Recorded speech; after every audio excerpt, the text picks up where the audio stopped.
Well, good evening, everybody. How are we tonight? Hopefully, everybody has had a great day and a great start to your weekend. Happy Saturday. We are back. And no news. No real news. Honestly, there's no real news today, and that's okay. Today is a hot day. I had a little bit of a headache because it's Florida, and Florida sucks. Excuse me. And we had some sort of pressure differential thing happen. So yeah, that kind of screwed me up for a good portion of the day. And I was like, you know what? We've been doing a lot of cooking, and that's high stress, right? A lot of the cooking simulator stuff is high stress, and it's fun. Don't get me wrong. Totally fun. But maybe tonight, because it's a Saturday night, I want it to be chill. I want to hang out. I want to have fun, be able to look over and talk to you guys and probably, maybe kill some pedestrians or, roll a family over 18 times in their car while I'm looking at chat instead of driving. I think it's time to get back to trucking. We haven't done trucking in a while, right? We need some American Truck Simulator in our lives.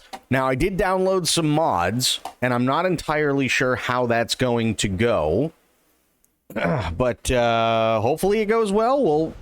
We'll see. We're about to find out.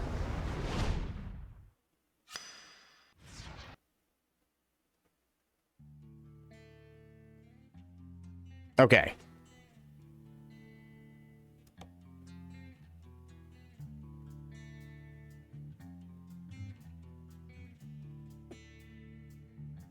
All unfinished deliveries have been canceled without penalty to you.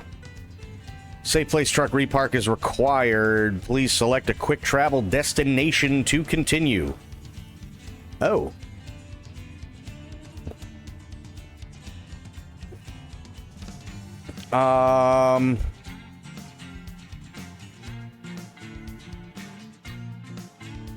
Oh, there we go. No. Yeah. Vegas looks good. New upgrades available. Okay.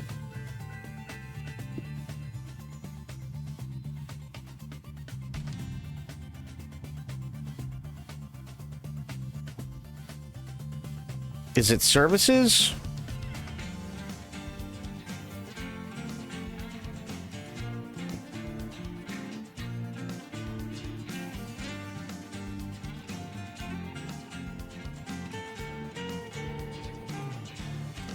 Tell you what, let's go to drive.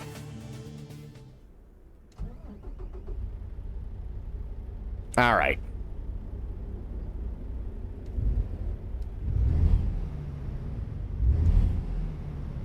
Oh, that sounds good. Okay. Now, let me check the map here. I need... What the hell is Eddie's? I don't even know. What I need is I need a good place to upgrade my truck. That's what I need. Aha,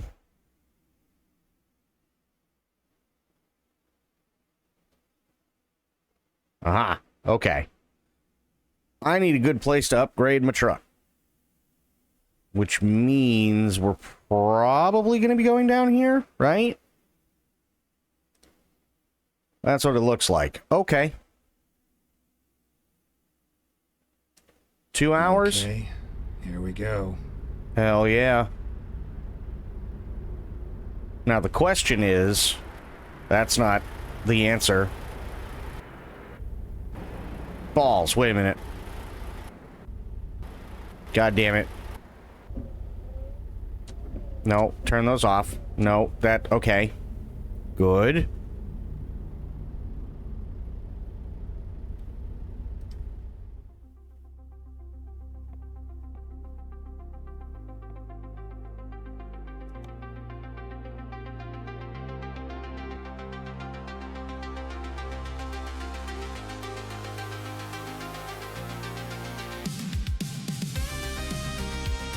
Oh, hell yeah. Also, Rosa, it's good to see you. How you doing?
I think that's a good middle of the road.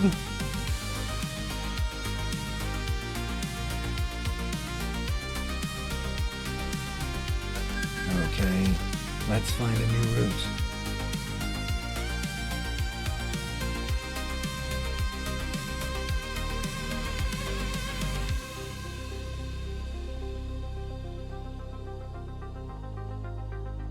Oh, we're going for it. Fuck it. Who gives a shit? Recomputing.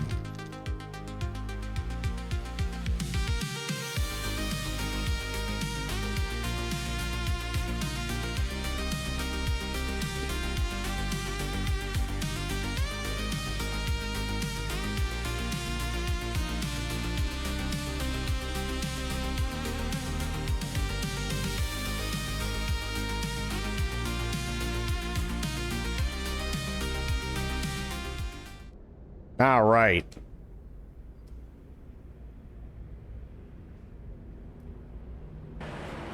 Damn it.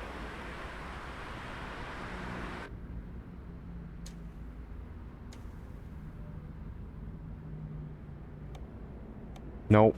Nope. Nope. Nope. Nope. Okay. Good. Good to know.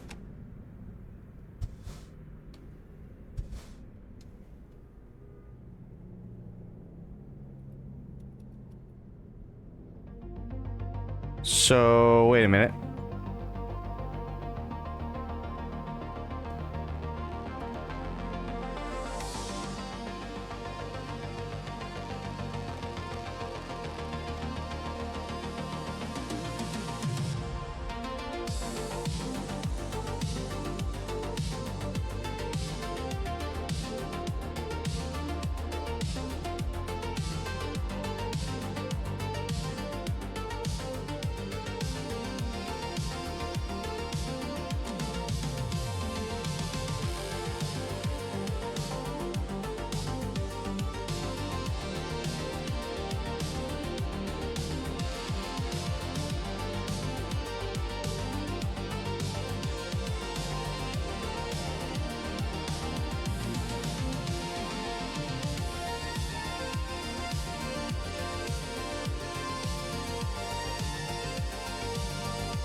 Oh, I think I know why.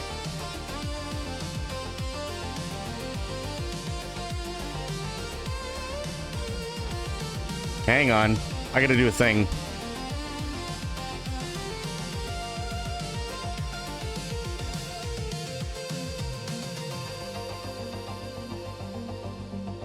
Save the game. There we go. System. Then quit. Why is the radio so loud? It's a new mod that I put in, but I do have to, I have to do something first. That's... Why is that? That's stupid. Apply. Yes. There we go. That was... dumb. Okay. Let's try this again. Yeah, that's fine. At least it should be. Yeah, I'm going to turn the radio and stuff like that down, so don't worry about that. I'm just trying to get everything to work. That's the big thing.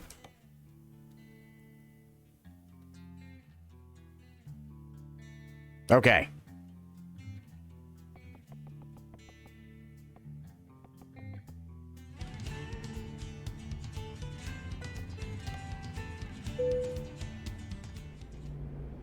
Let's do this.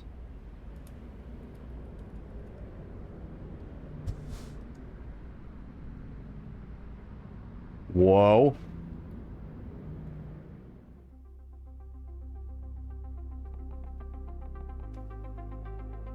Options. Here, I'll turn the audio down.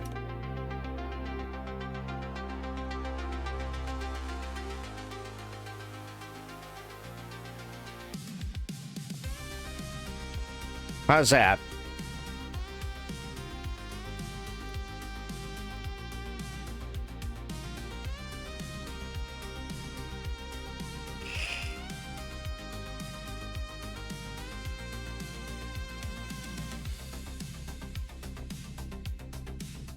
How's that? I know it's lower. It's lower every time. I'm looking at the... I'm looking at it.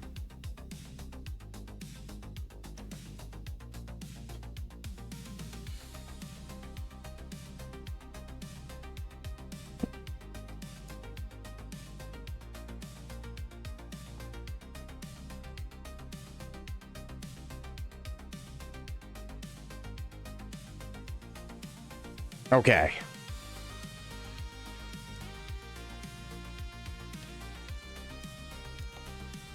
Options.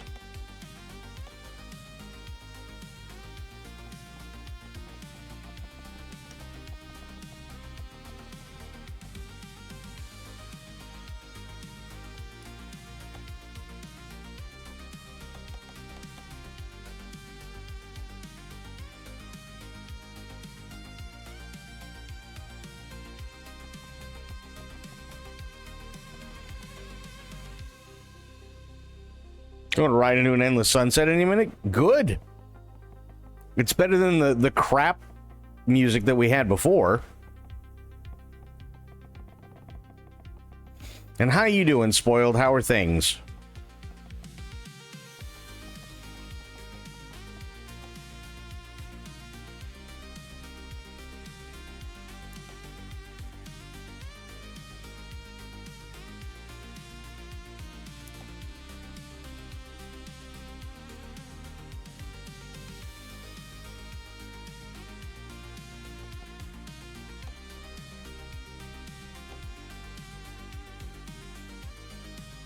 That's fine.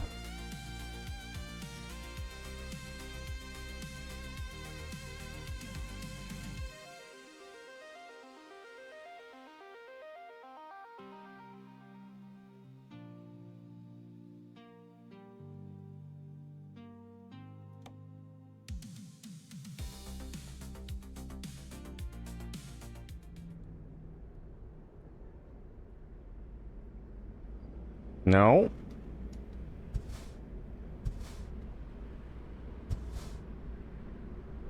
Oh, I know what it is. Probably. Hang on. This is dumb, but they just did like a big update or something, so it's like having to do all this is stupid, but I mean, what am I supposed to do? You know what I mean? Do this. No. It's not what I wanted. Yes. Good. Now try it.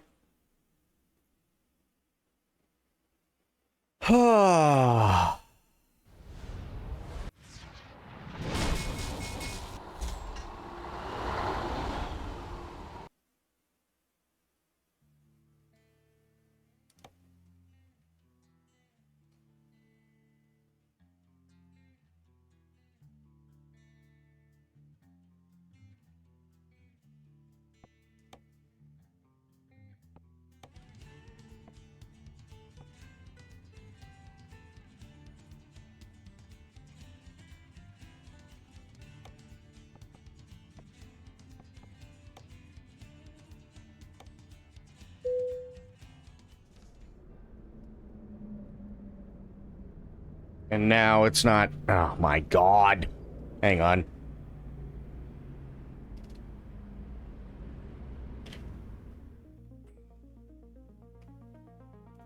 Quit. Yes.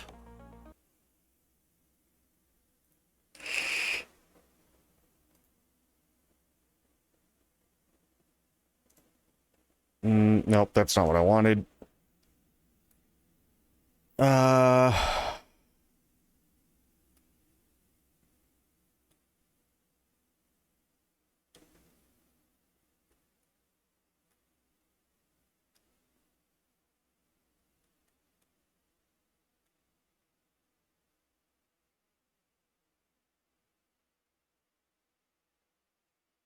Go back. Here.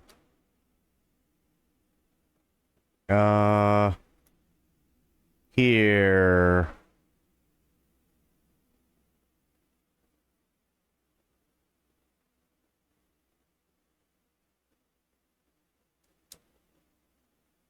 Do that.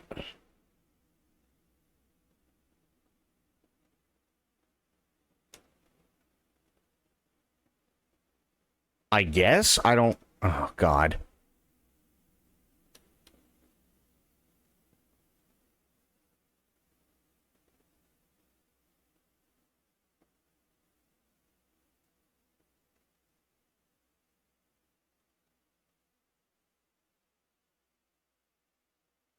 Yeah, that's fine, that's fine. But go back. This one. Apply. Good. Back. Try it again. Oh, boy.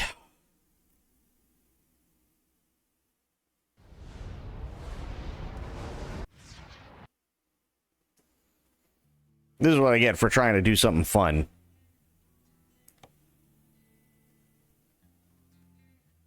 Stop breaking the game.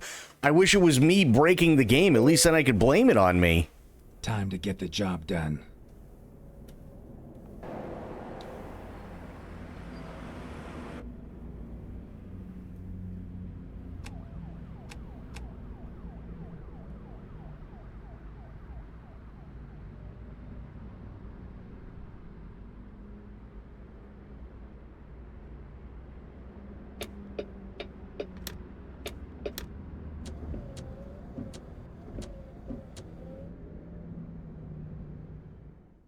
Okay, that's not what I want.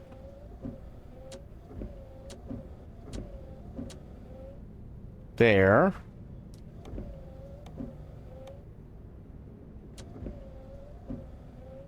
Oh my God.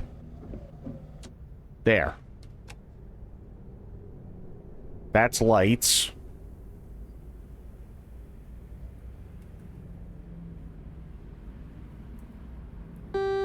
That's my horn.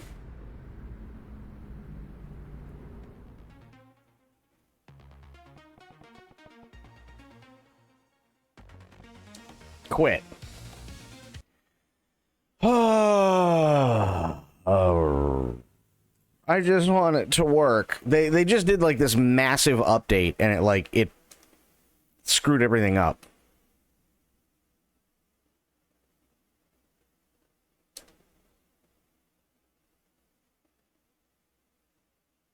Apply layout. Maybe this one will work. I don't know. It's a bad update from what you're hearing? Oh, lovely. That's just what I want to hear.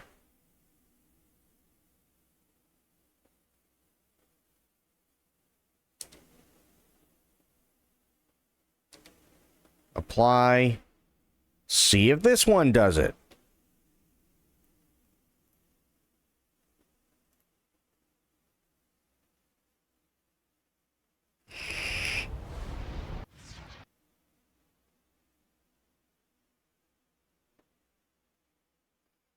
And from what you're experiencing, I don't know. I have no idea. I know it was kind of a, like, pain in the ass to get going in the first place with a controller, even though it shouldn't be, but it is.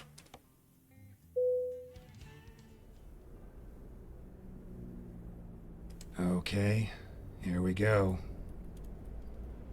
Yeah, see my fucking...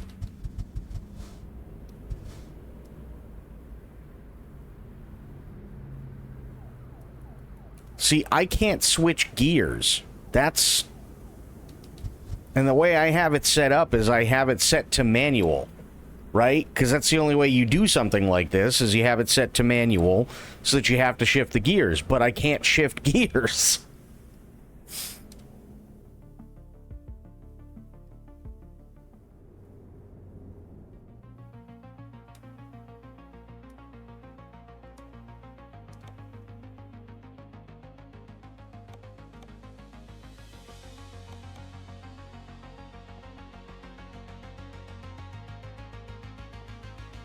Okay, that's parking brake. That's good. We got the right turn indicators. So parking brake is hold down on the D-pad. That's fine.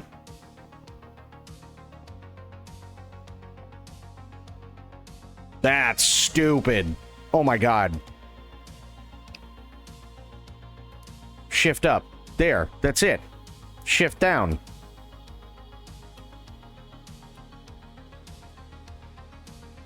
No, just that. What? No, not circle. What's...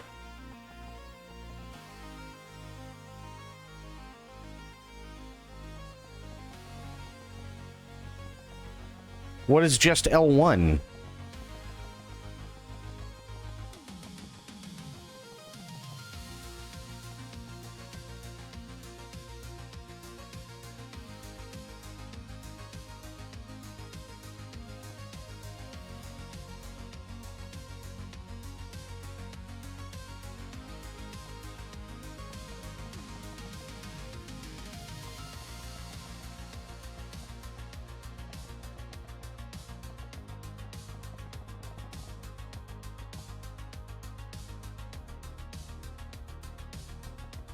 Because I can do R1, and that's fine.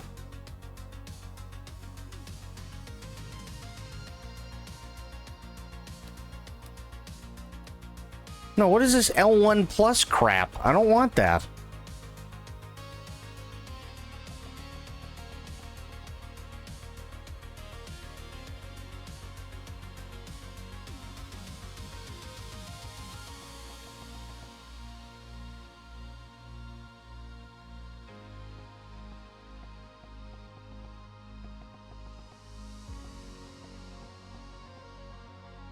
I don't even know what that is. I'm gonna get rid of it.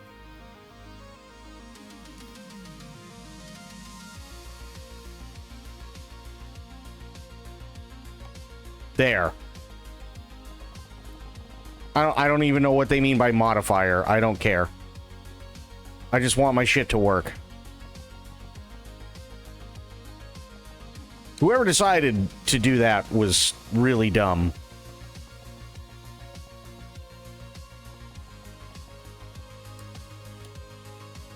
Thank God. Okay.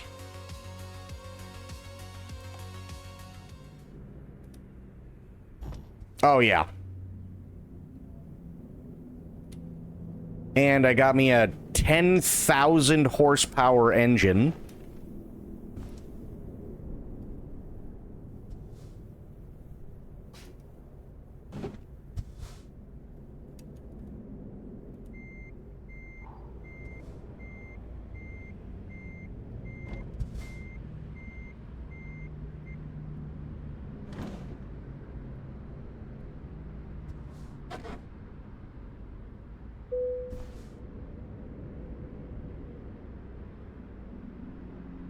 Yeah, this thing's gonna be dangerous. I'm just hoping that they didn't break the audio for it, but I don't know if they did. But that's because it's...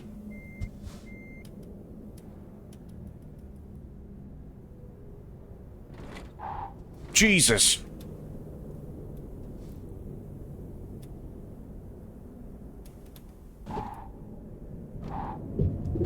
Oh! Turn right, and then turn right. Holy shit!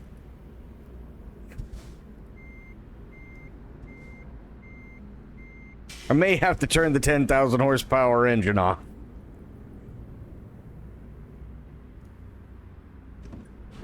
Turn right.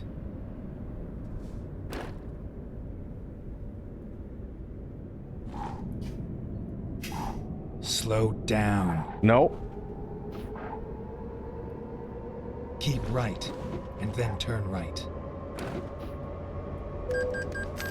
Recomputing. Oh my god. Yeah, I might have to turn the 10,000 horsepower engine Going too off. fast. Yeah, I'm gonna have to turn the 10,000 horsepower engine off. Holy shit. Hang on.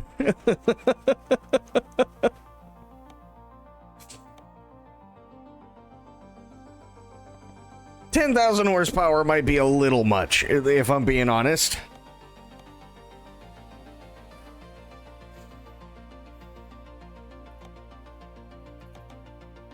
Good. Holy shit. Yes, confirm changes.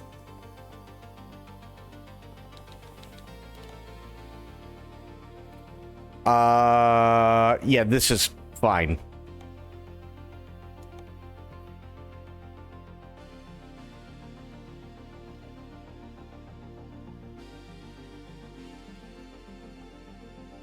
Continue. I'll just have to put another engine in it. It's not that big of a deal.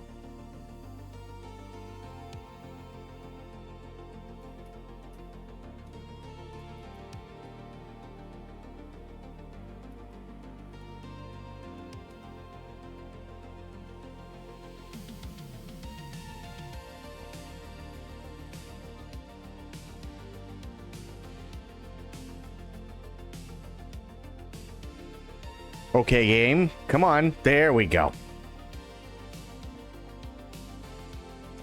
That's not what I want.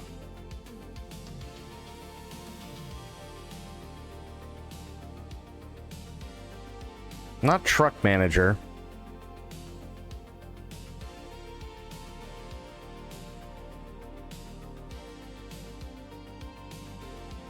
Not trailer purchase. Yes, truck upgrades. There we go.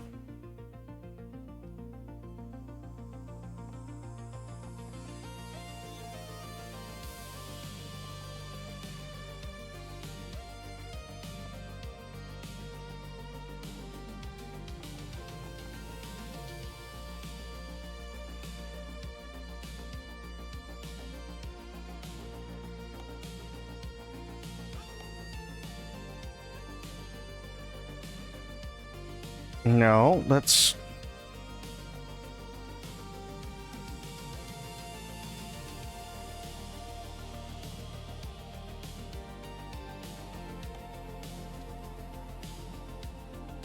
Okay, so I got a 455 horsepower engine. That's fine. That's totally fine. Drive safe. Thank you. There we go.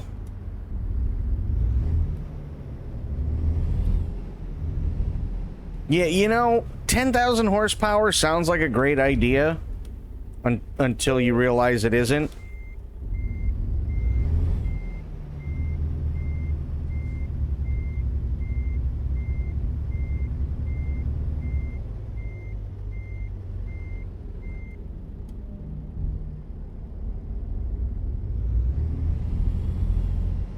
Okay.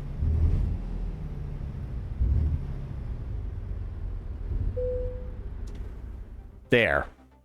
Truck configurator.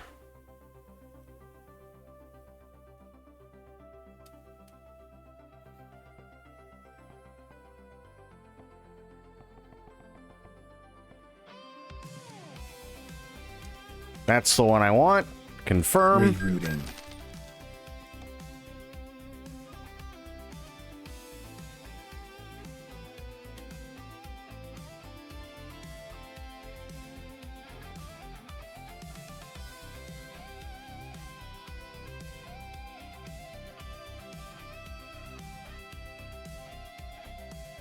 You always wait until I get it to be your cook to ask me. Well, you're the one who just goes hi and then runs. What am I supposed to do?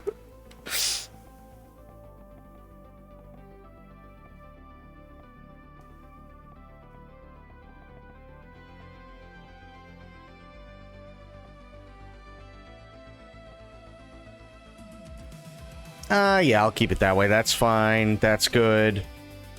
That's good.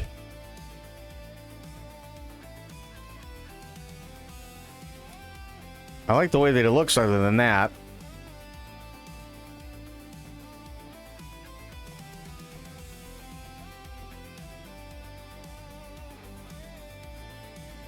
Okay, let's find a new route.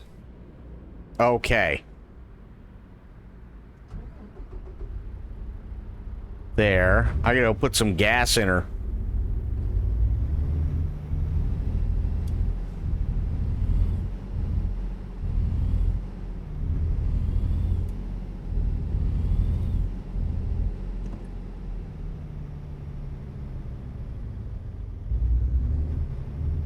Turn right.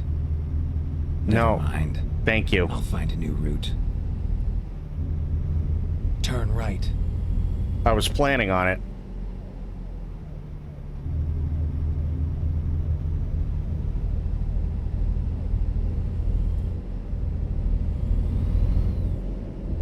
Get ready to turn right. I'm doing that. Yes. Oh shit, wait a minute. Hang on. Options. Buttons. Okay. Parking brake, that's fine.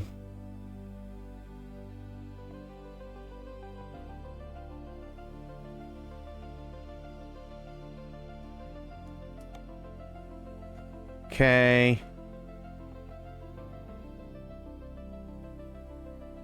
Right and left. Those should work. Okay.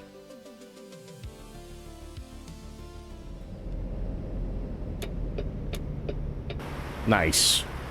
Not nice. Turn right.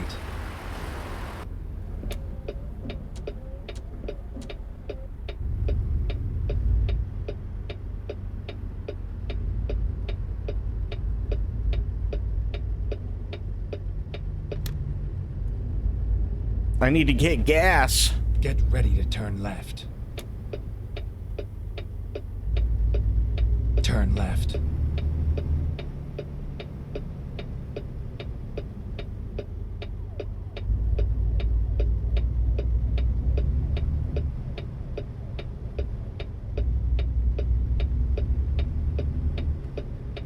Okay. Finding new route. Listen, bro, stop being a pain in the ass, dude. I need to get gas. Why is solid that's just, it's not really Solid Snake, it's more like just pissed off GPS.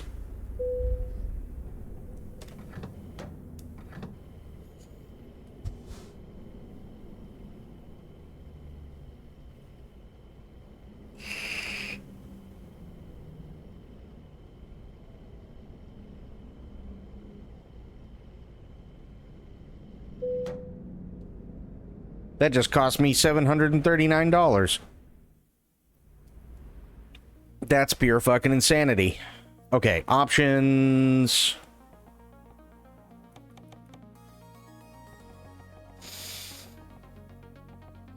Start, stop, engine. There.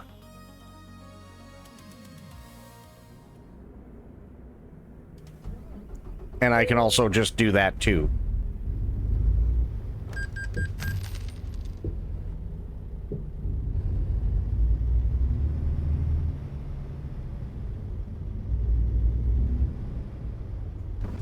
Geographically possible, Snake. Oh, God. Also, Aylin, how you doing?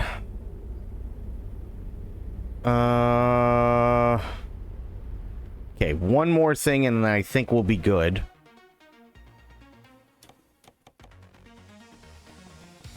Having to, like, reset up everything is kind of a giant pain in the balls. Gonna be honest.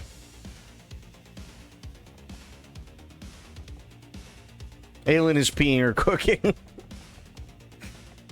I hope she's not peeing while cooking. That would not be good.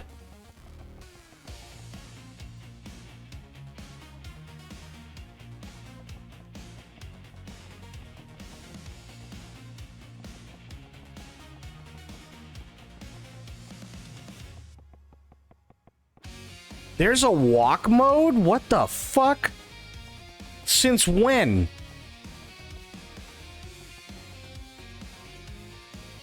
I hope she's not cooking while peeing. Yeah, that is true. Okay, audio player. I like it. That's all I wanted to know.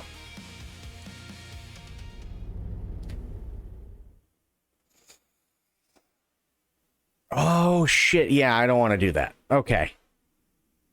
American Truck Simulator music folder. No, you dingus. What?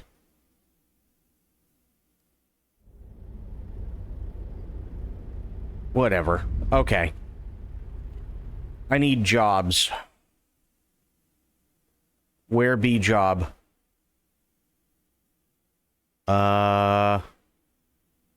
One suggests you're cooking in the kitchen, the other suggests you're cooking in the bathroom, and I want no parts of that. I mean, that's totally fair. That is totally fair. Okay, quick job. Yes. Harvester 44. Oh, holy shit. Okay, wait a minute. Wait. Freight market, I think, is what I want. Yes.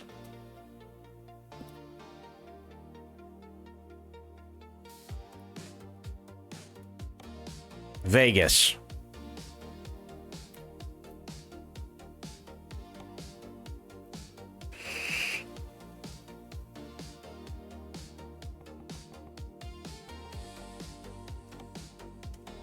Time to hit the road. Thank you.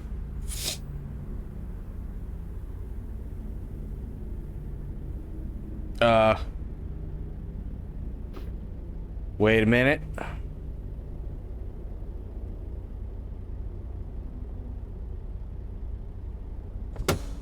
Good. Parking brake is on. F1. Navigation. There we go. Much better.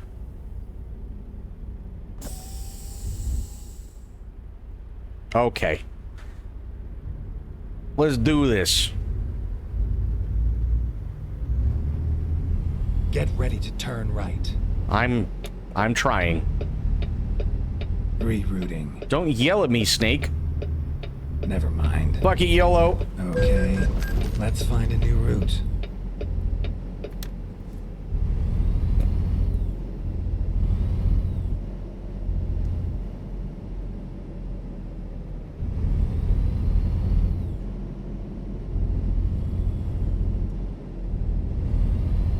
Go straight. I can't. It's a red light.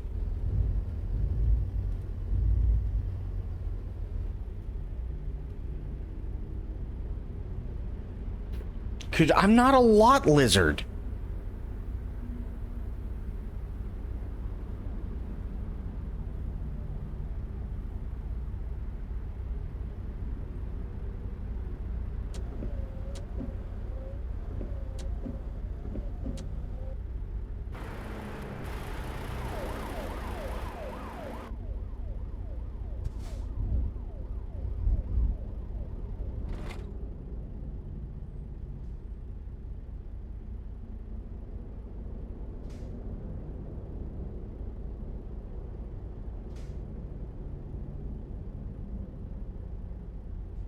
Come on.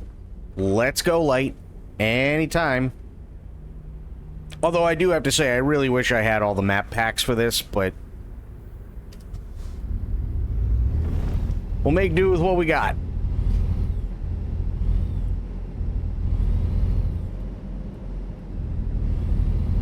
Keep left and then turn left.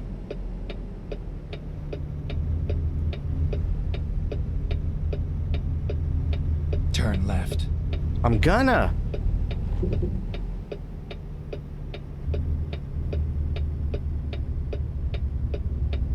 Get ready to turn left. Turn left.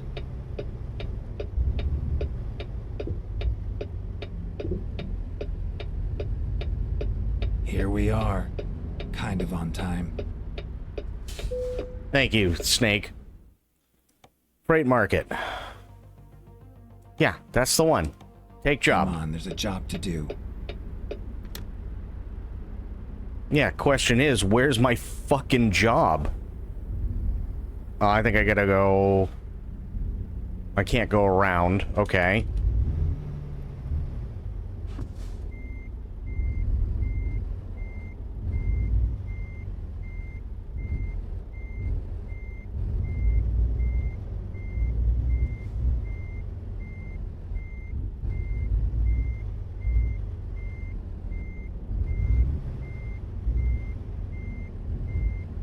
Come on.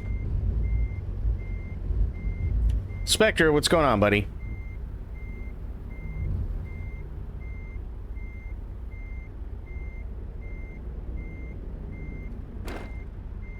Well, that only kind of worked.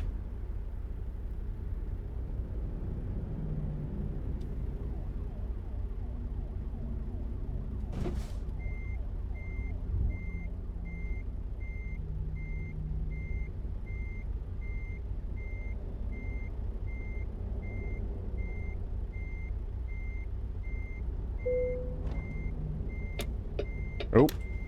Let's go. There we go. Doing okay. It's kind of a really hot and like muggy and crappy day, so I was like, you know what? Maybe I need to do some more trucking. It's been a minute. Turn left.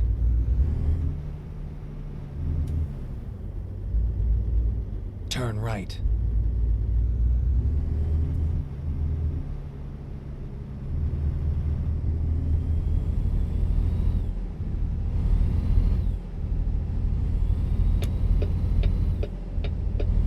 Keep left, and then turn left. Turn left.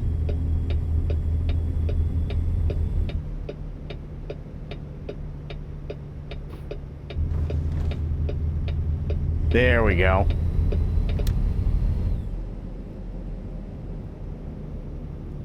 Yeah, so I was like, you know what? Maybe just do a nice chill trucking stream, because I haven't been trucking in a minute.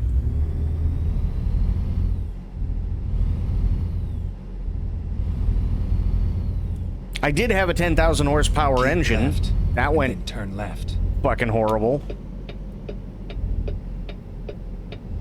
Turn left.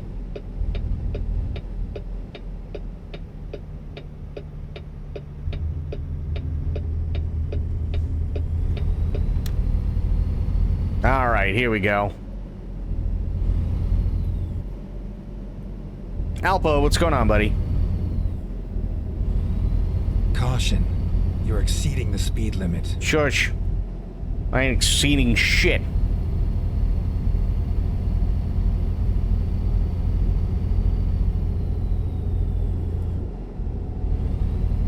You're going to hit something. Am I gonna pull U-turns? I mean, I don't think my name's Dimitri.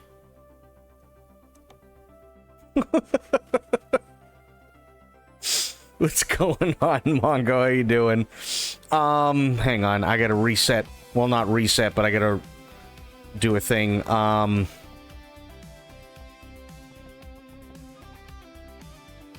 Seems to be the hot trucker ticket.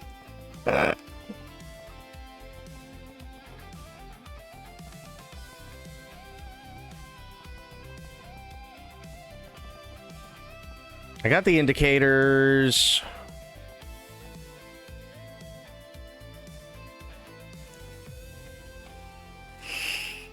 What Dimitri? I mean, it's Dimitri. He does what Dimitri does. You know, that's all. I'm not saying anything bad about him. Just, you know, Dimitri does Dimitri things. That's how Dimitri works.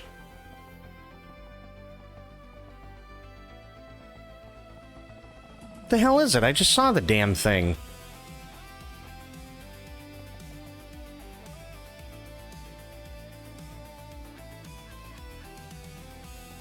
Light modes. Okay.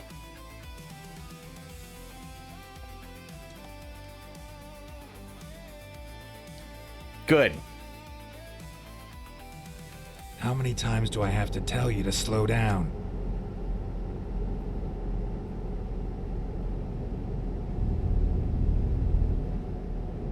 Why is it that I'm not, that I can't go fucking 80? He is.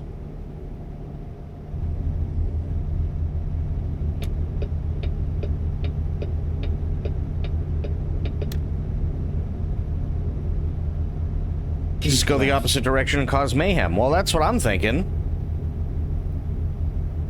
Oh, now it's 65. There we go.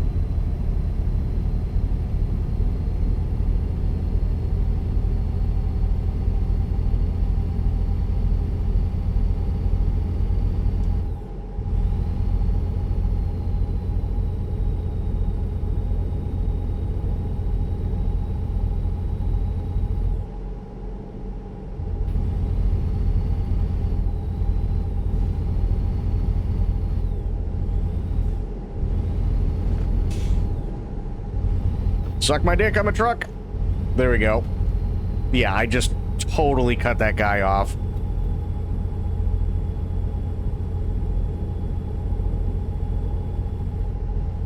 I like the dual speed limit thing, but not sure if it would work here. I mean, it's a cool idea, don't get me wrong. It can get a little annoying.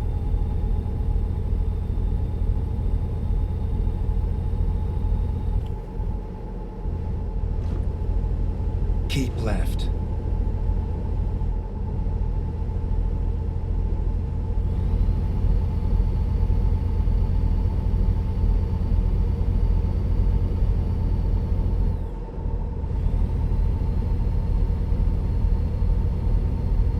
Keep right, and then turn right.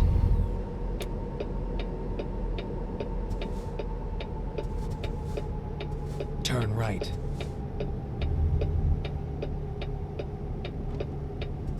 Get ready to turn right.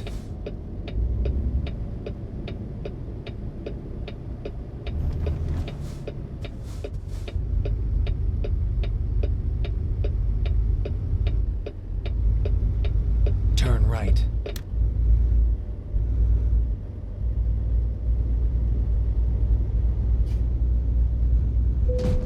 That's your fault. That's on you, stupid. That's why you don't try and beat a truck when you're that fucking far back, idiot.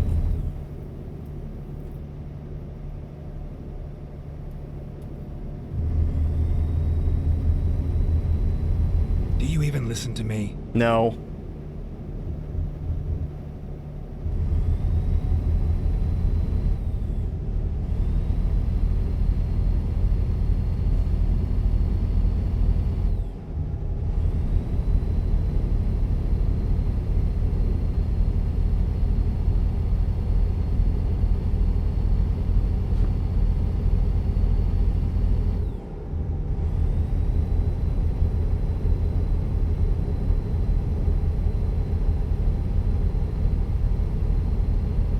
Okay, good. He turned off. Is there any traffic? No. Good. I'm going for it. I don't give a fuck.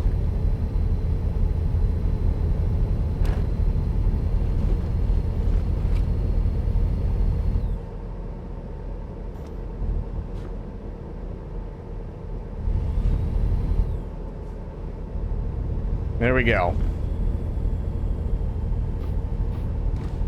Ooh, that truck got severely fucked up. Holy shit. Yay, cruise control. That's a... Oh well. It happens. He deserved it anyway. I'm not worried about it.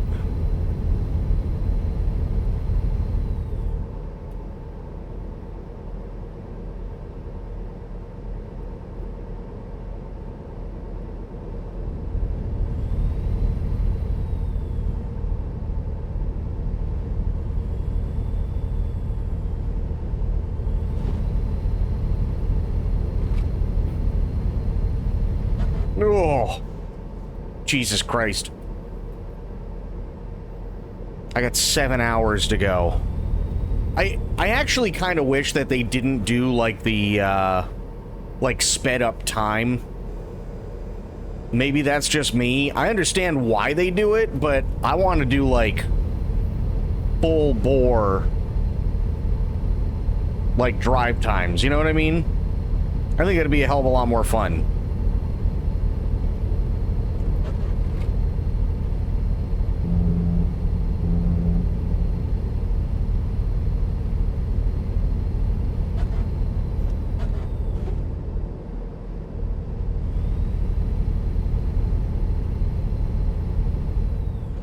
Yeah, full roads and stuff like that. I know they're supposedly remapping, I think, California and Nevada. Because it's both of them, that's like base game, and they haven't really been touched at all. So I know they're going to be doing some remapping and some rework to it, but I don't know when that's coming out.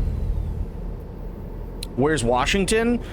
Washington is a map pack that you have to buy. So they've got basically everything south of the Dakotas and I think west of the Mississippi now.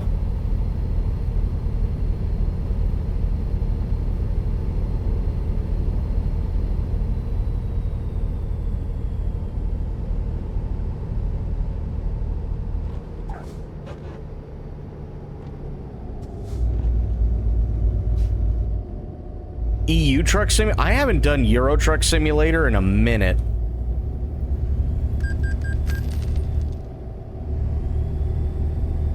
Oh, my loans. I forgot about my loans.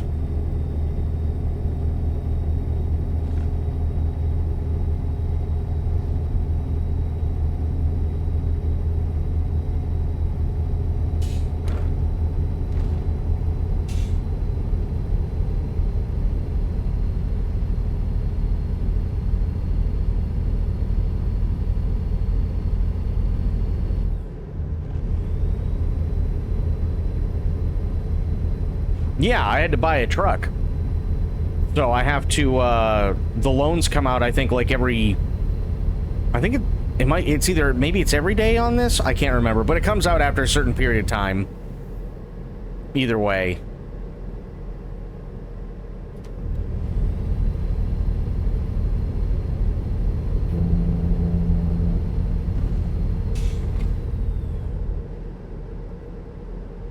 The Scania video where they take the old guy out. I can't say I do.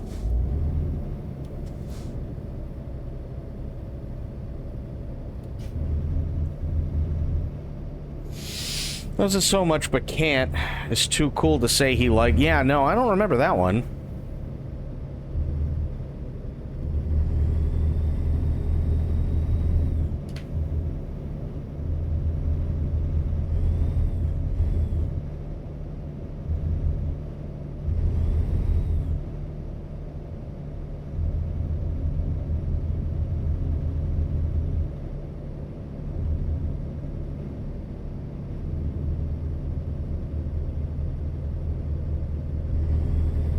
Speed limit 70, go.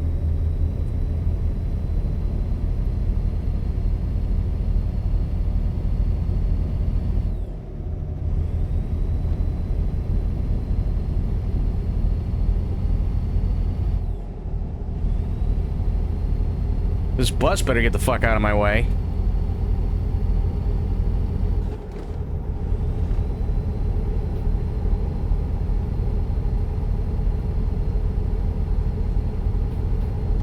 Slingshot, engage.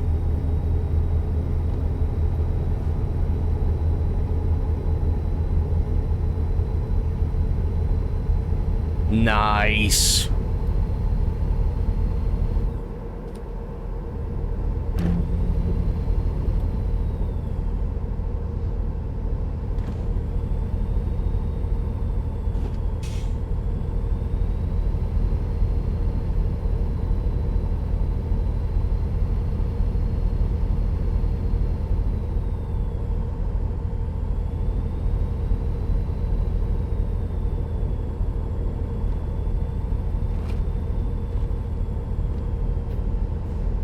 I think European Truck Simulator, didn't they have the same thing with like having to pay for new countries and stuff like that?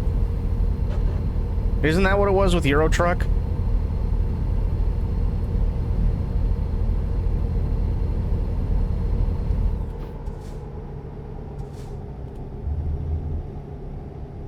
It was? Okay, so I'm not going crazy.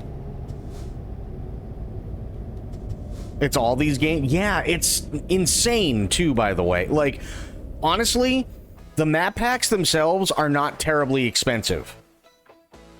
Right? Like, I don't mind the map packs themselves. It's just... like, if it was just the map packs, it wouldn't be that big of a deal. But it's really, really, really, intimidating to look at the entire list of like everything that you can download, and it comes out to like $260 some odd dollars.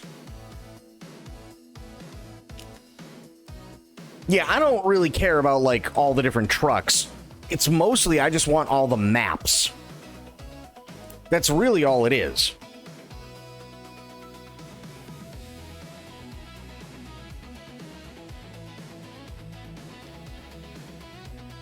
Radio emotion? Let me see something. Hang on. Let me check this out. What is this? Brake test with Rob. All right, right there. He brakes hard. Oh my god. Ain't that cool? That was cool. Guys, welcome back to the channel. Bruce here. Cool. We've got Rob, the infamous TikTok, Instagram trucker. What are they calling you nowadays? Mr. Soft Hands, Mr. Uncle Soft Rob. It's too bad they don't know how to fucking master audio. Hey, huh? I'm straight. So, Rob is a diehard redneck truck driver. Is that too much to say, or is that Hell no, that's accurate? perfect. That's perfect. So we've got the redneck trucker here. He's been getting famous recently within the last year on every platform, his criticism for every truck he sees. And that's why we've invited him here today to check out our Scania trucks. He's seen some other trucks we have, our Peterbilts and other projects we have here in the shop. You can check out their YouTube channel. What's the YouTube channel you guys have? Merdzik Transportation, I think it is how we wonder it. It's the company he works for. Yeah. We'll link it down below, and you can see the full video of him driving the red Scania and checking out some other stuff. But we're going to let him get behind the wheel of our 770 horsepower Scania here today, and this thing is 2,700 foot-pounds of torque. No, you don't understand. This guy has no problem being called a redneck. In like his neck of the woods, that's a good thing. What do you think about that one? I don't know. I never had that much horsepower. Yeah, so right now the highest horsepower available in the U.S. is 605 and 2,050 foot-pounds of torque. So we're working with almost a third more of the power compared to anything else available here in the U.S. Most I've had is at 450 to 500 horse. Yeah. 200 horsepower more. I might be surprised. Now we don't have a trailer to hook to it right now, but you've driven your truck bobtail, I'm sure, plenty of times. Oh yeah. So getting to compare the differences in that. And we've already gave him kind of the rundown of the truck from the outside. He's seen it, he's set in the inside, but we're gonna give him one more rundown again on the interior of the truck. This one has a few more features than our red Scania, which don't miss it here in the next few days. We're gonna be doing a side-by-side comparison of both these trucks to see what the difference is between a fleet Scania with 500 horsepower and a full spec truck with 770. But Rob, let's load up in this thing. But Jesus, 770 horses? you guys wanted to see the engine, right? Yeah. So let's open the cab up before we go drive it. and let you check it out. I need some of them steers on Chucky. Them are big daddies, aren't they? Oh, yes.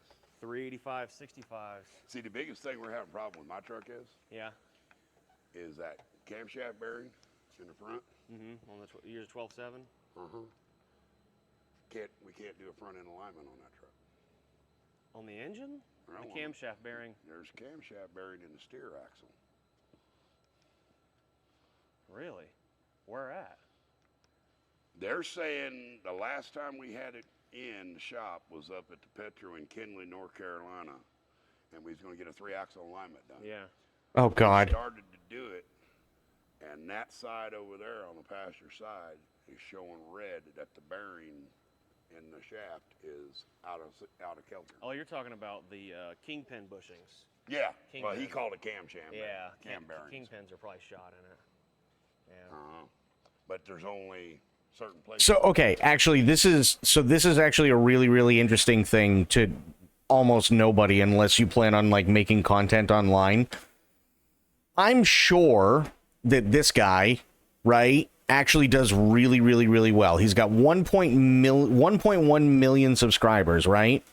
But the only people that any of this shop talk is appealing to are probably like really big into cars and trucks, right? And it's really, it's not a bad thing, by the way. I'm not saying it's a bad thing at all.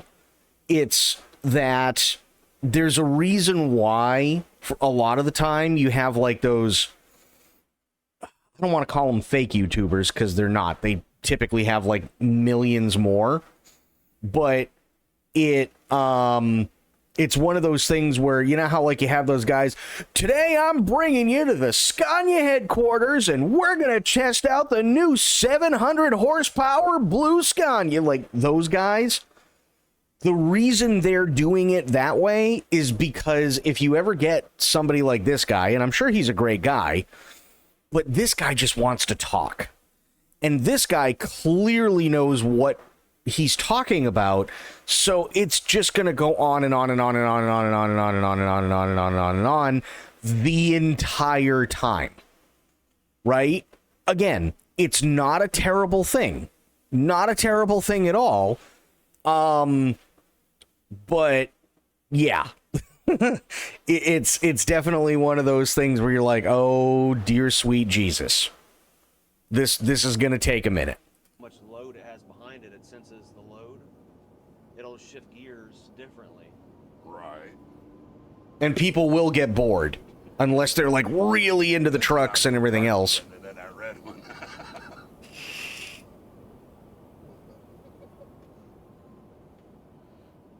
So instead of it having a set gear path that takes shifting up or down every time, Right. this one will do an unlimited amount of shifting combinations depending on what's behind it, or depending on how much throttle input you're giving it, or depending on what. Yeah, I mean, if you're like really, really, really into automotive stuff, cars, trucks, whatever, that's one thing, right? I could sit here and I could literally watch the entire thing and be interested, but that's also because I worked as a technician, right? So I worked on cars, I worked on trucks, I've been around big diesels, like all that stuff is really interesting to me. 90% of the people out there are not interested, right? And again, nothing wrong with this channel. This guy's great, but that's why you see a lot of those like, you know, young 20-something, they got like blonde slicked back hair, really, really excited, kind of trying to do their own version of Mr. Beast and stuff like that, but with trucks or with cars, because it's like they're trying to keep people interested and excited in something that most people don't care about, right? And I'm not saying that it's a bad thing that most people don't care about it, but how many times have you gone to get your car repaired and they go, you know, something along the lines of, well, the car was out of alignment and then we had to check and figure out and make sure everything was good. So we put it up on the lift, and then once we got it up on the lift, we found out that you actually had a control arm that was bad. So then we had to sit there and we had to get a new control arm because the bushings were shot. And once we got the new control arm in, then we could finally get the thing aligned. It, like, you don't want to hear all the shit that they had to do. You want to know the bottom line. How much is this shit going to cost? Right? Because the longer on they go, the more you realize how fucked you are. So that's why you have a lot of people who do those automotive things and they just try and keep everything as exciting as possible. Setting you have it in for economy or normal or power. Okay. So you talked about like the gear situation, like if you're going up a mountain or down, you can put it in manual mode and manually make it shift gears to whatever gear you want. You can make it hold a gear all the way to 2,500 RPMs. There you go. Or you can make it shift at 700 RPMs every time. Okay. But the manual version of these trucks, the gearbox was synchronized like a car. Yeah, see what I mean? The manual version of these trucks, the gearbox was synchronized like a car. Literally to 90% of the people who would even, you know, maybe see this video by accident, they have absolutely no idea what they mean by that, or any care in the world. Again, this guy knows everything, and that's fantastic, and I love it. Bumper when he cut over in front of me. Really? And I was like, really, dude? You in that damn big a hurry? No. Isn't that a shame? Yeah, it's so unpredictable driving a truck nowadays. People that just don't pay attention, or Yeah, they don't care. no regards for 80,000 pounds of steel Well, rolling down the road. like I tell everybody, they see these billboard signs. Oh, you get in a semi truck wreck, we'll get you millions. Yeah. Okay, well, they're not stopping to realize. I hit you. You ain't gonna see that millions. Yeah. Your family's gonna see that millions. Be dead. Oh, no, you're absolutely right, Bloop. You need people like this, 100%. And I'm glad that this guy actually has this kind of channel. Totally glad he's got this kind of channel. That wasn't what I was pointing out. What I was pointing out is like, when you get two guys who know exactly what they're talking about, because they have all that real world experience with diesels or with cars or with airplanes or whatever, most of the people out there aren't going to give a shit about all the technical stuff, right? Like the guy was talking about, oh, well, my truck can't get a front end alignment because the camshaft bearing and this, that, and the other thing. And he's like, camshaft bearing? What camshaft bearing? He's like, yeah, well, last time they put it on the, they put it on the thing to do the alignment, on the right-hand side, it was running red and they said it was a camshaft bearing. He goes, oh, no. You know what it is? It's the kingpins. You know what I mean? It's just, If you want to play stupid, I'll be stupid with you.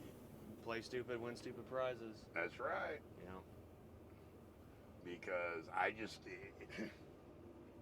why take a chance of putting your life at risk like that? Yeah.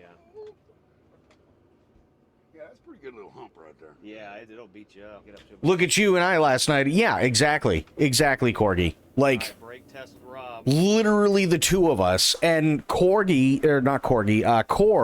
was sitting there asking questions, and okay, great, there's nothing wrong with asking questions, but you and I were the only two that were really interested in the whole thing, other than, when Core was wondering certain things.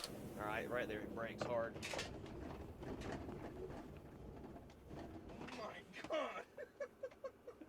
Ain't that cool? That was cool as fuck. I'll give it that. I like that.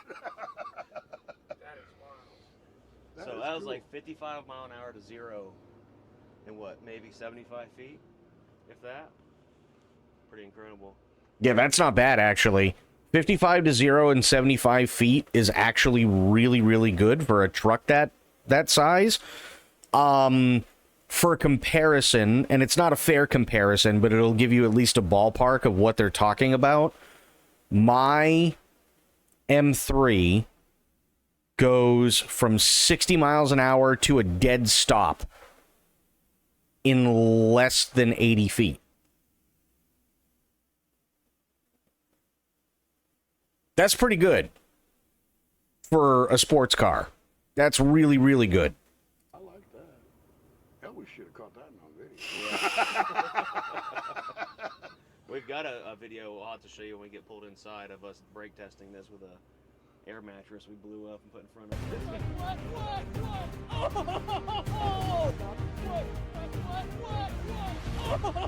Oh! Did it hit it?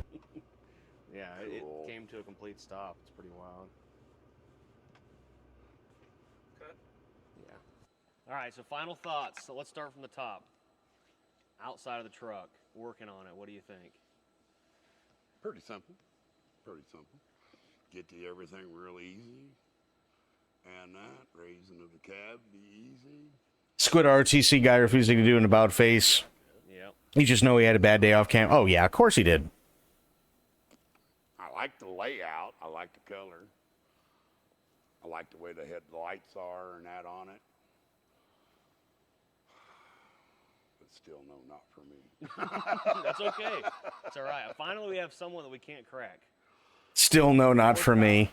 Horsepower? Yeah, horsepower all day long. I'd take that engine, put it in a Peterbilt. There you go. That's what we want to do one day. We're working. That's, yeah. Take that engine, put it in a Peterbilt. See, that's what I meant earlier when I said, no, you call this guy a redneck. He's proud to be a redneck, right? I'll tell you what, though. Here's what we will do. Because actually, this is a good video, and I'm going to not only subscribe, but I'm going to like it. I suggest you guys do, too. Something tells me that this guy has a lot more videos that are actually really, really, really well done. And, you know, if you're into cars and trucks and stuff like that, I think you'll probably get a kick out of this channel for sure. I really feel like that. Okay, what was the fucking radio thing? GTA Vice City's radio emotion in the background. Okay, let's see. Vice City radio emotion. It's only an hour? Really? Old truckers never die. They just get a new Peterbilt. That's fair. More mood swings than your pregnant wife. Emotion 98. More mood swings than your pregnant wife. I am Fernando Martinez, and this is Emotion. Fernando. When I first come to Vice City, I feel all lonely. A man on the outside, a foreigner.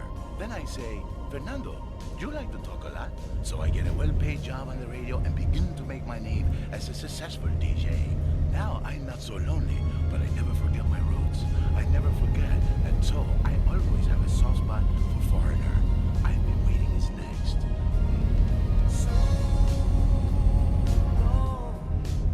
Actually, hang on one second. Let me try something here really, really quick. Let me try something. I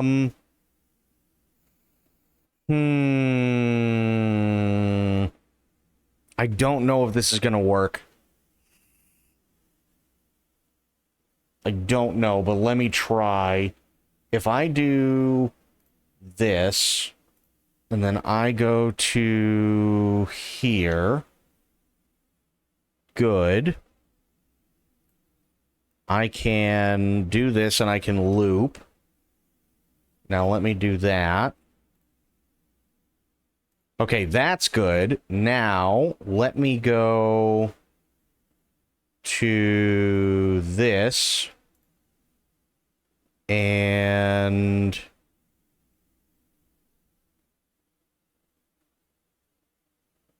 the hell is this thing called? Just called ATS, which is fine. Aha, there it is. Okay. Here. Go here. Now. How is that sounding right now?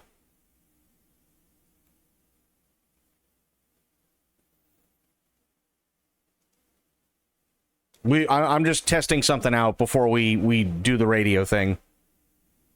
Is it fuzzy at all? Anything wrong with it?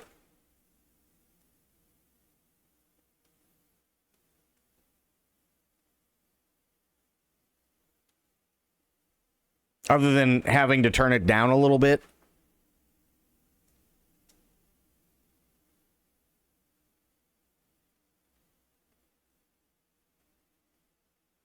You can't tab back into the game? What do you mean you can't tab back into the game?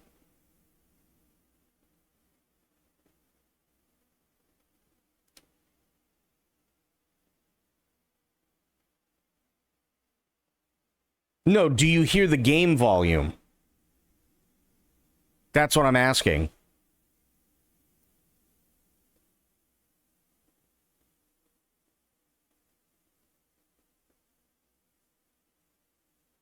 Okay.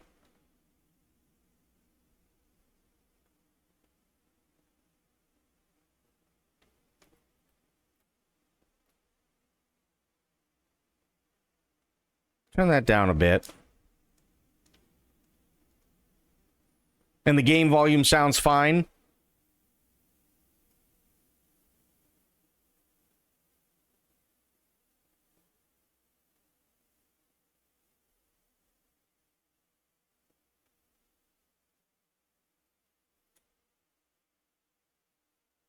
Okay. So game sounds good. That's a good thing.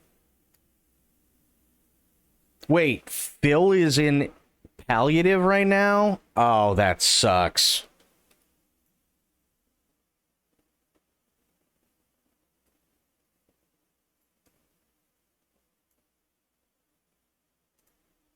That really sucks. Okay, so everything's working as it should.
There we go.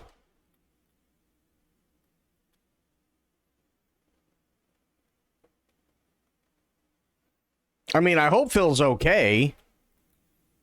He's one of the greats.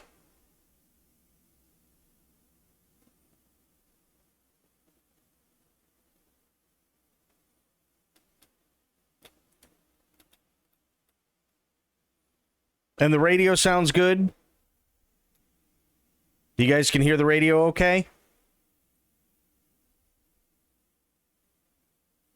Wow, why was that echoing? That was weird.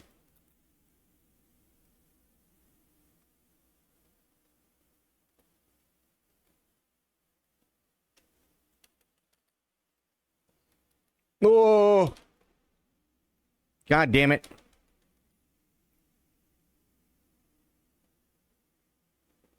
It's good? Okay, cool. I'm just making sure. That's why I just did what I did, Fafo.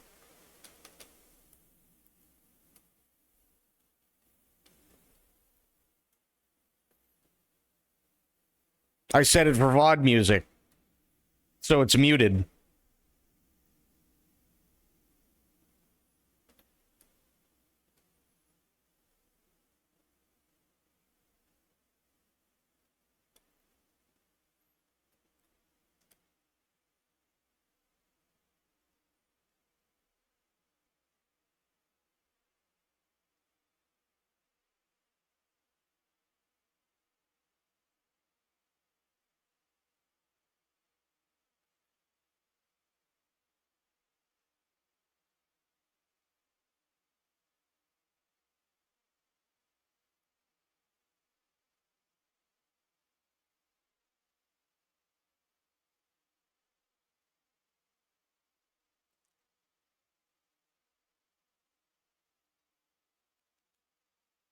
Hang on. I gotta turn off the GPS. I gotta turn the GPS sound off. Because it's doubling and I don't know why. There.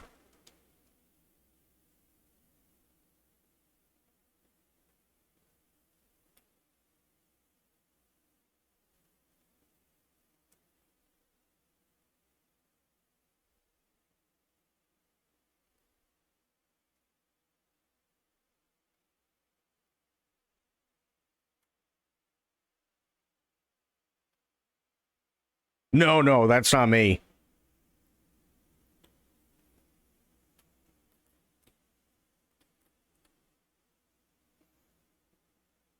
Helldivers has a toxicity problem lately? Of course. You got Xbox people in there now.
Watch, I'm going to get it to speed, and then it's going to dump me back.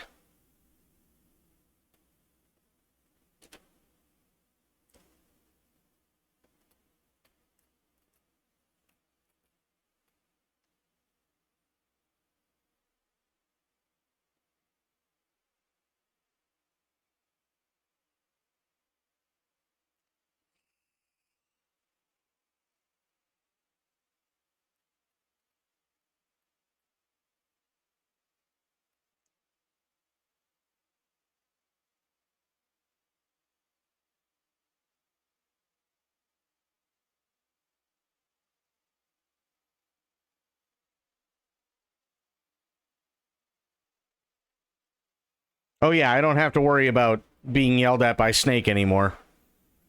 I can just take this however fast I need to.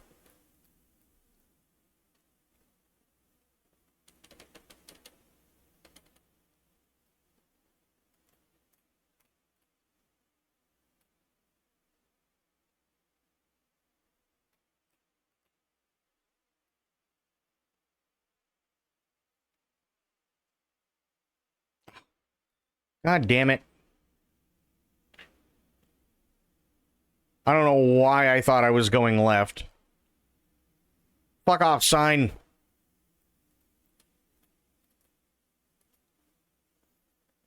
Oh yeah, no, we got it. We got a corgi.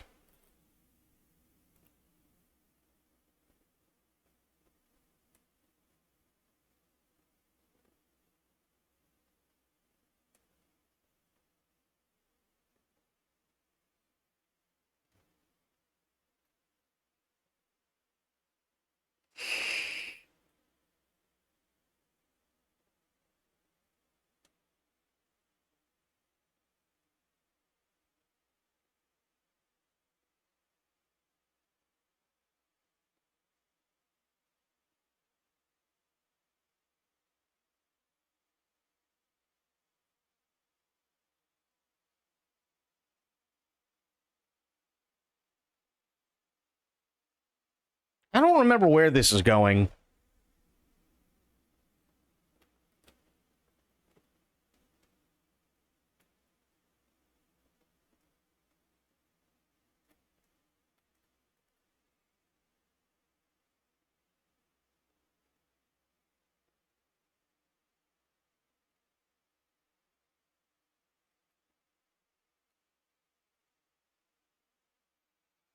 No, there really wasn't a whole hell of a lot of toxicity in Helldivers 2 before the Xbox idiots got in there.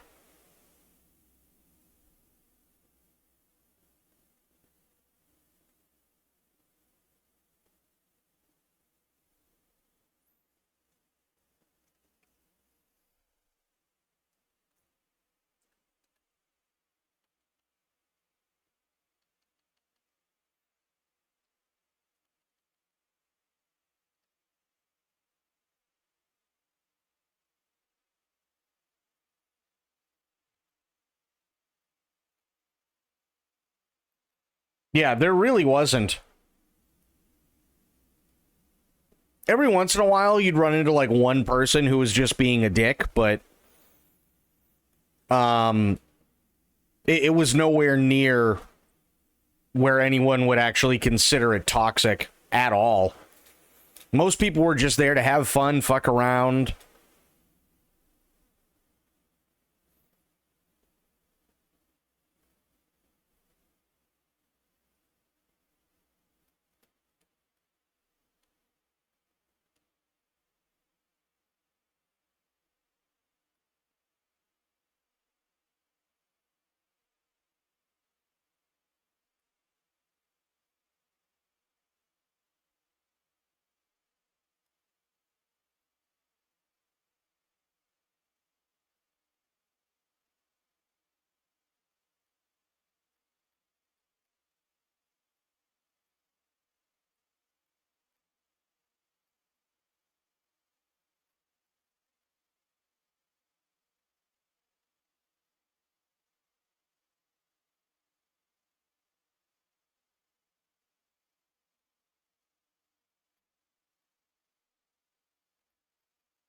Come on, get me up to speed.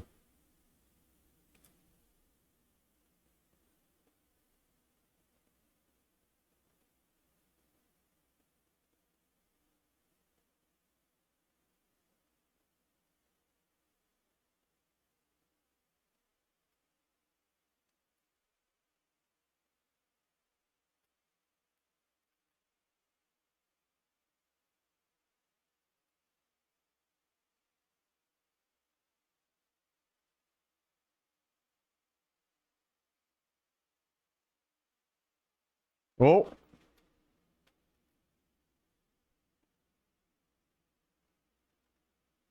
Oh, League of Legends is awful. League of Legends is for people who hate life. That's all it is.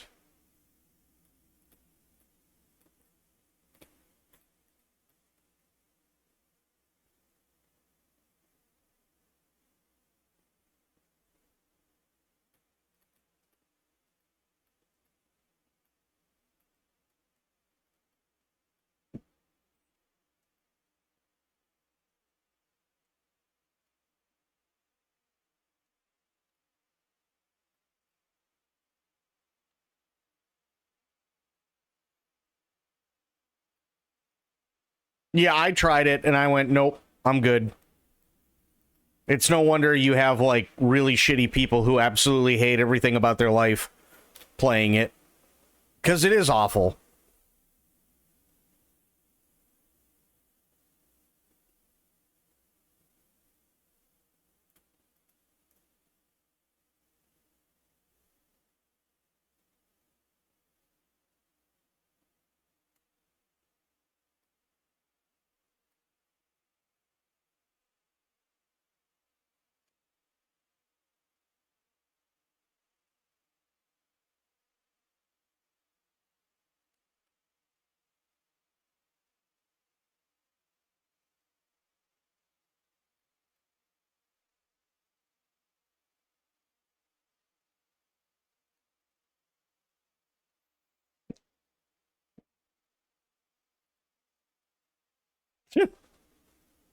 I am Fernando.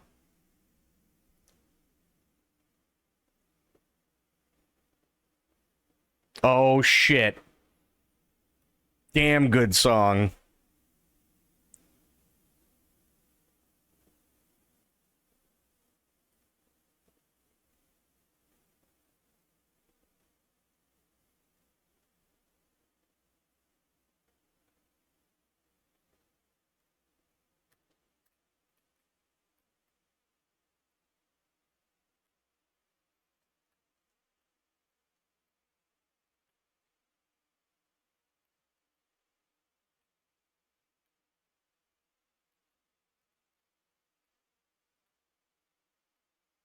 Oh, yeah. There we go.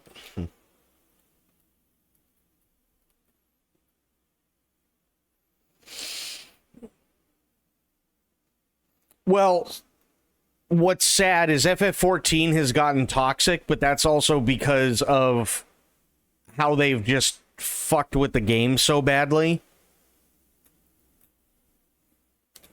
Like the devs.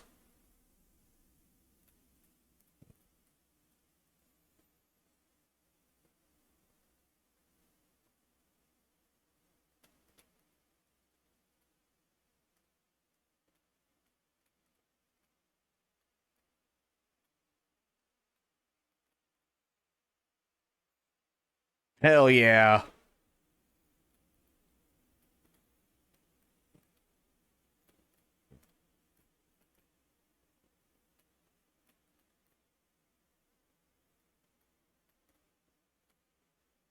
Damn, I am cruising.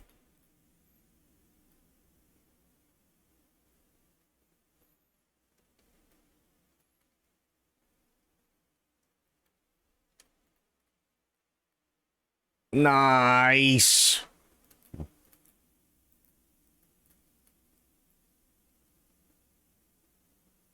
Oh no, it'll be toxic again.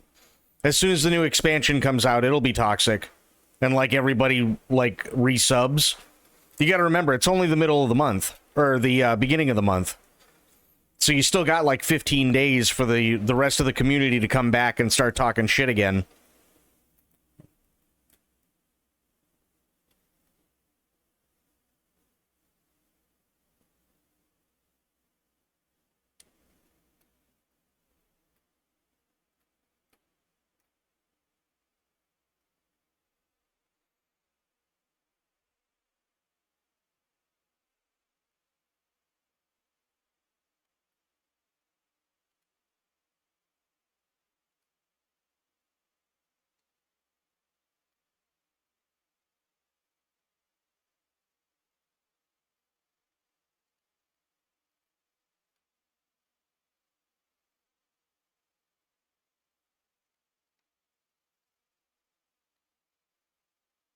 No, I almost didn't make that.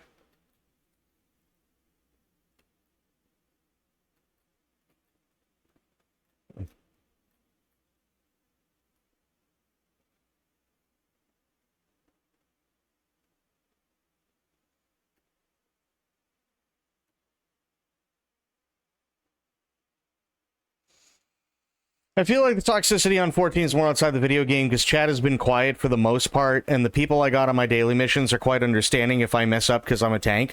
Well, it's not that. It's that you're the wrong class to receive. You're the wrong job in the wrong class to receive the toxicity. The toxicity is more around some of the melee DPS and most healers. Because unfortunately, a lot of those jobs for melee DPS and healers are no longer needed.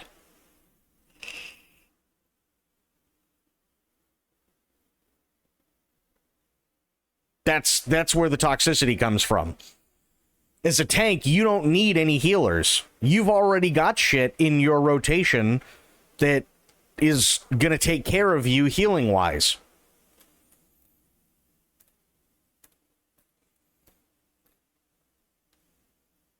Cries and White Mage and Scholar, yeah. It sucks.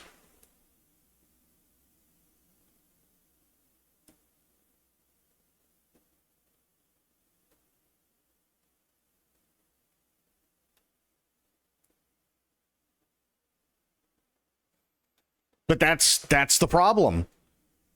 And that's unfortunately just done nothing but get worse.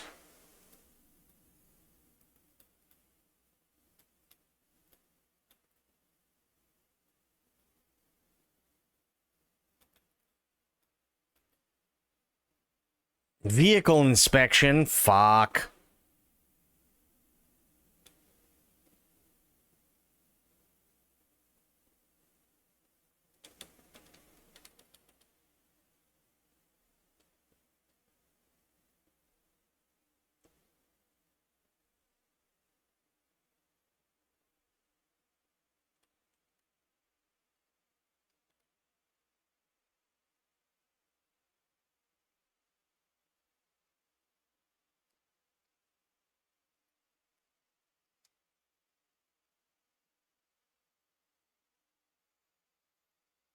Oh, of course, because everybody wants a tank.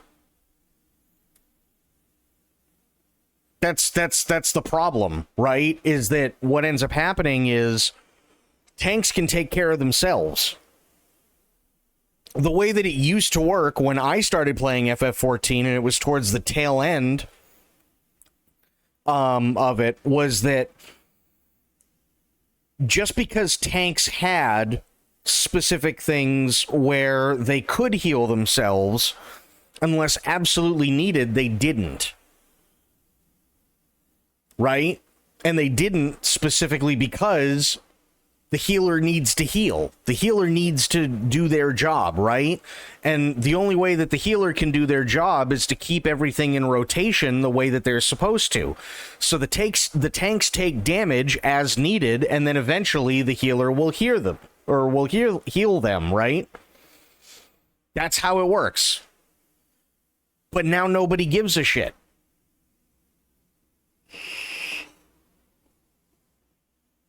Same exact thing happens with some of the melee DPSs. Viper, Reaper, there's a couple of them for melee DPS. They can take care of themselves. They can absolutely take care of themselves. And the rest of the DPS that can't take care of themselves just stand behind the ones that can, and then just make sure that they get their positionals, and then literally the only people that you have left that the healer can take care of are range DPS, but even they're getting smaller too. Because some of those melee DPS might as well just be mini tanks.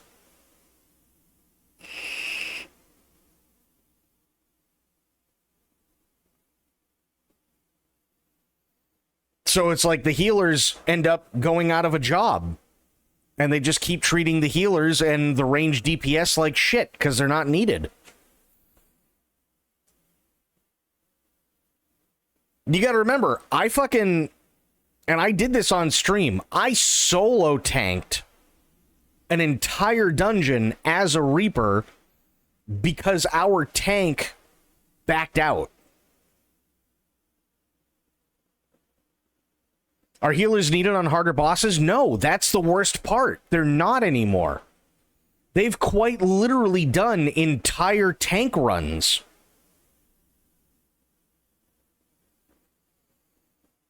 Like, even on the ultimates, there have literally been groups that have completed in record time doing ultimates with nothing but tanks.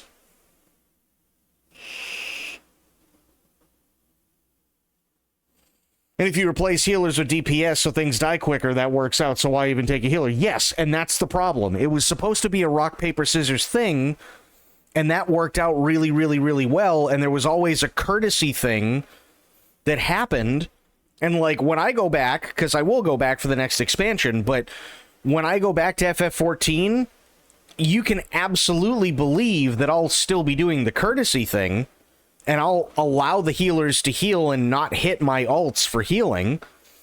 But there are less and less people that do that, and more that just care about the stats. Bleach, what's going on? Had to cancel my stupid bank card? Ew, that's not fun. I'm sorry to hear that. A warrior can keep up to 4 to 5 people alone. Yeah. Warrior can keep up to 4 to 5 people alone. Dark Knight can do about the same. Paladin can do about the same. So if you got a full raid, ta-da!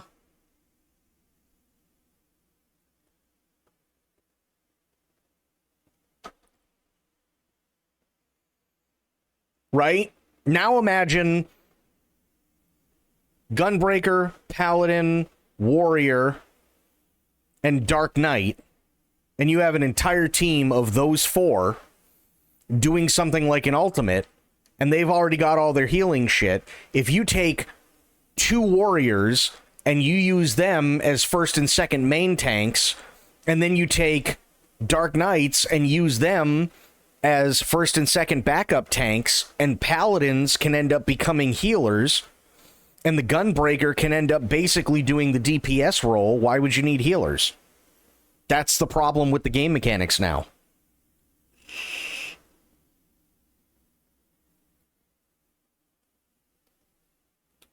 But yeah, don't worry about lurking, Bleached. Don't worry about lurking whatsoever. I get it. That's not a fun day. Just glad to have you here and glad you're chilling out and trying to relax.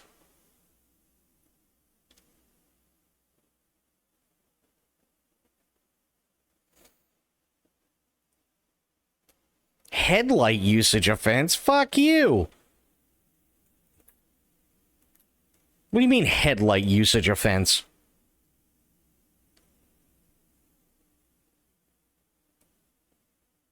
Wish I'd lurk, but nah, you're fine.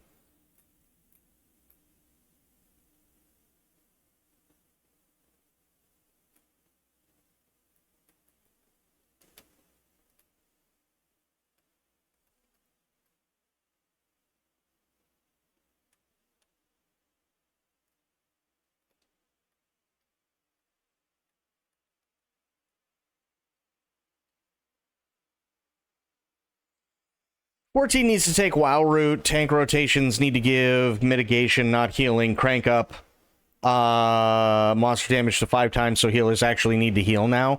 No, you know what they actually need to do? What they need to do is they need to decrease the damage for tanks.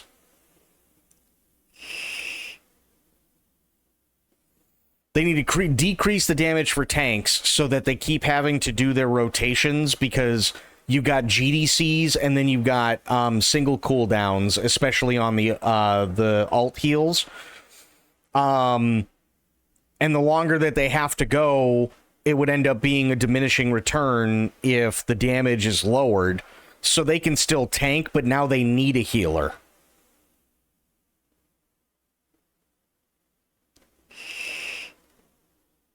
Because if you have to wait a full 2 minutes while doing your rotations before you hit your healing alt again, and the damage is less, you're not going to be able to beat the boss before the alt pops, which means that you're actually going to take longer to bring the boss down, and that boss is going to be beating on you a lot more.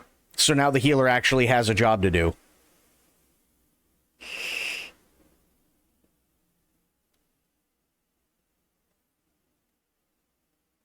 They don't need to go the WoW route, because the WoW route, unfortunately, doesn't fit the model either.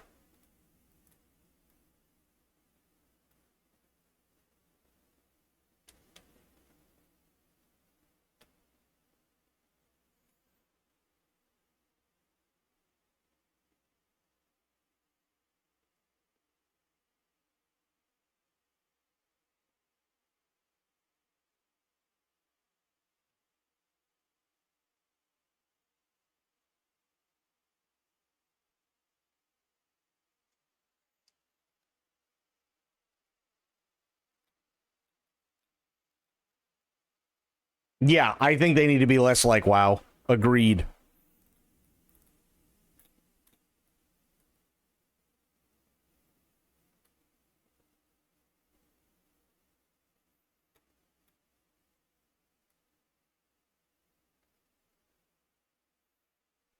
I think they really need to be less like WoW. And they're already different, but there's a lot of things that sure are similar that I think they need to address in FF14. Because there's a lot of people that are getting screwed. A lot of people. Right? It's the Black Mage problem all over again, right? Black Mage has to, if the Black Mage really wants to pop off, then it has to stand in its ley lines. Right?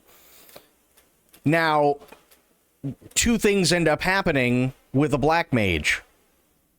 If it stands in the ley lines, it's going to get pulverized, but if it doesn't stand in the ley lines, everybody pisses and moans because the Black Mage didn't do their job.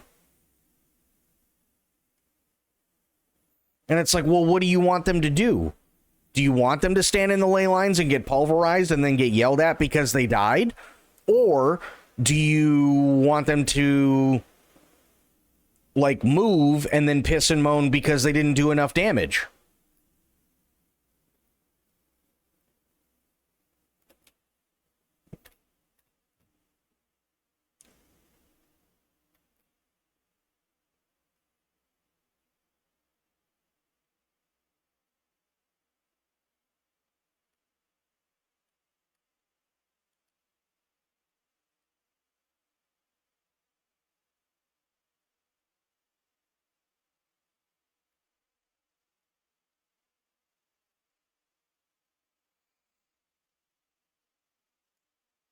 Yeah, let's play it safe.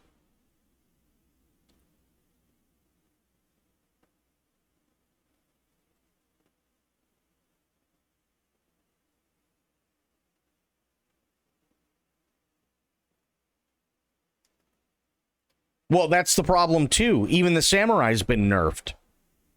One of the biggest things for the samurai is the samurai isn't... the samurai's still strong, but take a Reaper. The Reaper will absolutely decimate a samurai any day. Any day.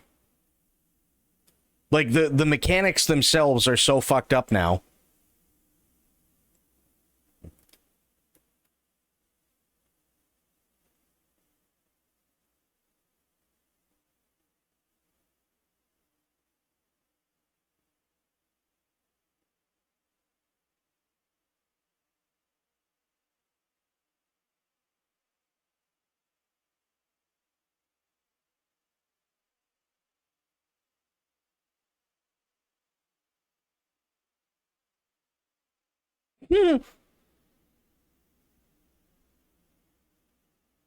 Oh, yeah. Skip the parking because I'm backwards anyway.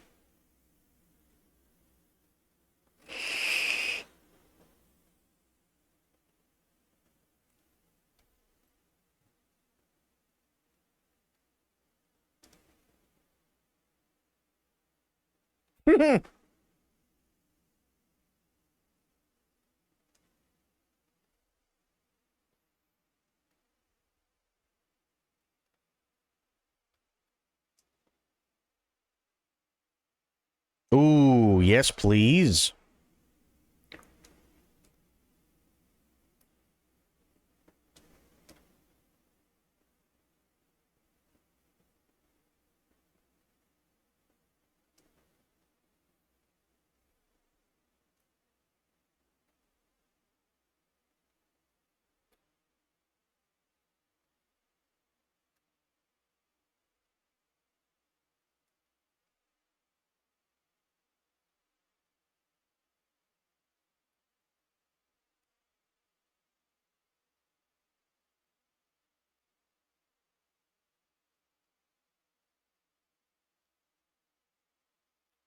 There we go.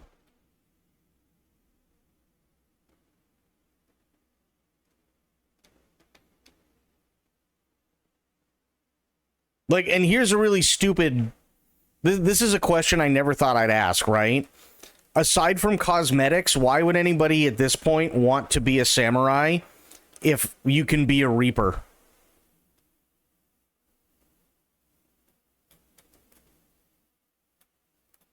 Or a Viper, for that matter.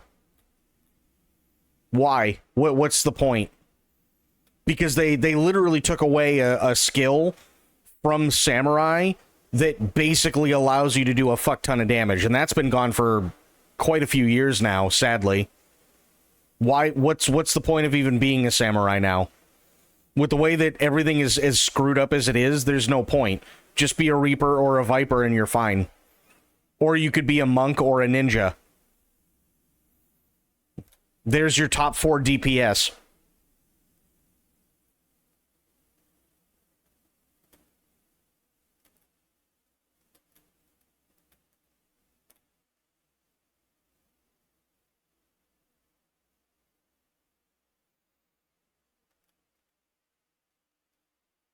Yeah, but it doesn't matter because ninja and monk are still the top 2.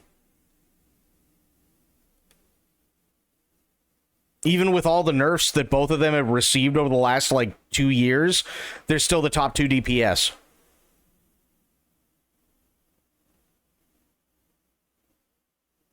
So if you're really going to be competitive, why even be a samurai? It doesn't make any sense.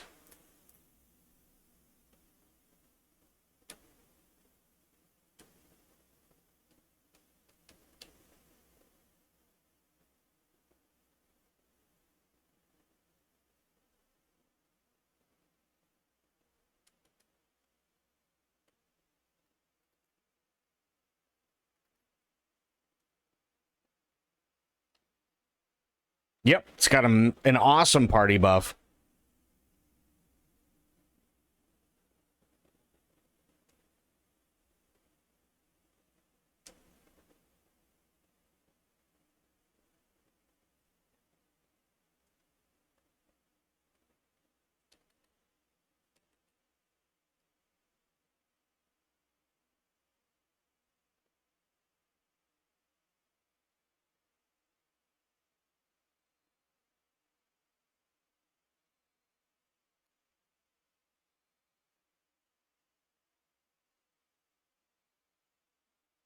Trade market. Take job. Yes, please.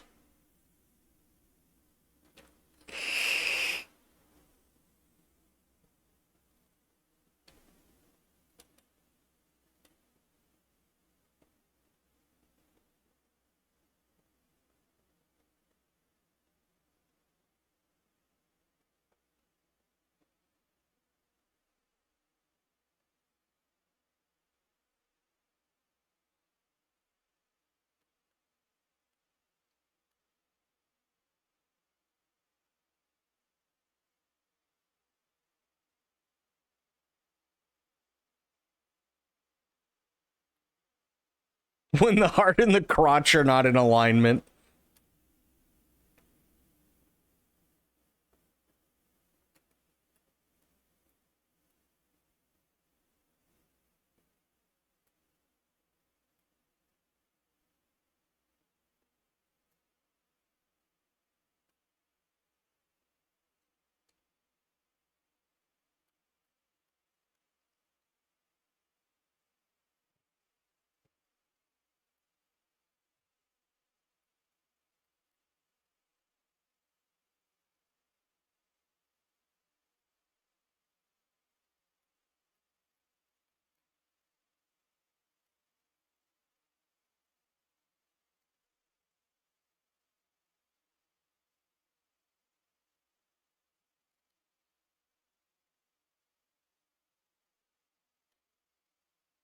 Come on. There we go.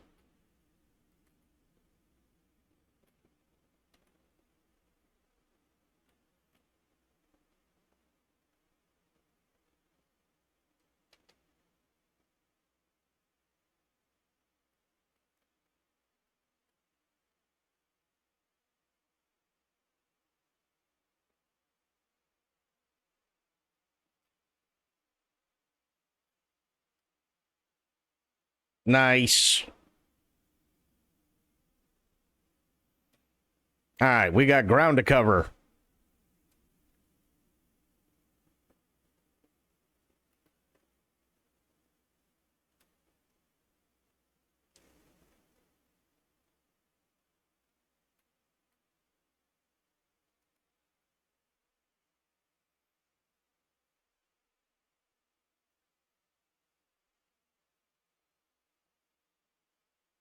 Come on, get me up to speed. Jesus Christ. Fucking way stations, man.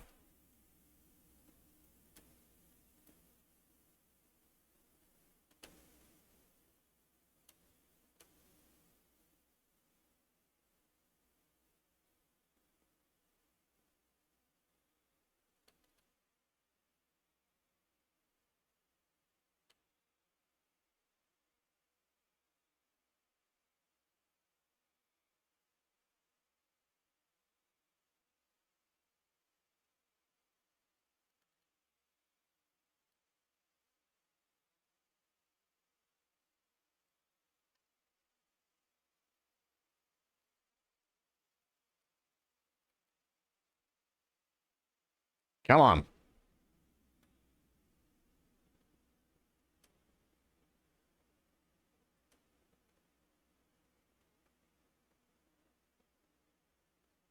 Jesus, bro.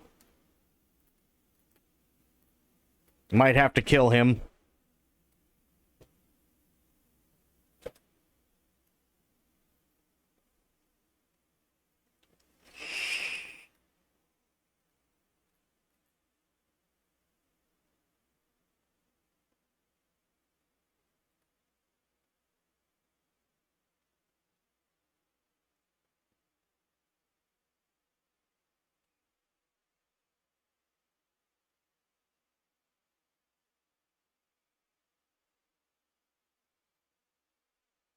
Hot, dirty action.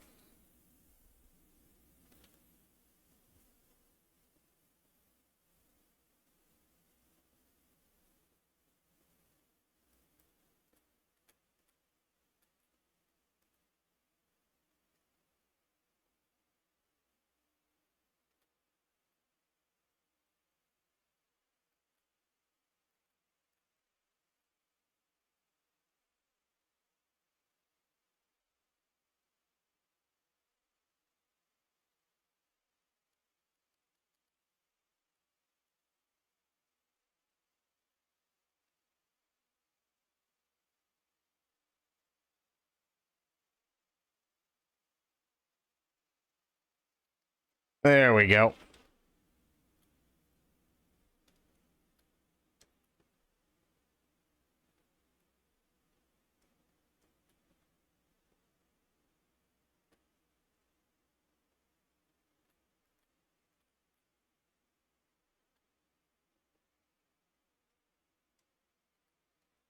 Okay. Now we're cruising again.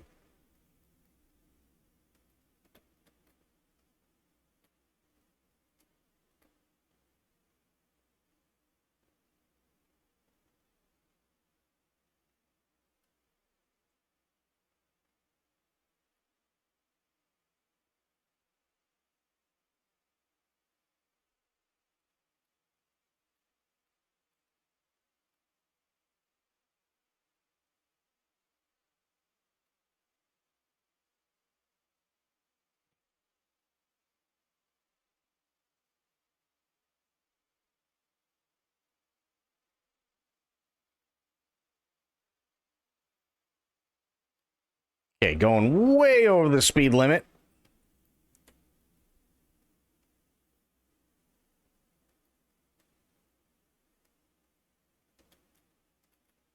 His head explodes. Oh no.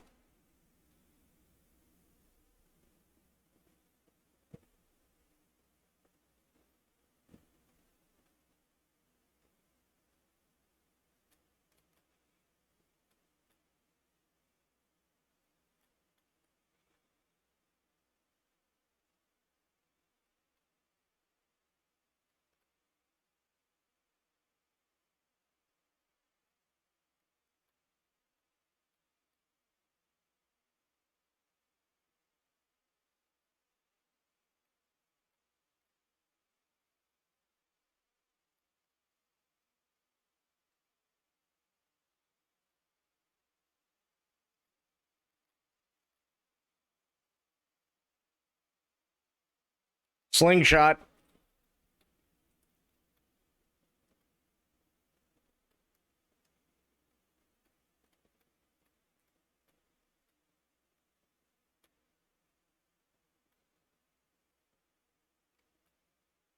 Awful migraine. Oh, I hate those.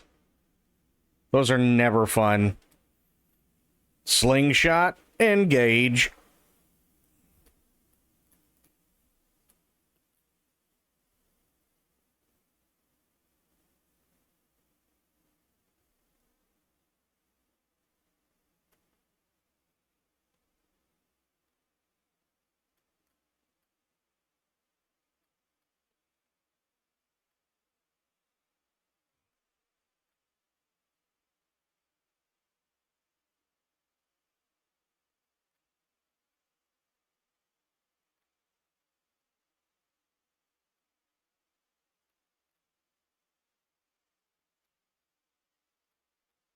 Yeah, but it still works.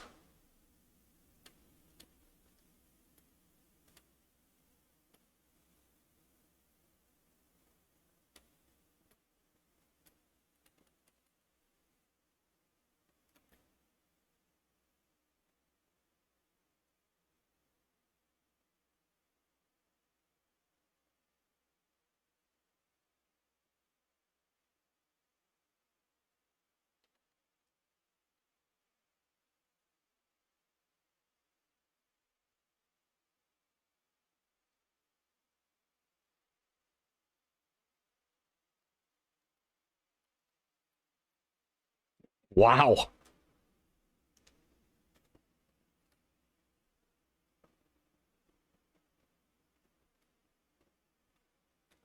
Lucky dip medication switching night? What the fuck?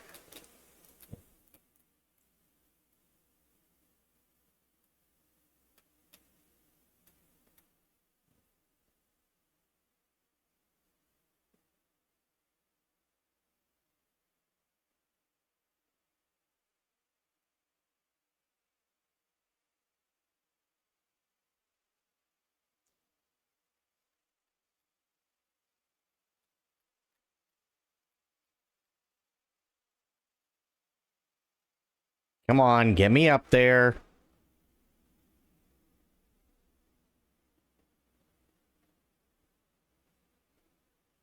Yeah, I'm gonna have to rest as soon as I can. Otherwise, it's gonna turn into a really interesting trip.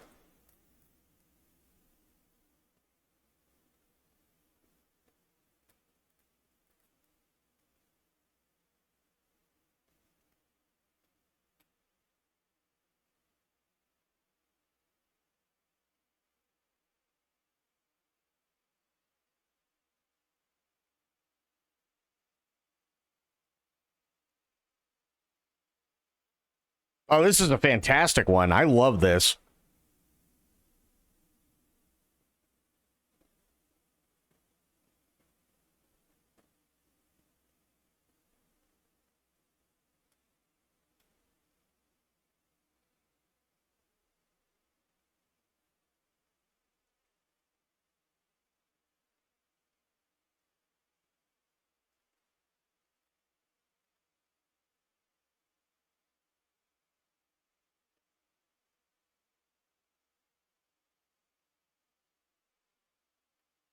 Ooh, gotta slow down for this.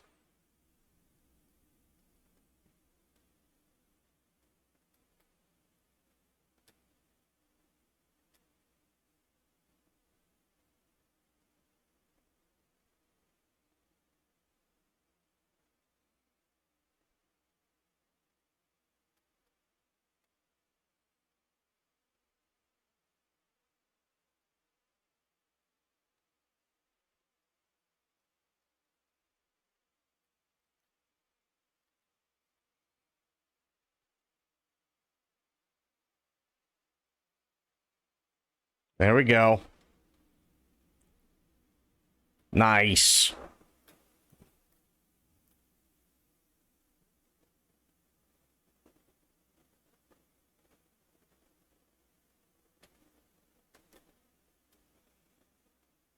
Oh, this could hurt. Oh my god.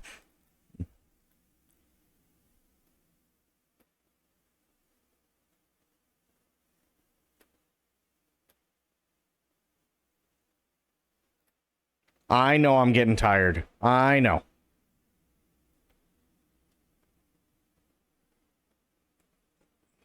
Oh, I go straight, there's beds. Perfect.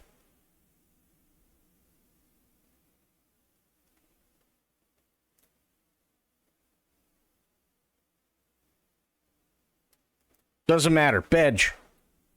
Fuck the light.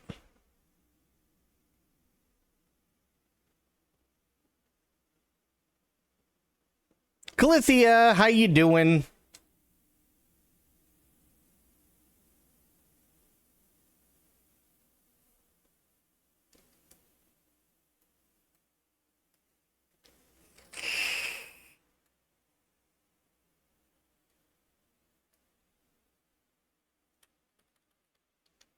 I need a bed tonight.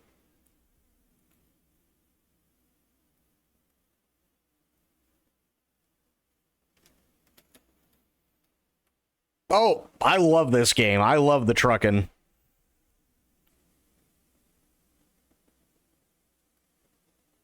I need to sleep tonight.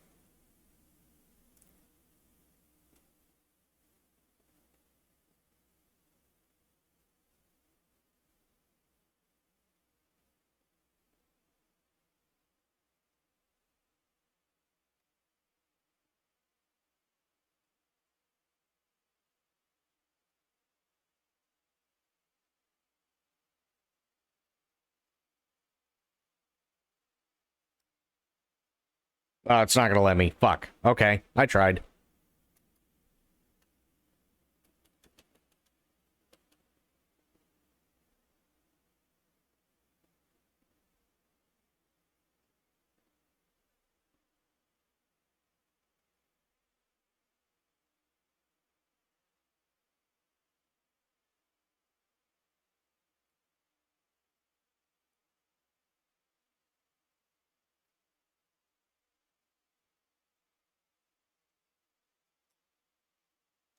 There we go.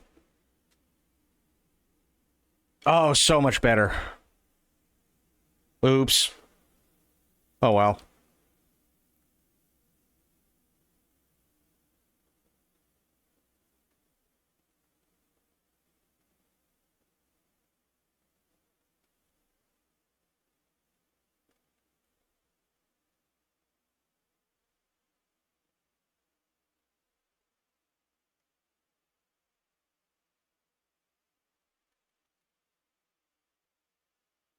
Come on.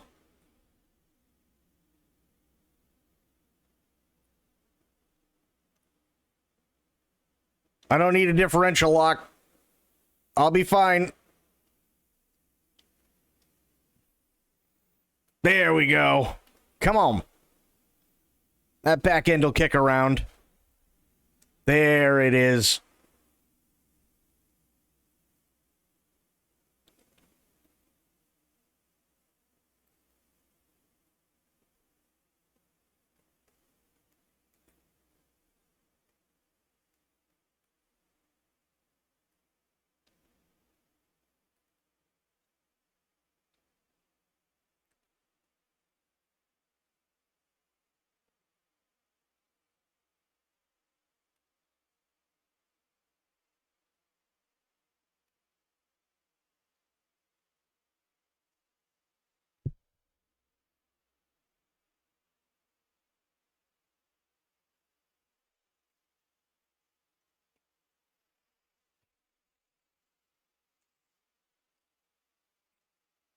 So how you been, Calithia? What have you been up to?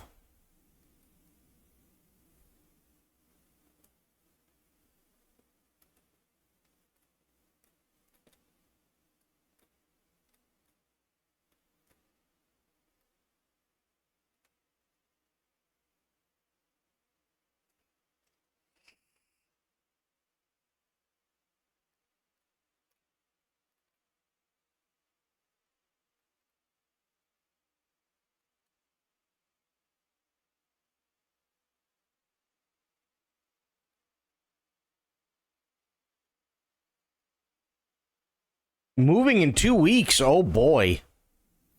A lot of people moving recently.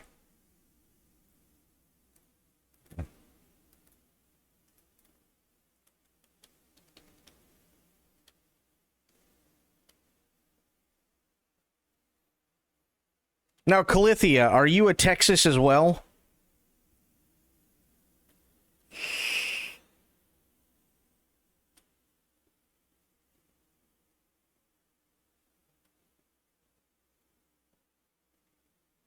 Yes, okay. I thought you were.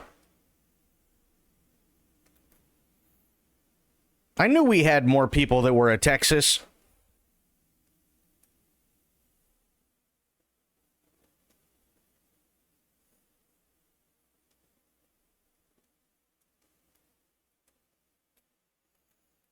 Rent in Houston is crazy. I don't doubt it. I don't doubt that at all.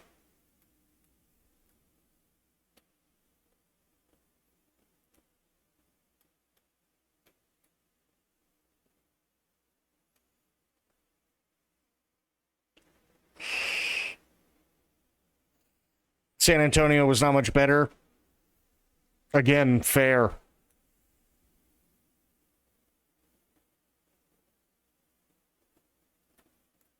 We are Texas friendly. It's true.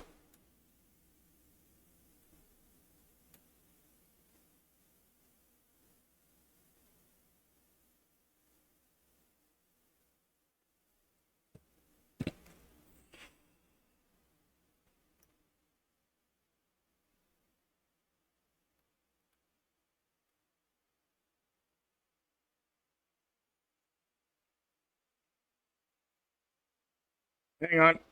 I'm doing a dumb thing.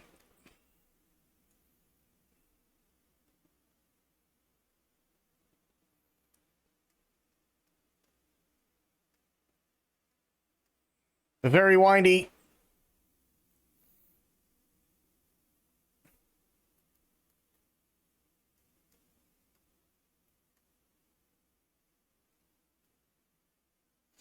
Moving to the hill country and I can get a 2-bedroom for the same price I'm paying for a 1-bedroom. Or really cheaper than... Oh, shit, yeah.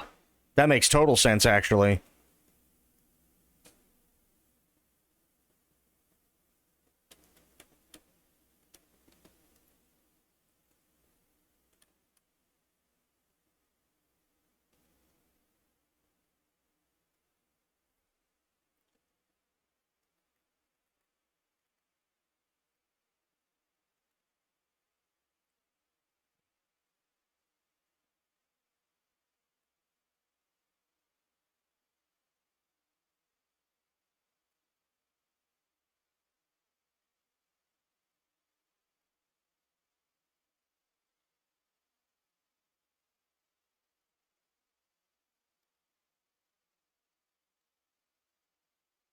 There we go.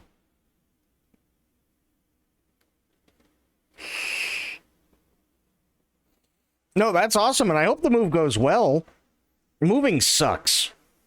It always sucks.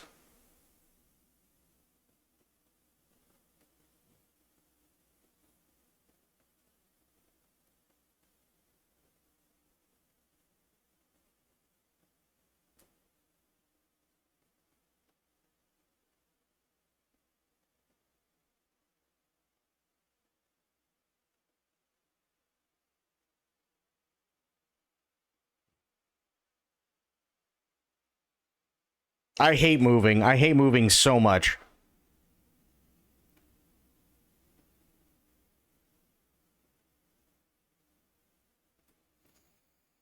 Having a company move me this time, so I'm a little nervous. I can understand that. Moving companies typically aren't all that bad, though, but, I mean, I can understand the stress, for sure.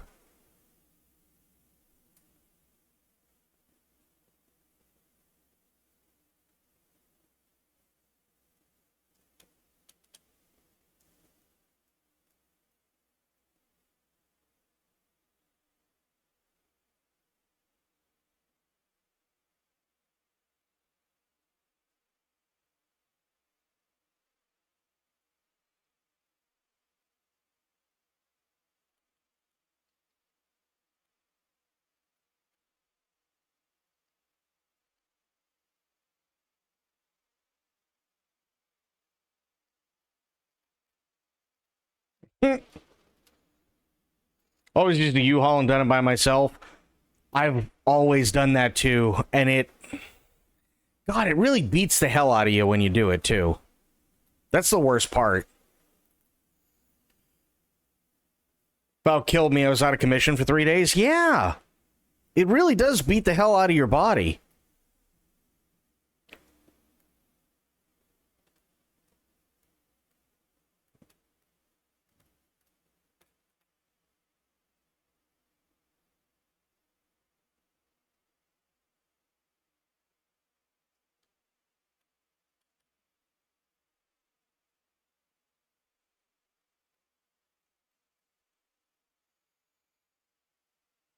The Mart of Wall, ew.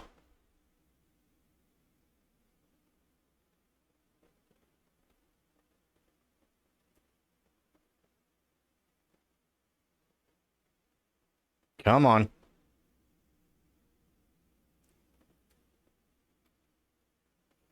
DoorDash it.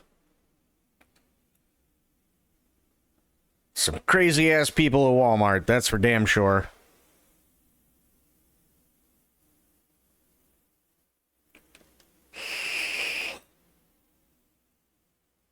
Oh, it's not a thing? Oh, damn.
Oh, you have to be a member for that? That sucks.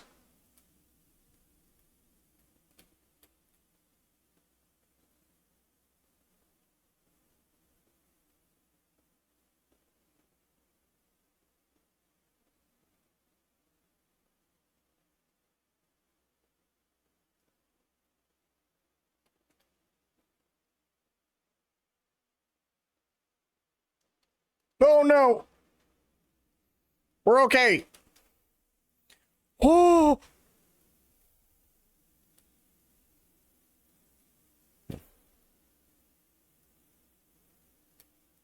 We almost weren't okay, but we're okay.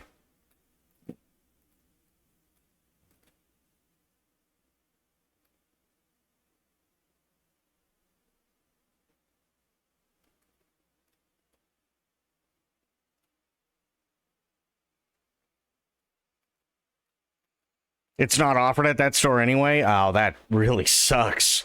Ouch.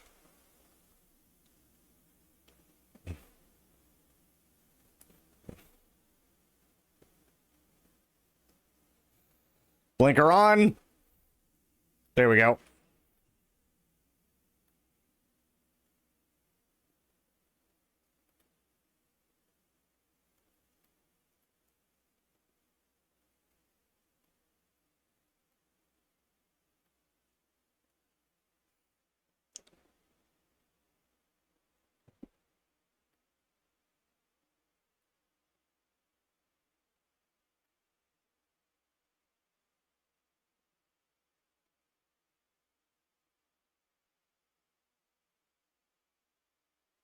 Okay.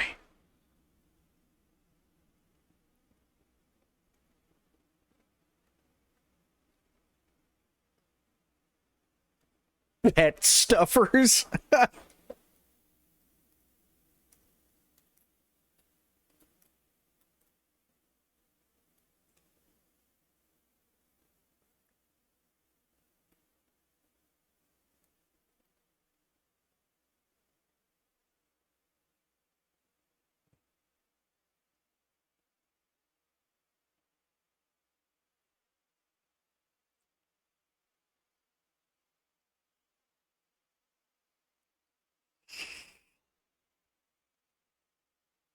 Oh, God.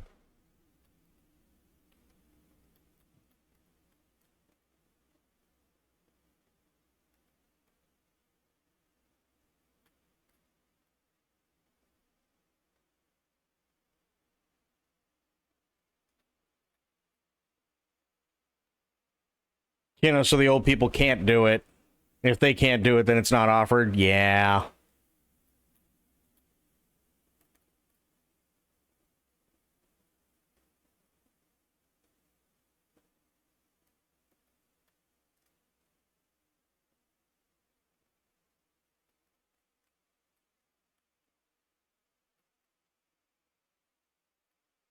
There we go.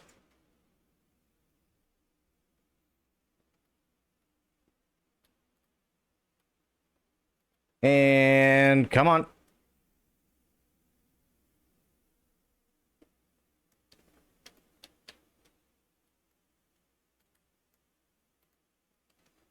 Oh, Jesus.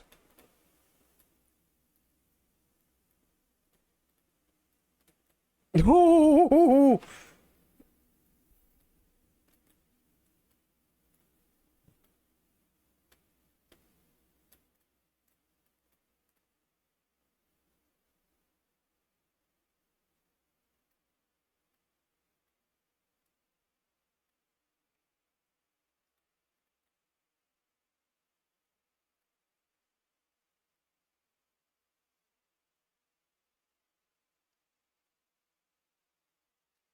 oh, I took up the whole lane on that turn. Jesus.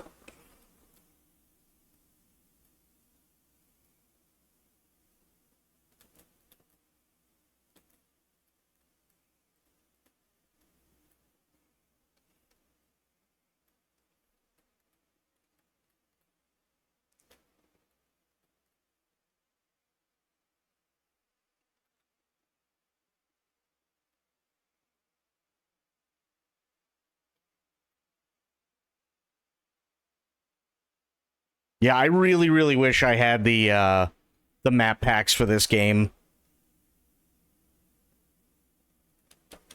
They do have Texas as well.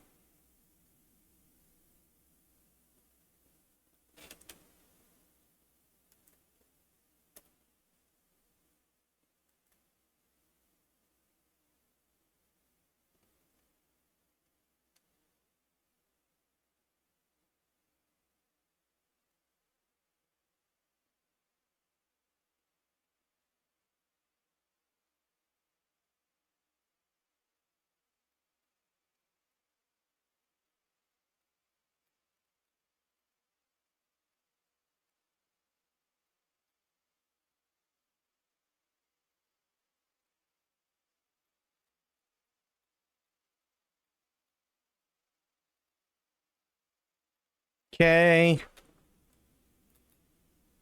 There we go.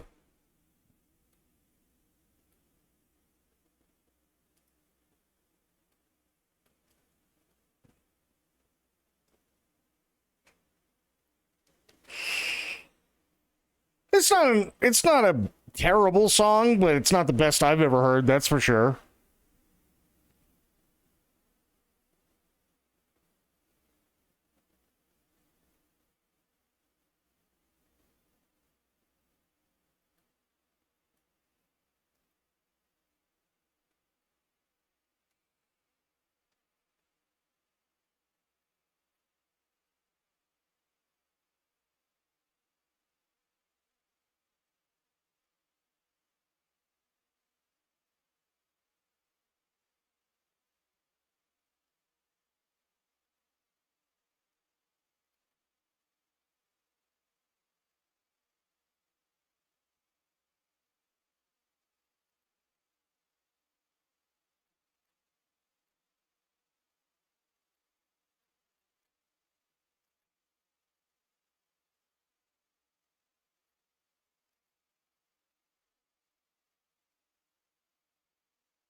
Bro, come on, man. Go faster.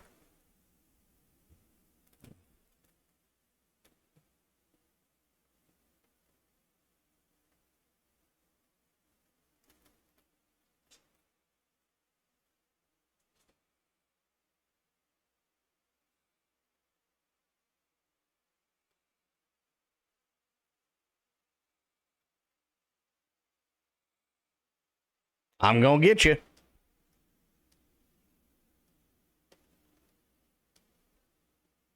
Be in jail day one. Hey, you know?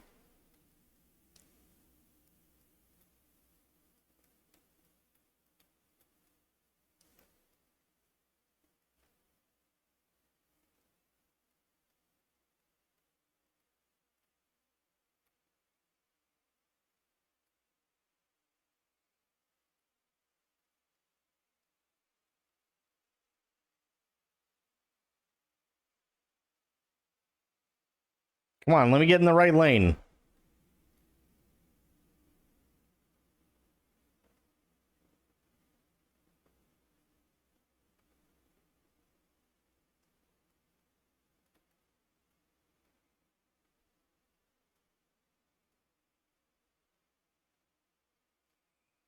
Agricultural inspection? Fuck, what is that?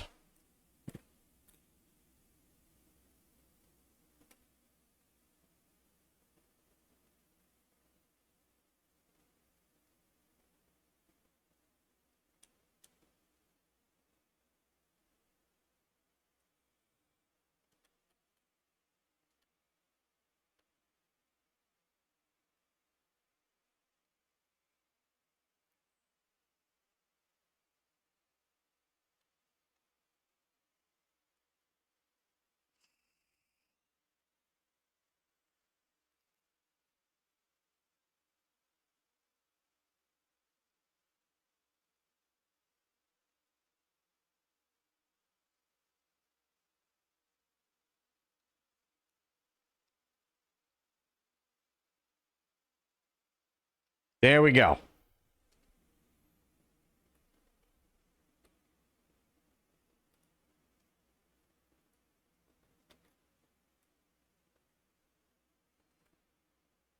Check for invasive species. Oh, fair.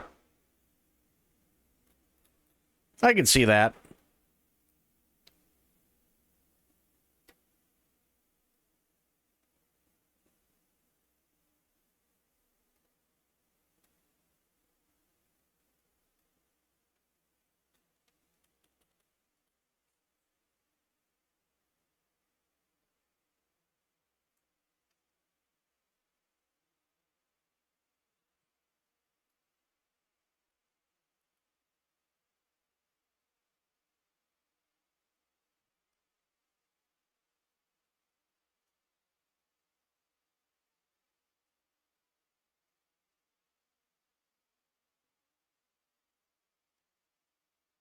Come on.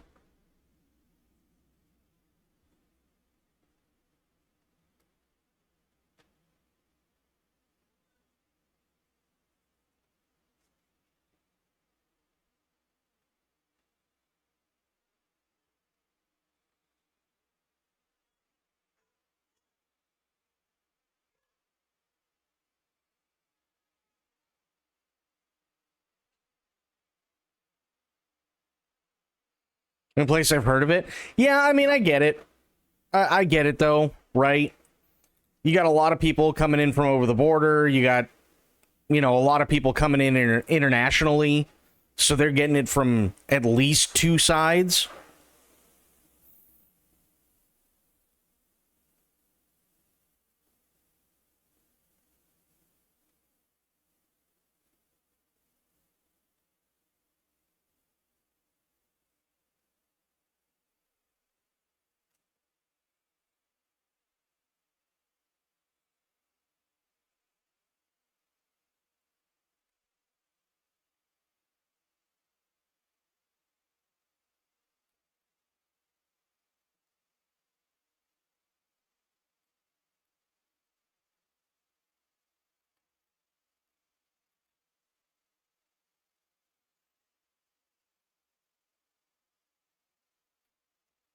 Yeah, I could see that.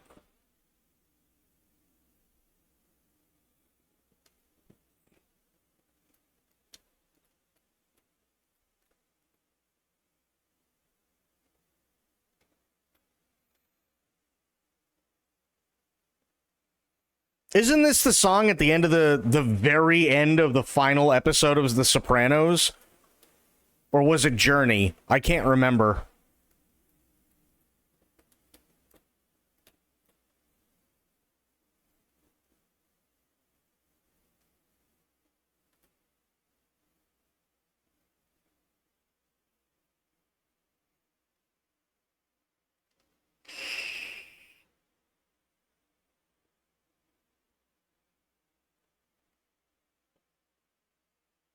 I want to say it was Journey 2, but it's been so long since I've seen it.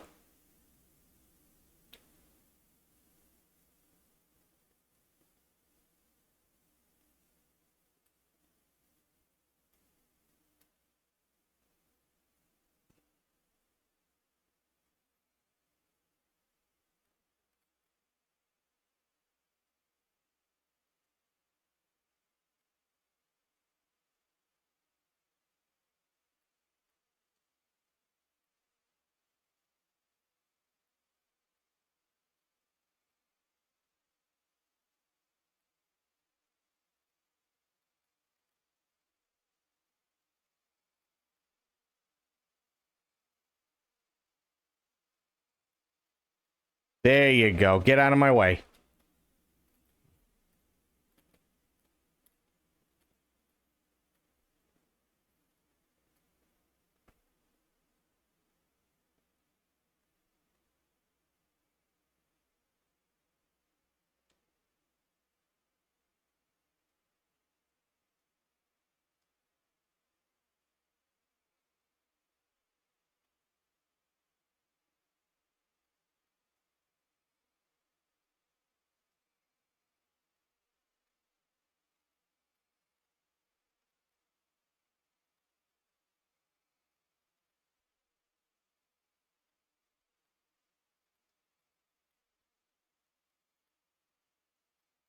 There we go.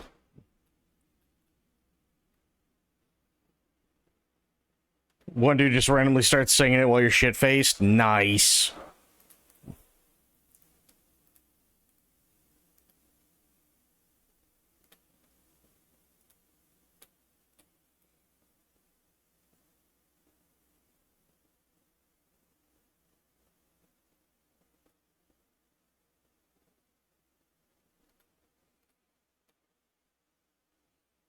I mean, hey, when you're that hammered.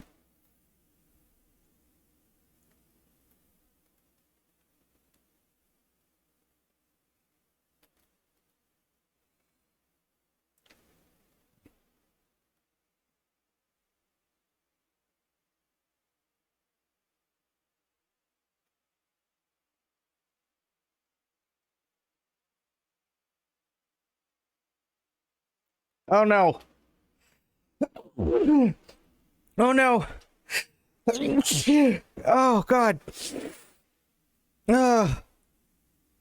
Excuse me.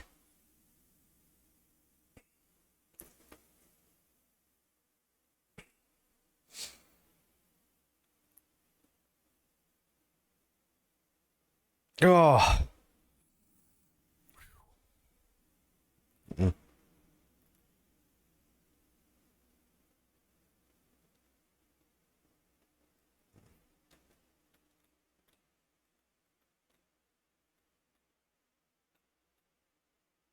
I mean, hey, I think we've all been there though, right?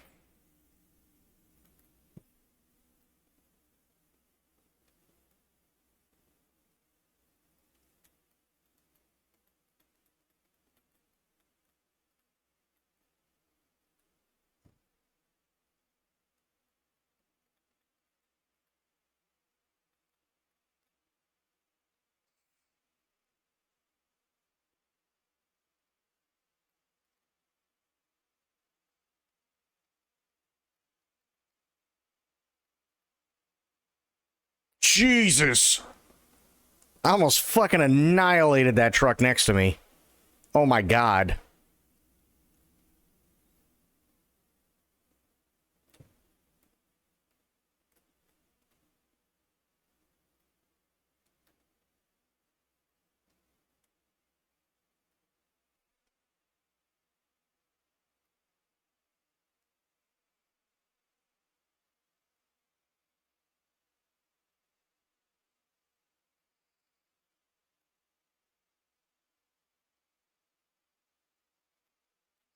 Did it once or twice and didn't do much alcohol that way much after. No, I mean, that's fair.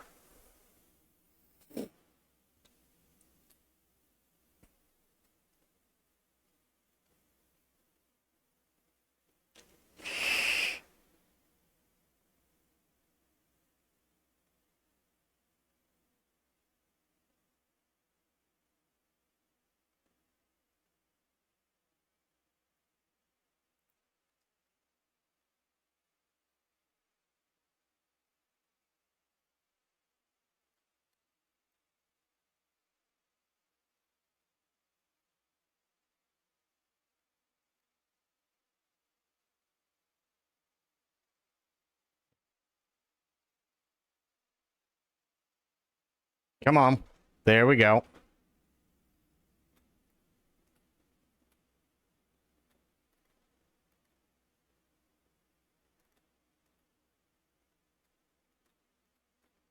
They're going to make me turn around, aren't they?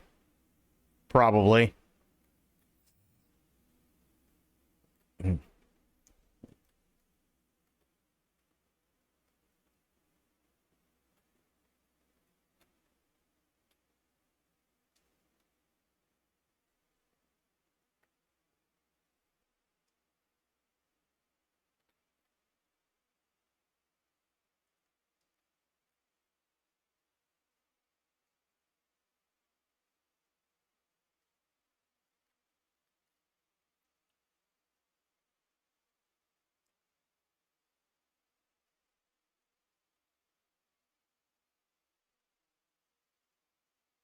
Oh, no. Okay, we're just taking the next one. That works, too.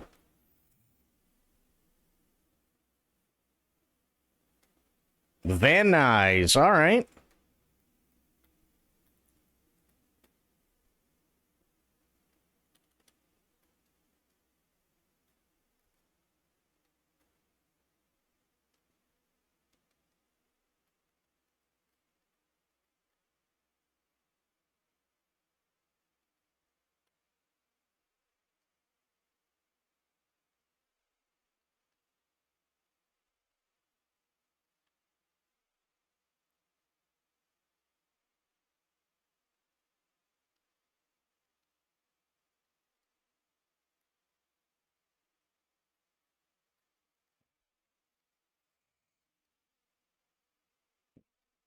Almost there.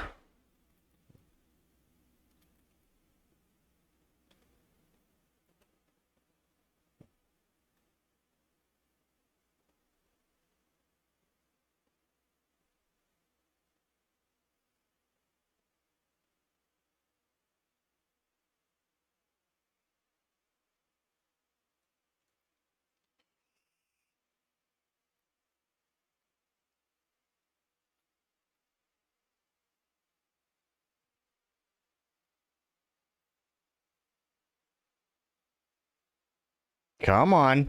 There we go.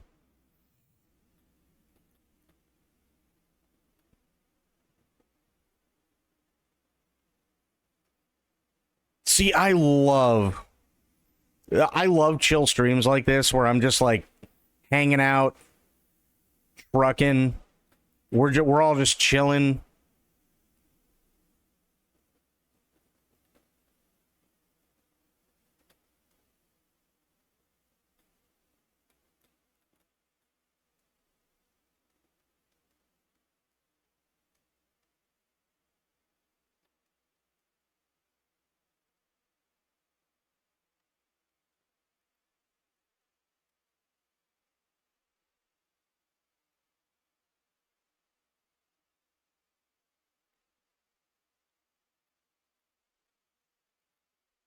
Hanging. Yep.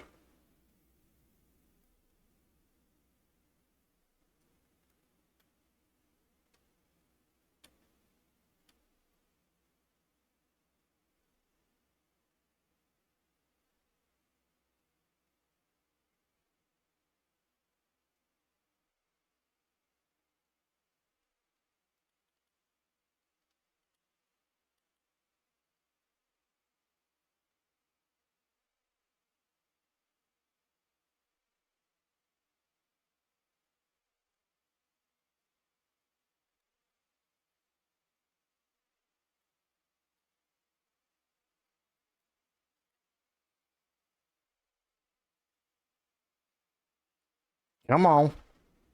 There we go.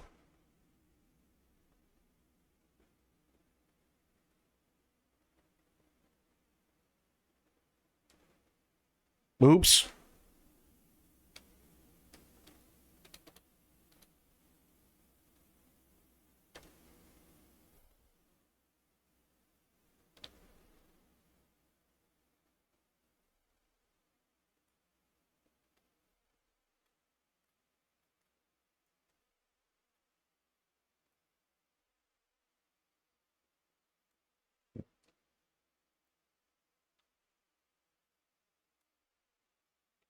Okay. Come on. We're almost there. We actually didn't do too bad this time.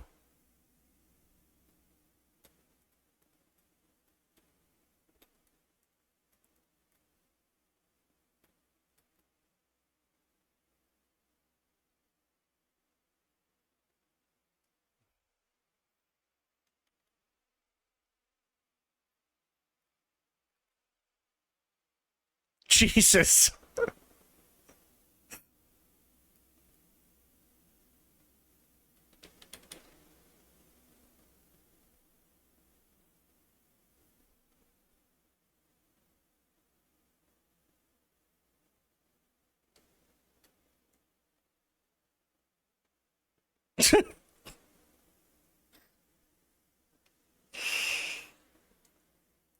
Jesus, Fernando.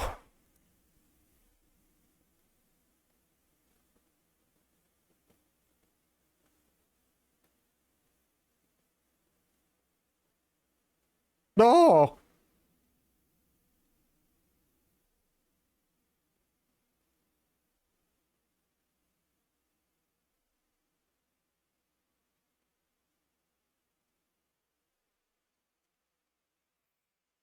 Excellent. Nice.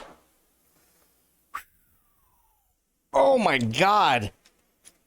That one felt like it took forever.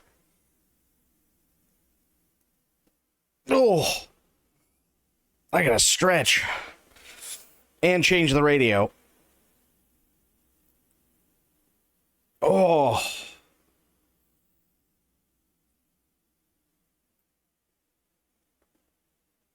Oh. Let me see if I can find anything. Ooh, and thank you for the hydrate, Calithia. Definitely gonna need that.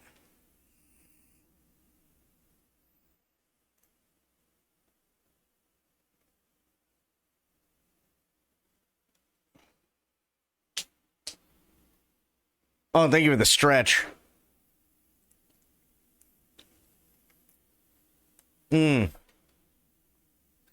Hell yeah, Hall & Oates.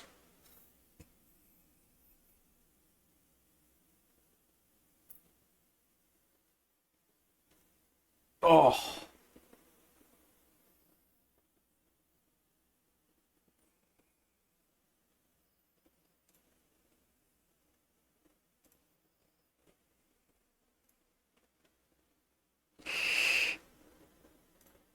This is the good shit right here.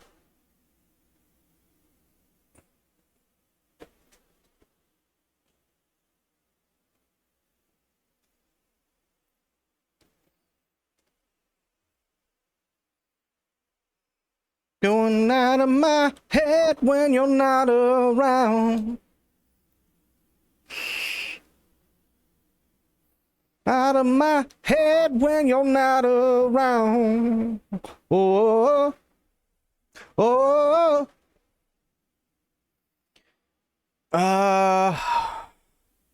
high value. Nice.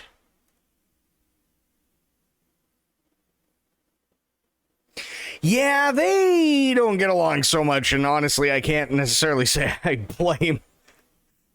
Can't really say I blame them anymore, you know?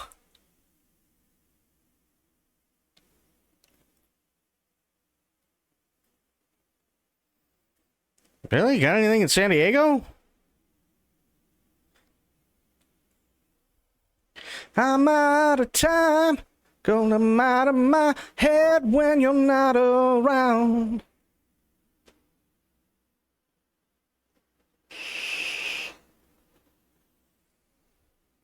Oh, yeah. Yeah, I'm not surprised by that whatsoever. Sadly.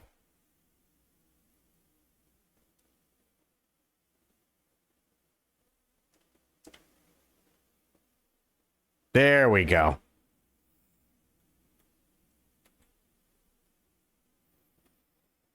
Only 36K, huh? It's a Holbrook.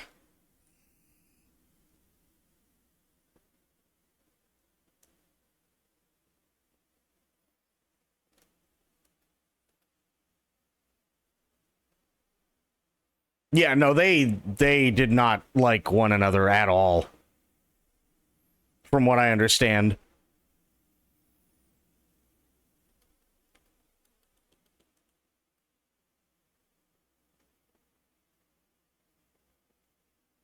But, I mean, to be fair, when you're making that kind of money...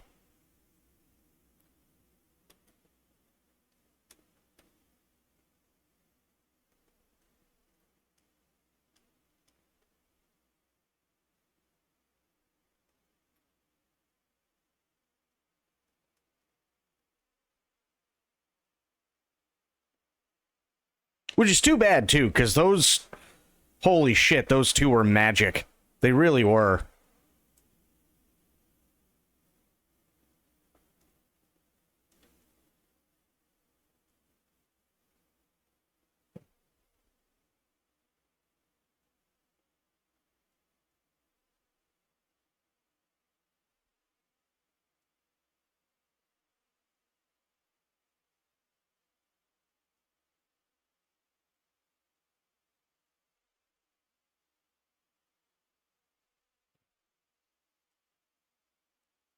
Okay, freight market.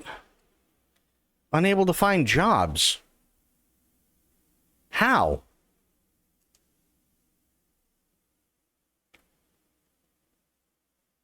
Oh, it's going to be in another spot. That's the only thing. Yeah. That's what it is.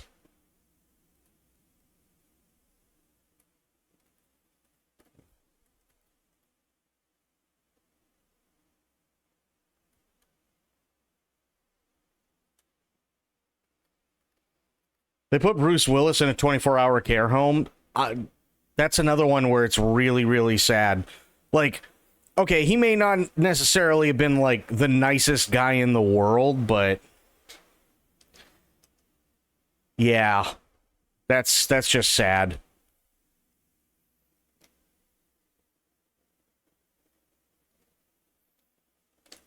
Last few years have not been kind to him.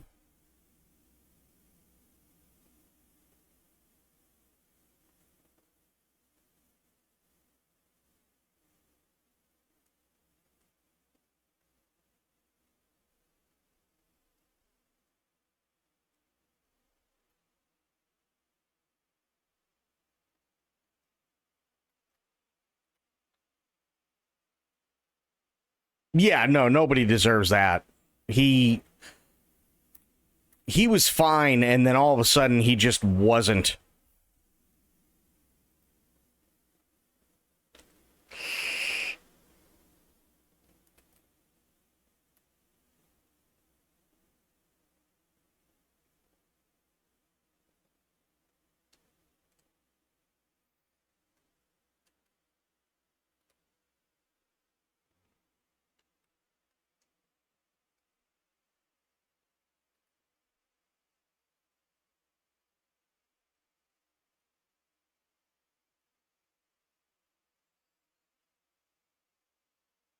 Yeah, no, his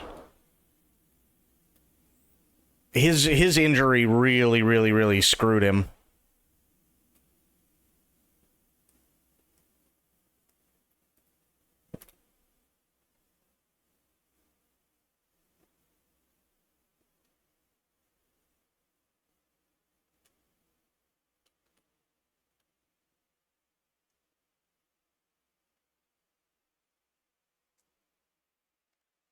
Okay, freight market. Take job. Yeah, that's really sad.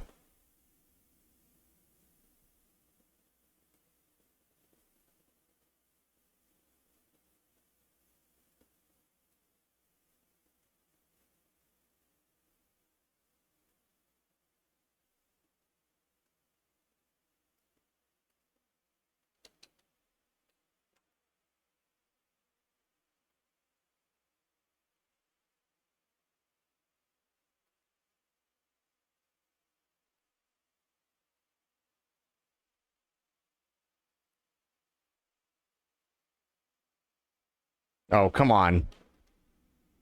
A little more. There we go.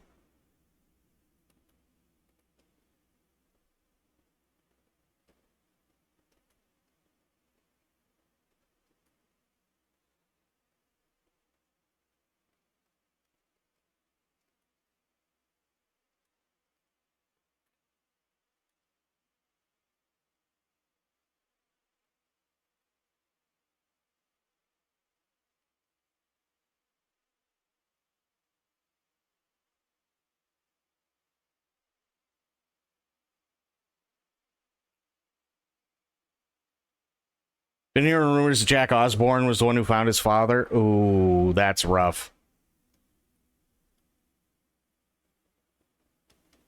Yeah, this year has not been kind at all.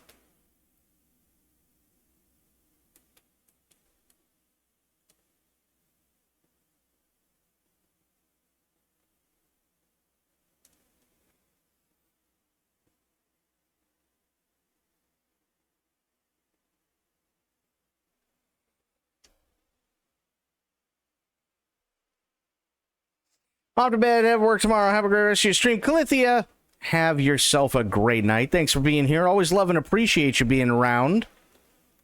And hopefully we'll see you again soon.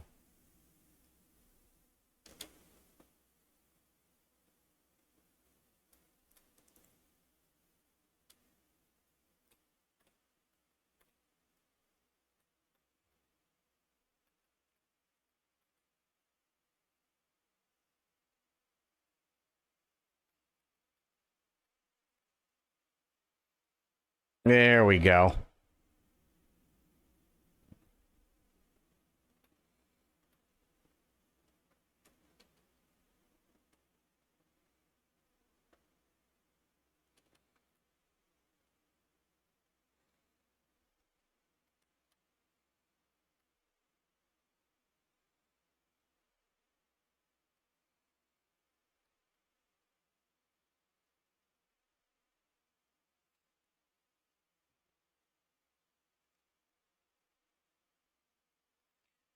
Okay. Fuel up.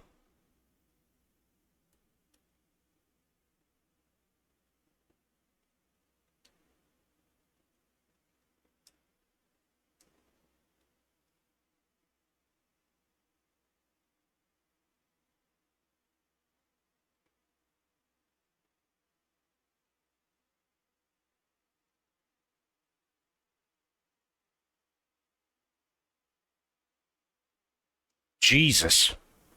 All right. Now it's definitely nap time.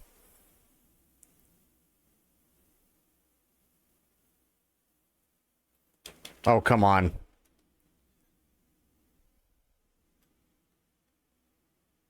Come on, first gear. You can do it.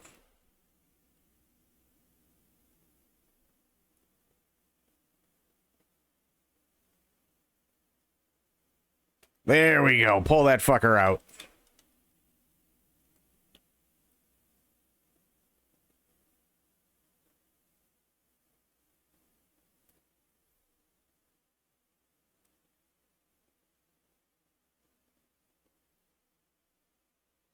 It's going to be around there, I'm assuming.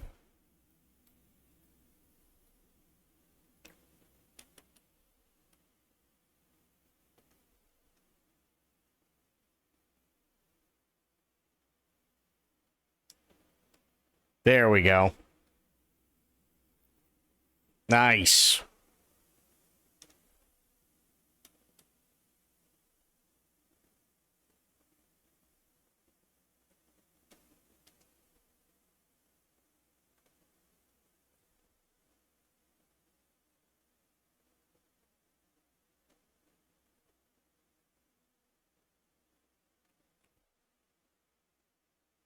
There we go.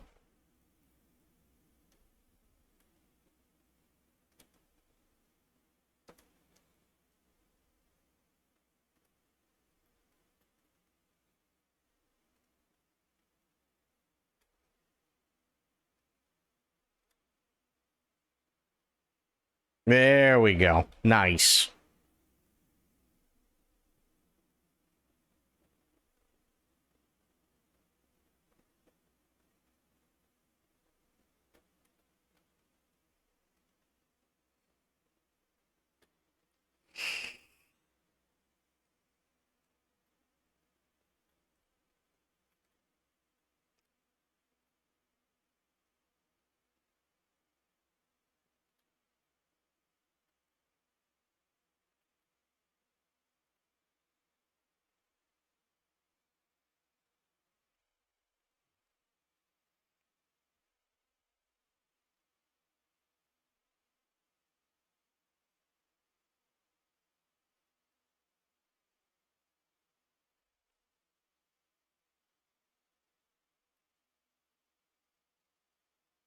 What, I got 10 hours?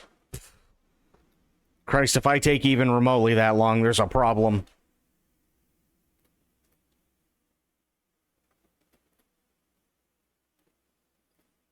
Oh, you're headed back to San Diego? Nice.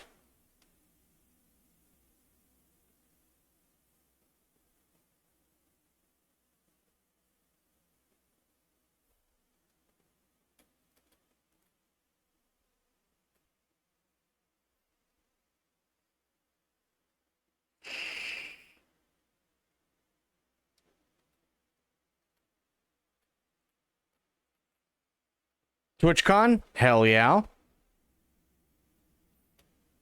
I really, really wonder what the hell they're going to do. I know that sounds really, really weird, but I really do wonder what they're going to do with Twitch. I feel like everything they're currently doing is like a... It's like a panic response after the Viewbot purge.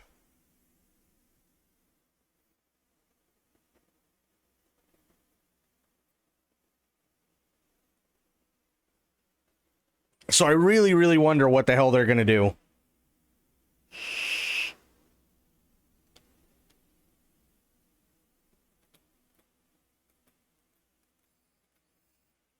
'10th anniversary is probably the last year I can go. I'm absolutely, dude.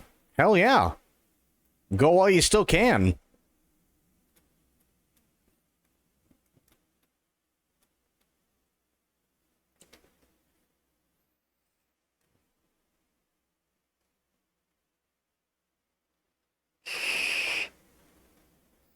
There you go.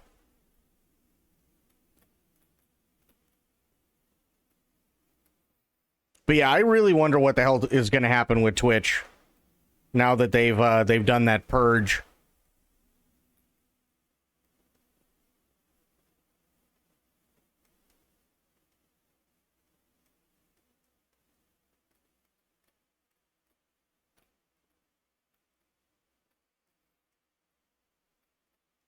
I honestly, I don't think they realized just how much it was going to hurt.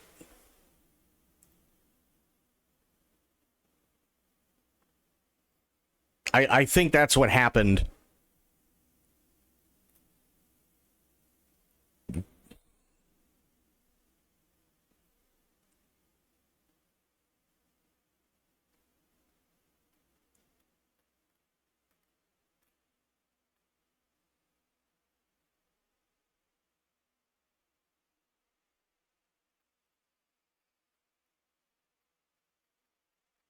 Well, so here's the issue, right? The unfortunate reality is that Twitch still has the monopoly. They still corner the market, but you do have places like Kick who are now setting what should be the industry standard for pay. And they demolish Twitch when it comes to that.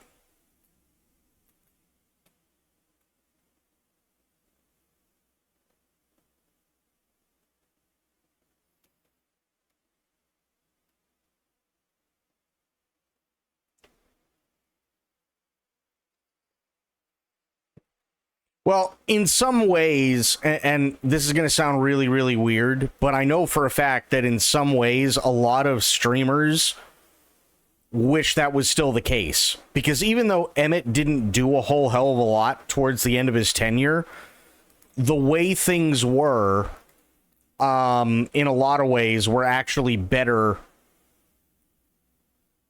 for streamers.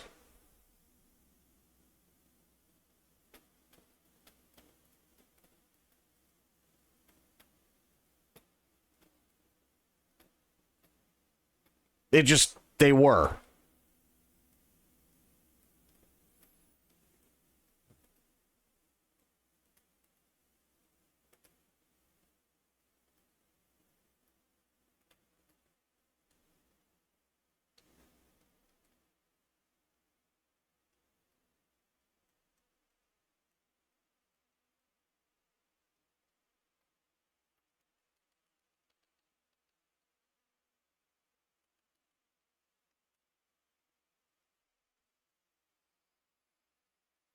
No, in some ways it was. Because you got to remember, right? It's not the small streamers.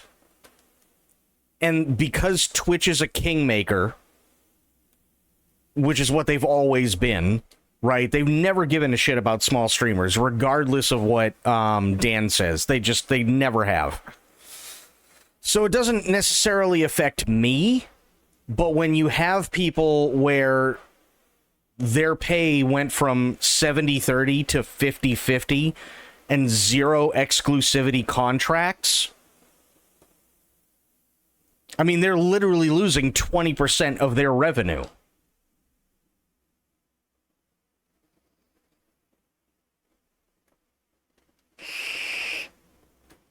That's working. That's like working at a job and you're making $20 an hour and you've been doing it for years and they had no problem with you and there were a lot of things that were going well, and then they just go, we're going to dock your pay by $4 an hour now.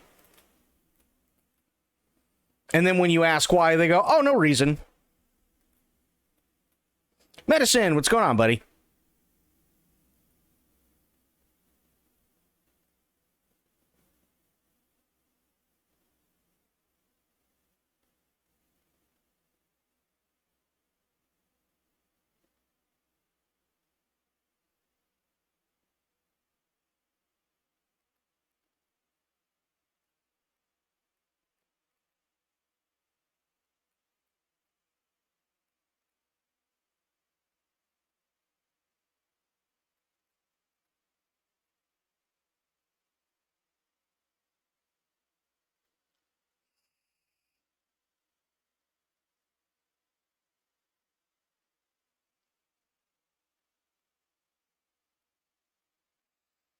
And unfortunately, the way that things work, especially with ads, And we all know that ads are like just pure poison, right?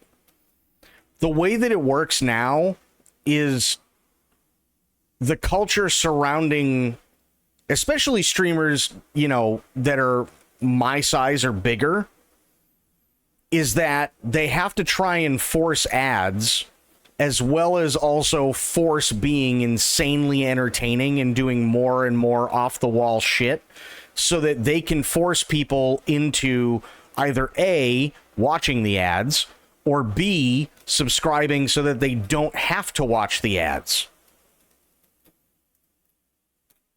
Instead of letting things happen naturally. And they've literally just changed the ad stuff again.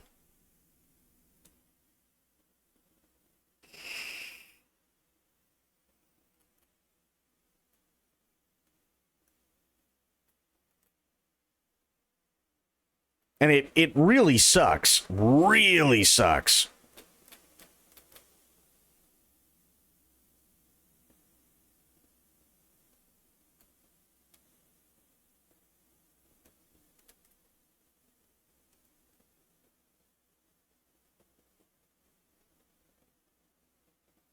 Like, there absolutely has been a lot of stuff that's been good that's been done. But you've had a shit ton of people lose their jobs. You've had the contractors still being treated like manual labor without any sort of contract. There is zero exclusivity. They've lost 20% of all their revenue.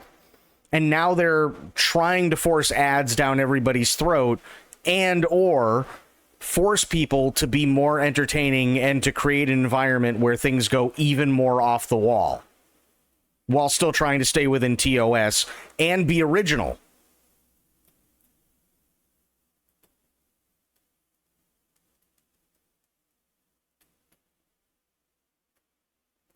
That's rough. Fuck this economy? Yeah. Core, what's going on, buddy?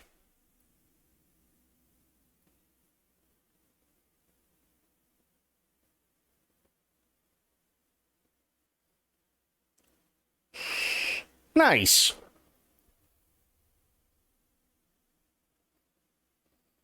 It's going pretty good. Just doing trucking. We're chilling, hanging out.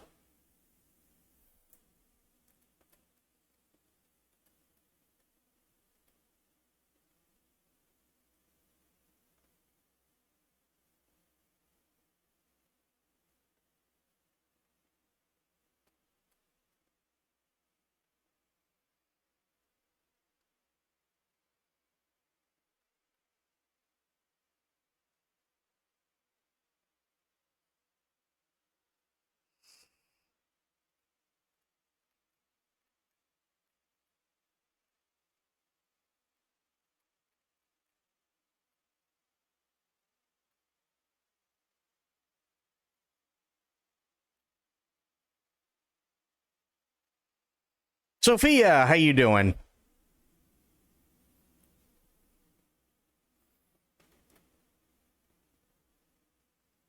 Was it 5? Probably.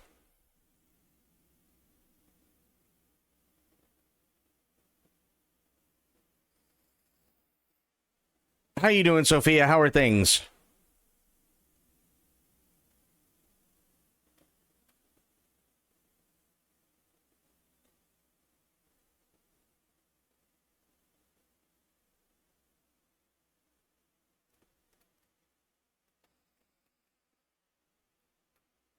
Oh, not too bad. Just trucking.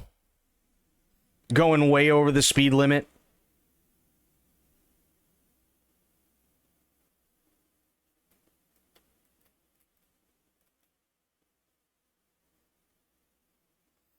Yeah, I was talking about it earlier. I wish I had some of the other map packs. Because I think that'd be a lot of fun.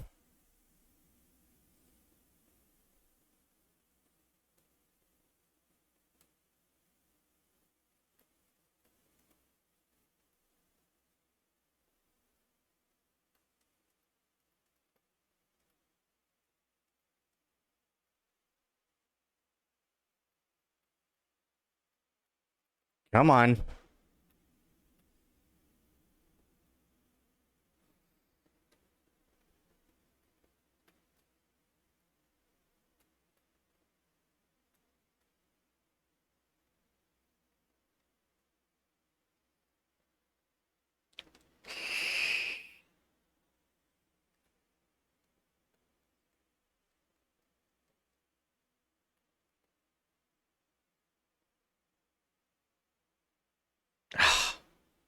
Way station.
Come on. There we go.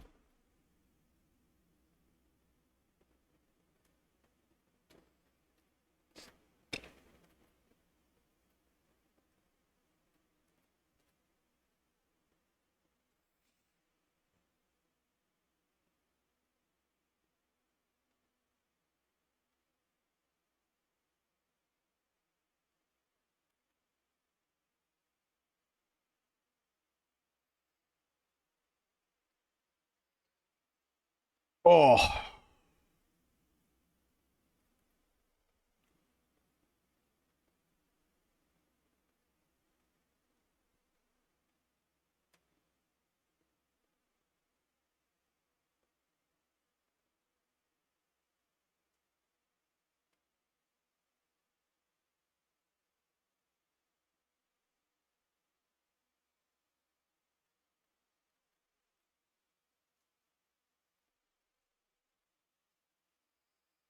it is.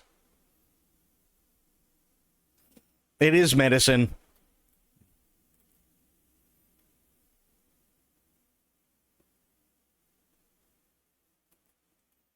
It's Vice City.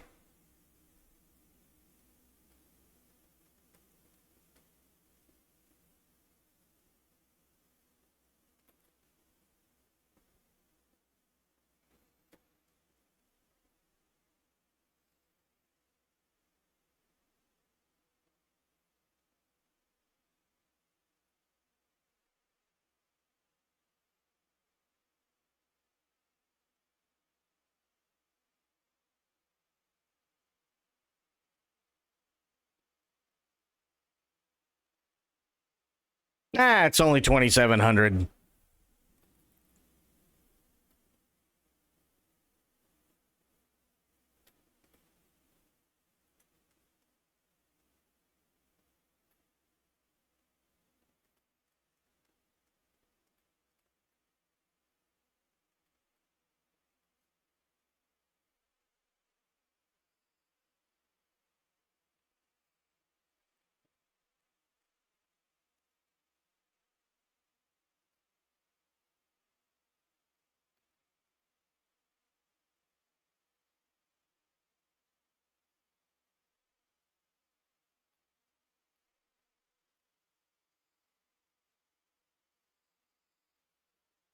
Oh,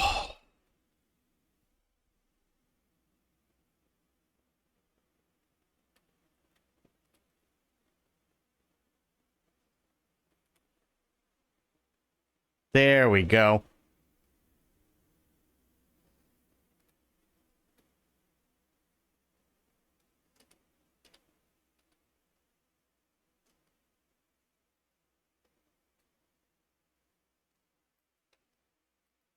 Going off road. Fuck it.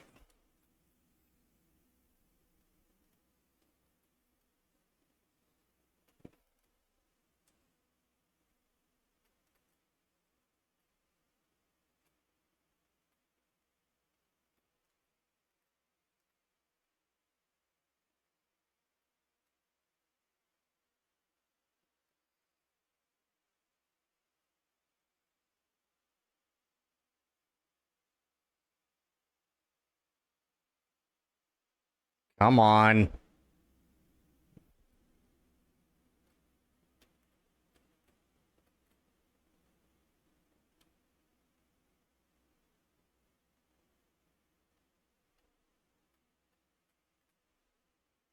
There. Die.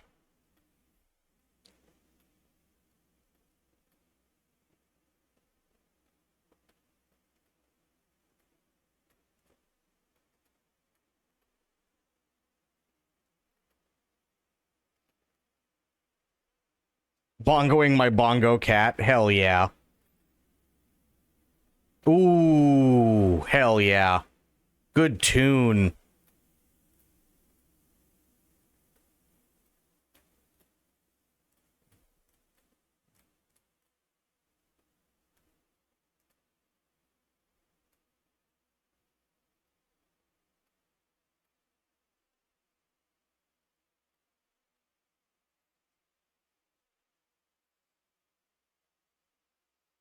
Like I told my ex-wife, I only go as fast as I can see, and besides, it's all in the reflexes.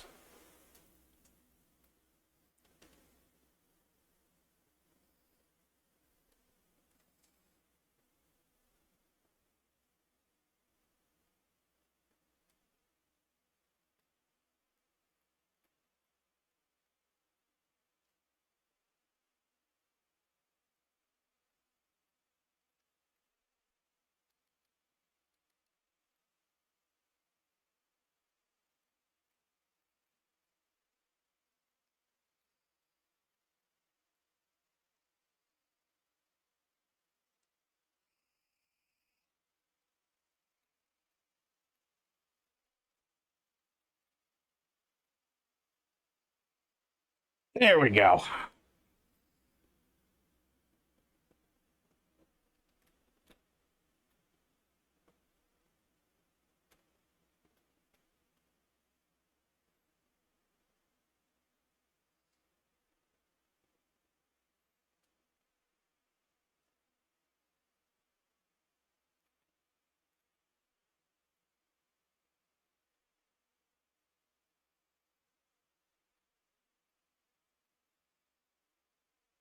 Oh, of course he's gonna do that.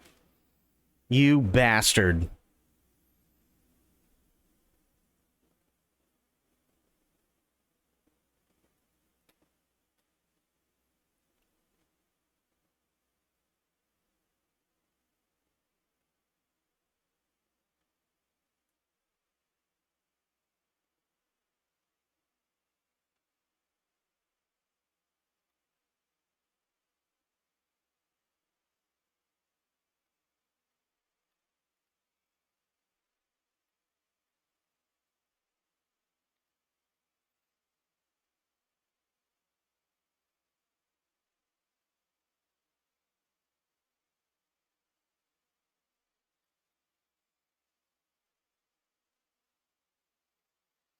God, now I want to watch Big Trouble in Little China again. Son of a bitch.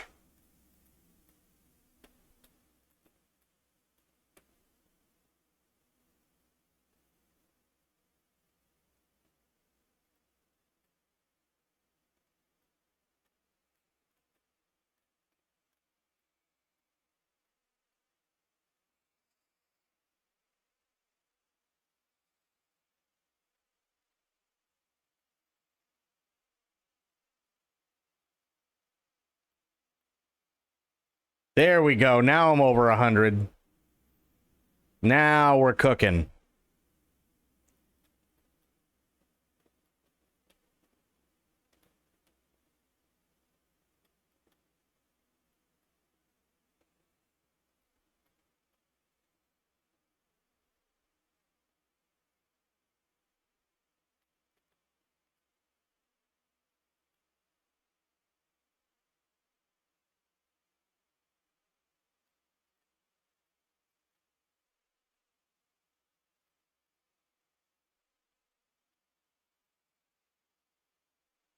Come on.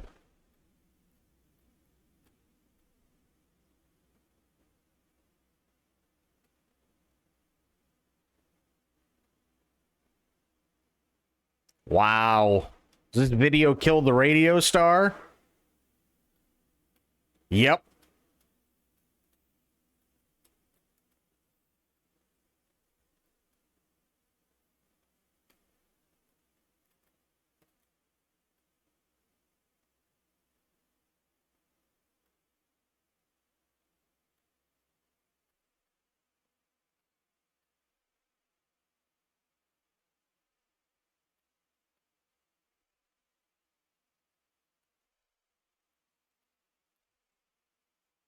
There we go.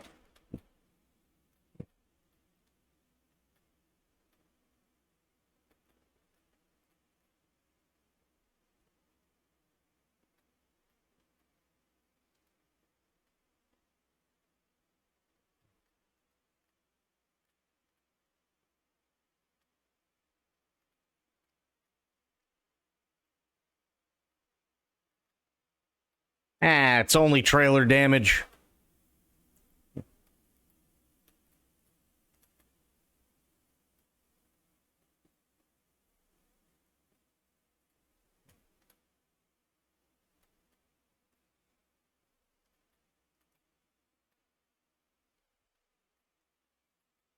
Nice, 104.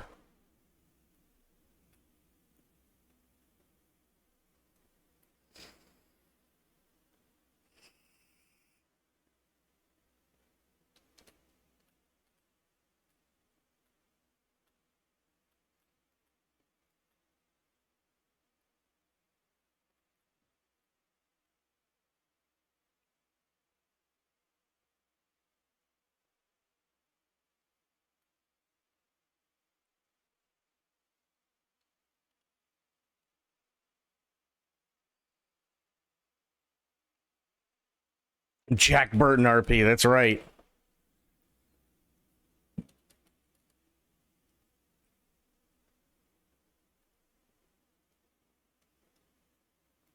Have you paid your dues, Jack? Yes, sir, the check is in the mail.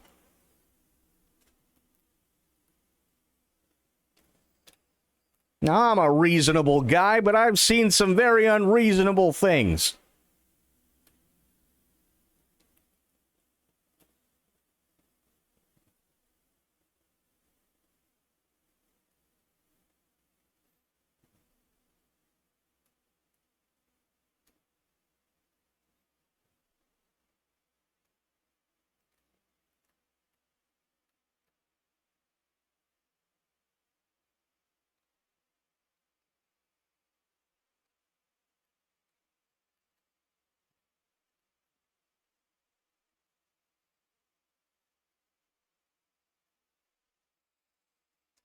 One of the things I absolutely love about that movie is towards the very end. Yeah, you know what old Jack Burton would say at a time like this? Who is Jack Burton? Me! I'm Jack Burton!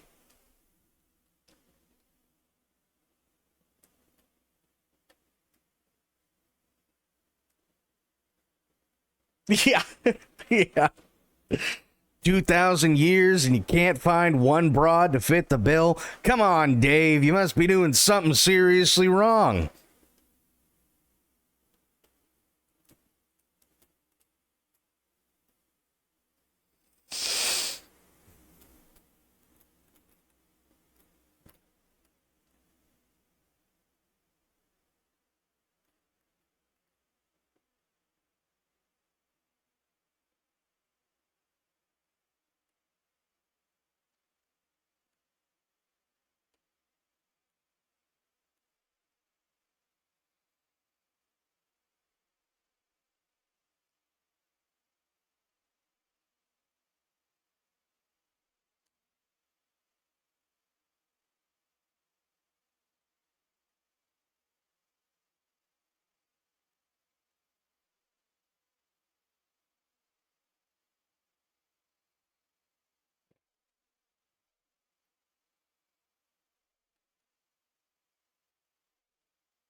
Come on.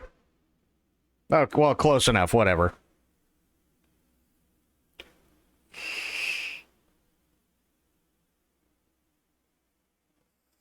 Oh, I'm so close to 20.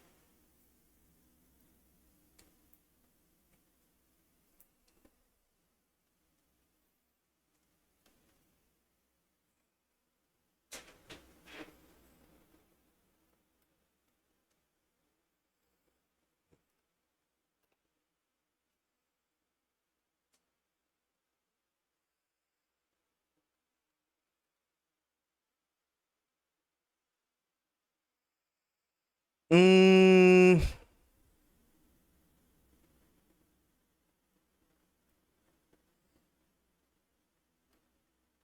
yeah, looks like Holbrook. Yep.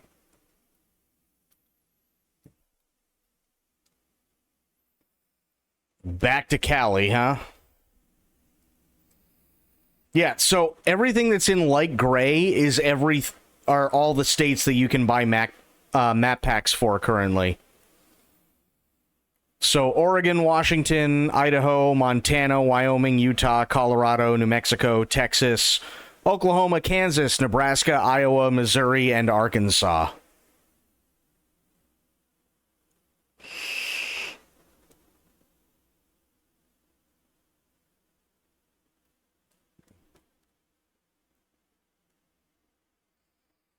So it's getting there. I just think it'd be a lot of fun to have the other map packs, but that's like, let's see, 12. Well, I'll do it this way. So 1, 2, 3, 4, 5, 6, 7, 8, 9, 10, 11, 12, 13, 14, 15. What's 12 times 15?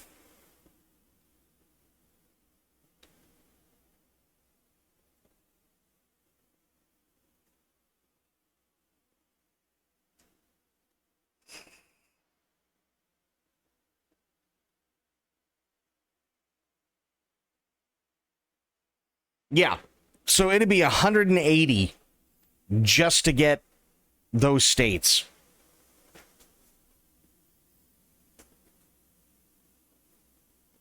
Yep. Just to get those states, it'd be $180.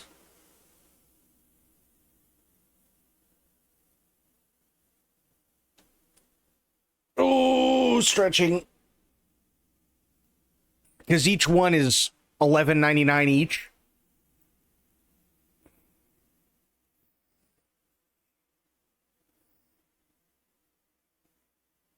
Oh.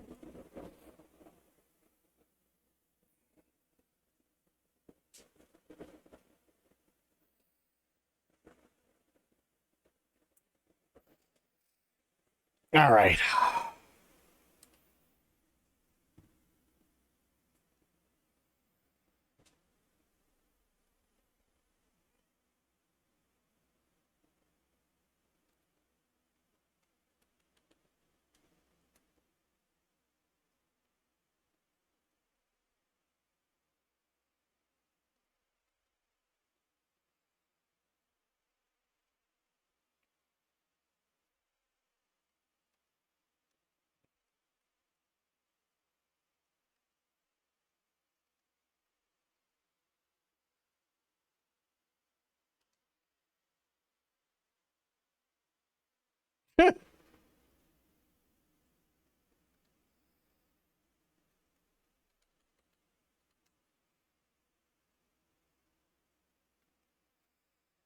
So maybe that's something to shoot for. Maybe that's what I should do. Is pick up one or two when I get paid.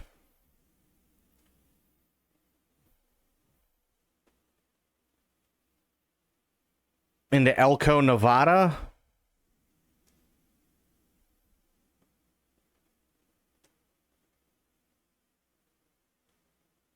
Yeah, I want to go for the long haul.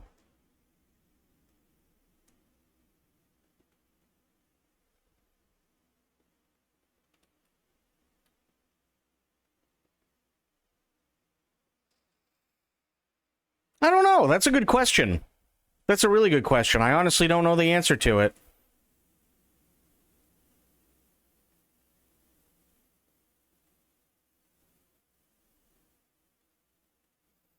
But she had the body to be a trucker? I mean, I've known quite a few truckers, and they only typically have one body type. Round.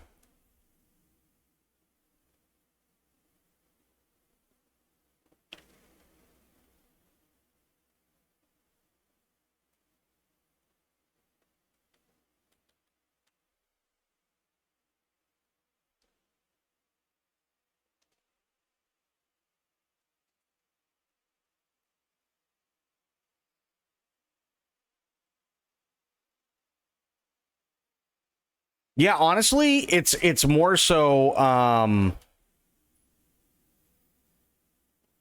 just having to know all the rules and regulations.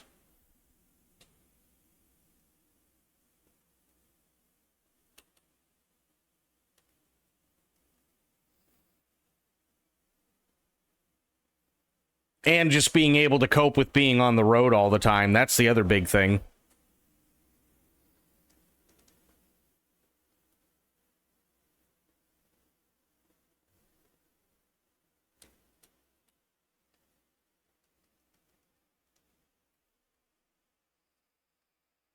Can't load and unload? Gotcha.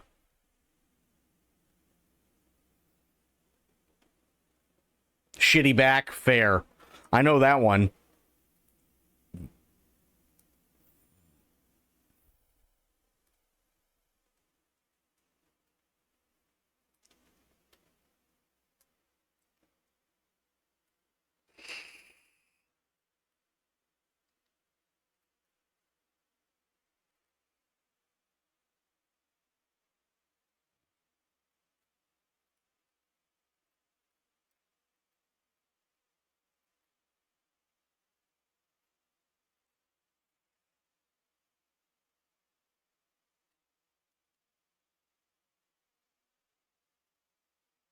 Oh, you bastard.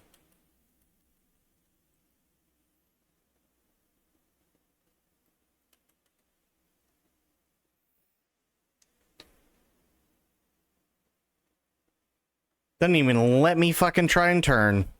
Asshole.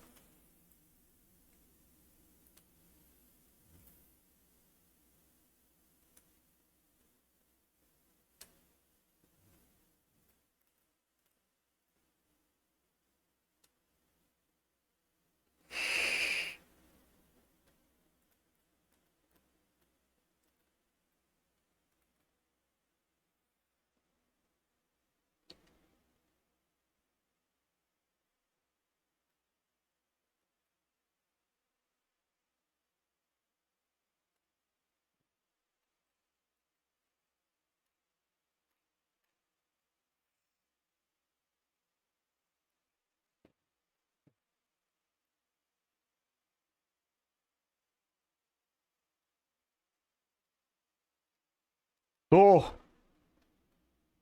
Almost peed. We're fine.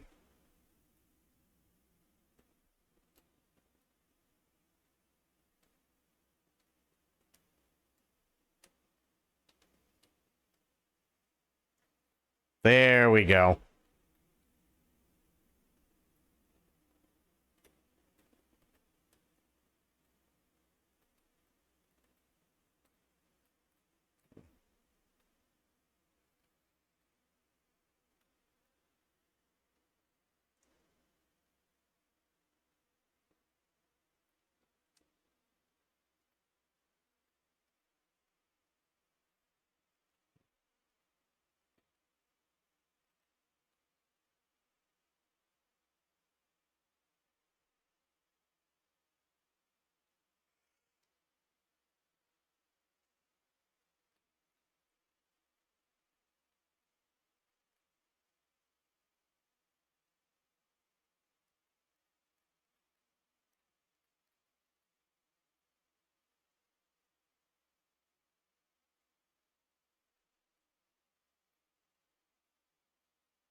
What the fuck is that?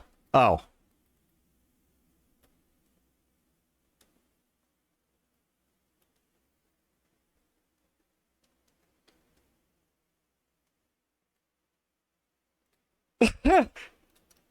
Germs called cause dyslexia.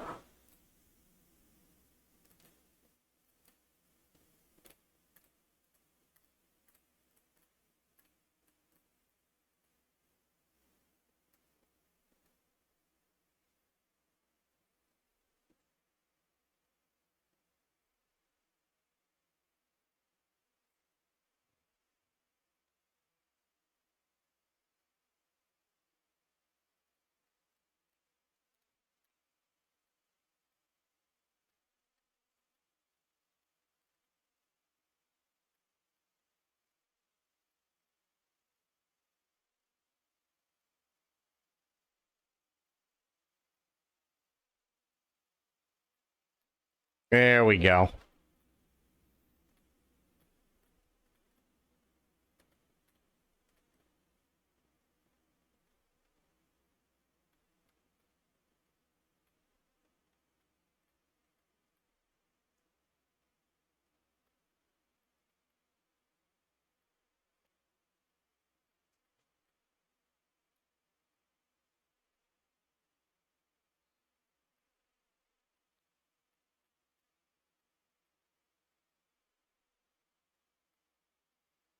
$105. New record.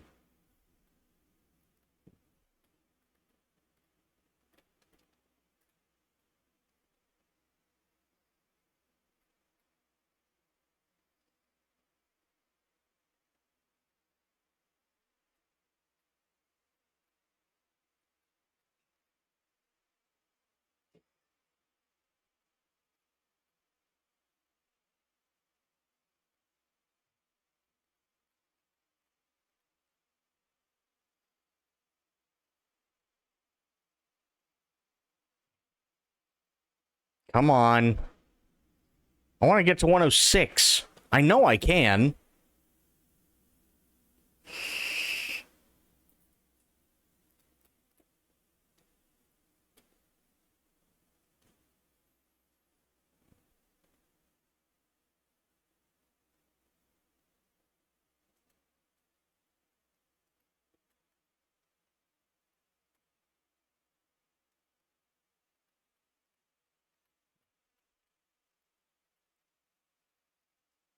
Come on.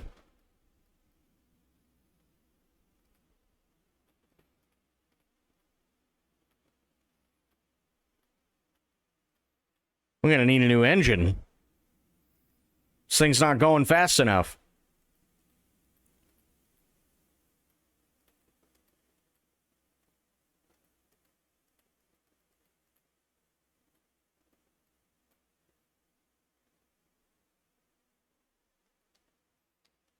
Oh.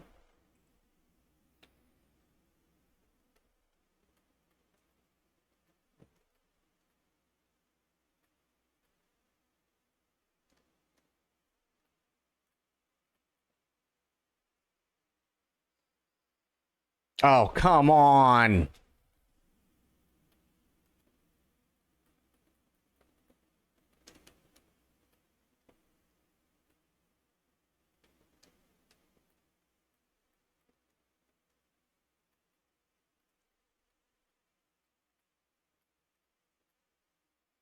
You're going 67 and a 75? What is wrong with you?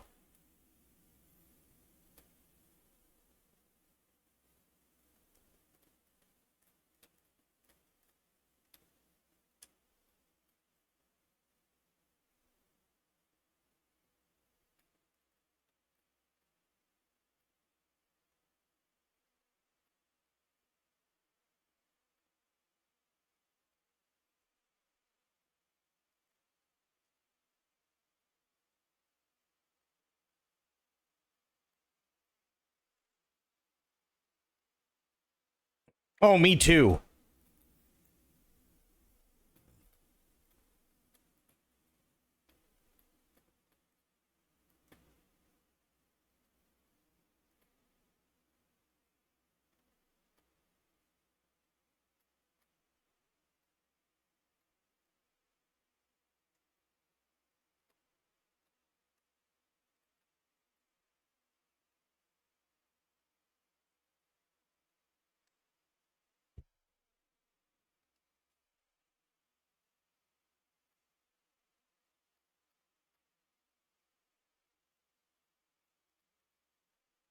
Come on.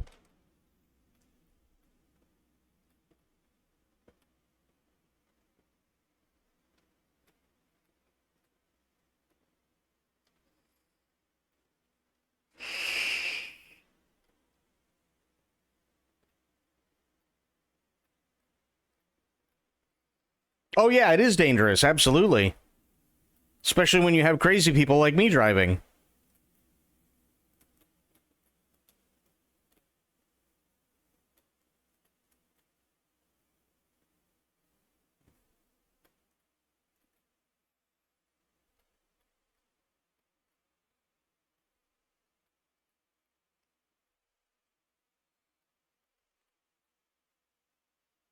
Go away, car.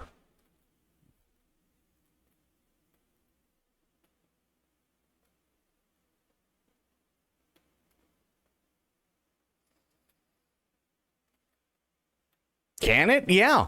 Depends on the load, sure, but yeah, they could do it.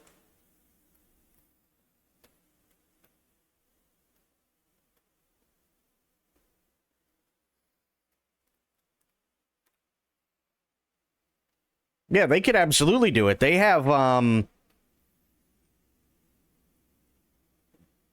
trucks that they just let it go bobtail, right? And then they change out the tires. And I mean, they can literally drift.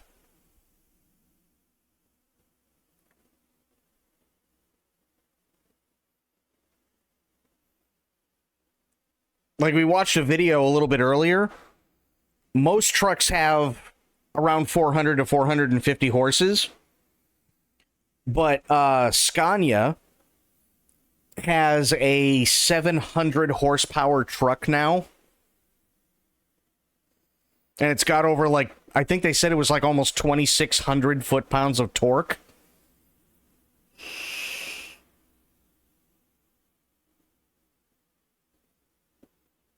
And they can go all day, too. That's the best part. Like, you don't want to, like, keep your car redlined all the time. Gasoline engines don't like being redlined all the time. But you could literally put a diesel in the highest gear possible and just have it redline all day. And chances are it'd be fine.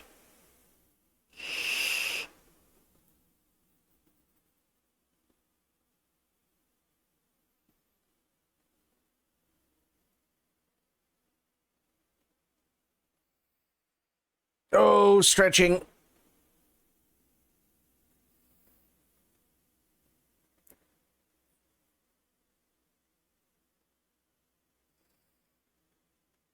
But yeah, you could totally have trucks go that fast with a load. For sure. It just depends on what engine you got, how heavy the load is, all different sorts of things. Thank you for the hydrate, Aylin.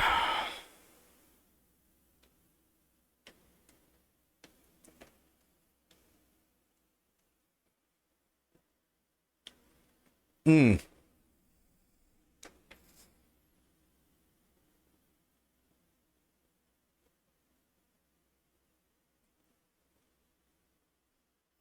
And yeah, they're doing some amazing things with trucks now. So the video that we watched earlier with that 700 horsepower Scania,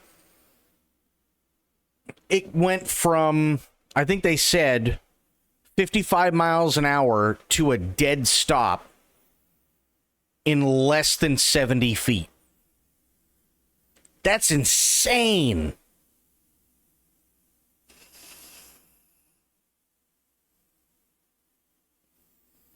And it comes stock to where you can choose what RPM it shifts at, too. So if you're looking to hit, depending on what kind of load you have, right? If you're looking to hit a power band at a certain RPM, you can actually just change it on the fly. And then it'll always change automatically into each gear at that RPM range.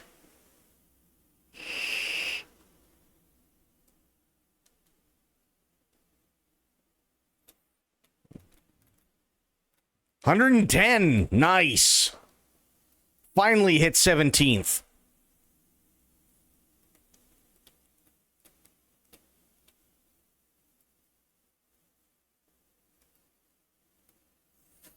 Excusez-moi.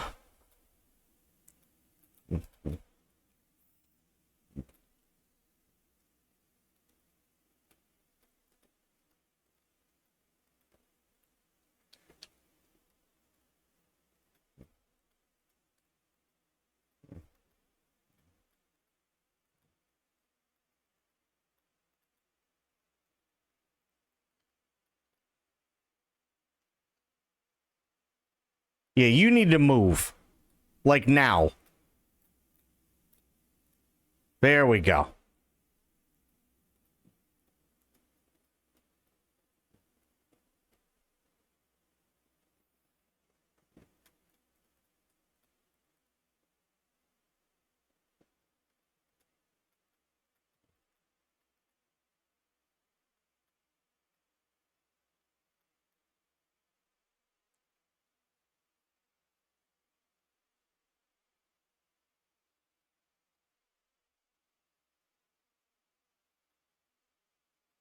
Oh, that was a thing.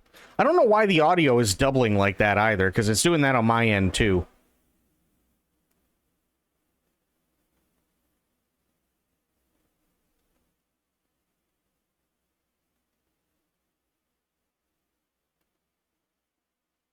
Get fucked, car.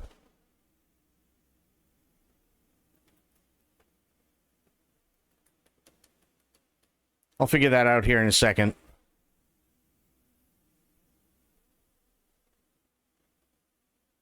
Maybe it just needs a restart. That's entirely possible.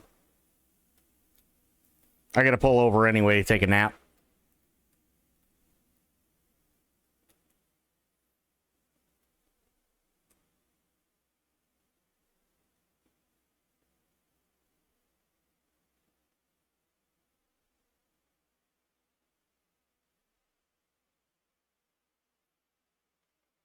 Where is nap area? I think it's over here.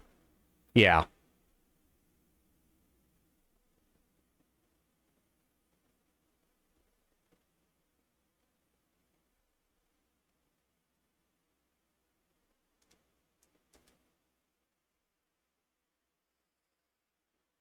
Okay. Here. System. Save. New save. Yes. Ooh, excuse me. I'll go to quit really quick. Yes. Good. And then, give me 1 second. We did emotion. We did flash. Let's do wave. Yeah.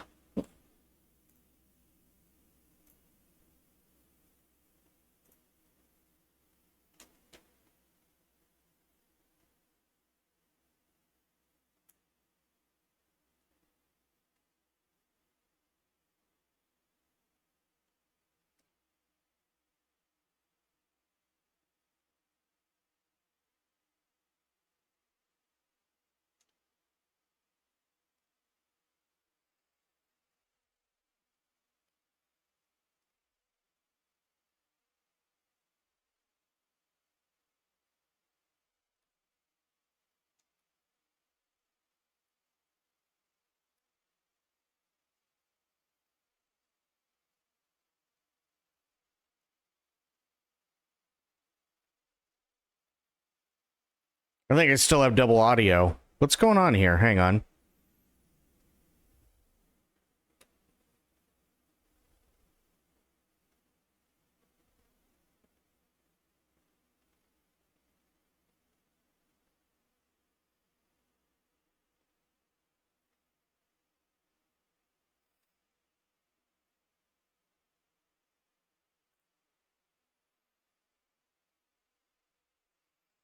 Actually, let me check. See if anybody else is having that problem.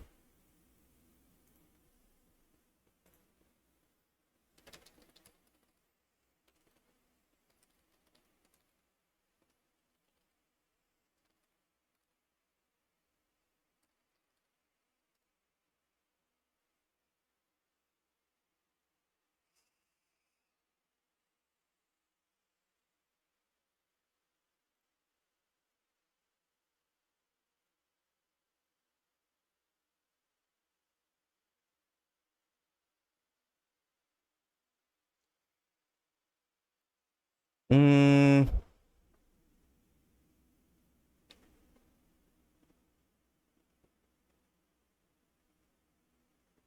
okay. Yeah, no, it's double. It's definitely double audio.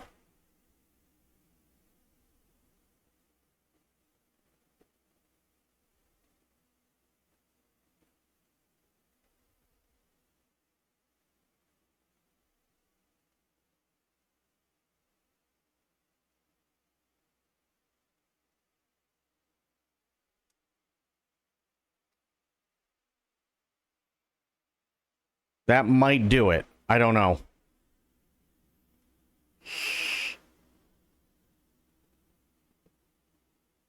Oh, yeah.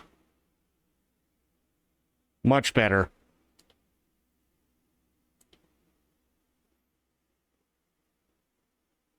Yeah, much better now.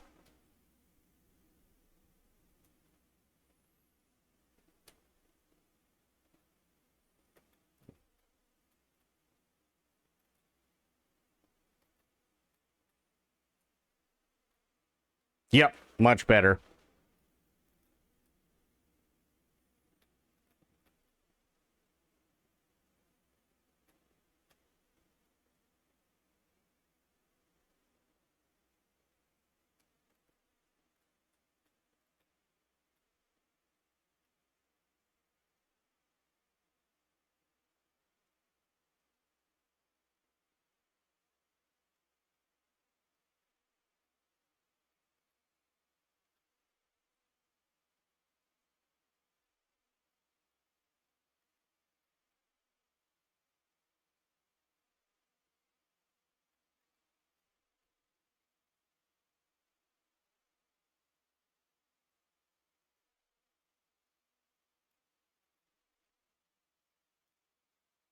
Road work? That's not good.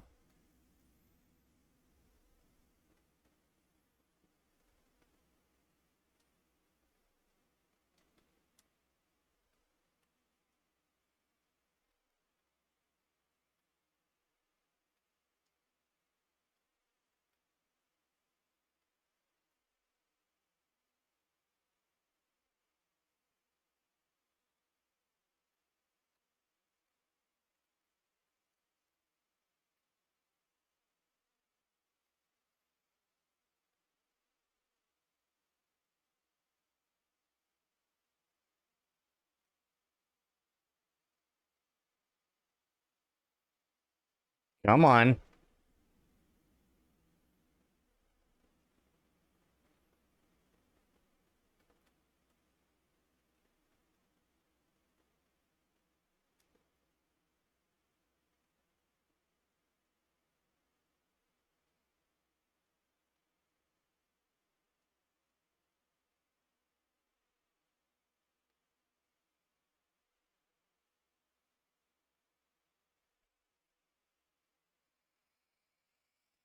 Ooh.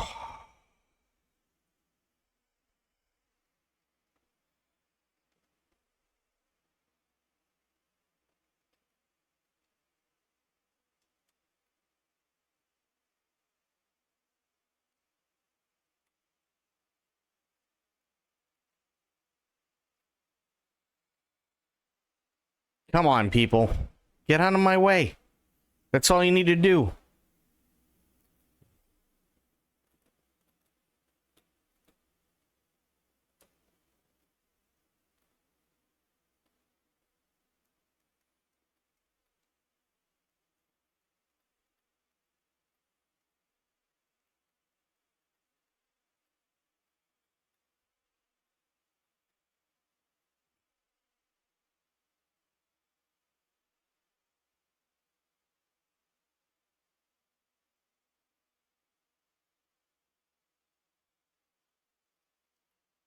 Ah, it's fine.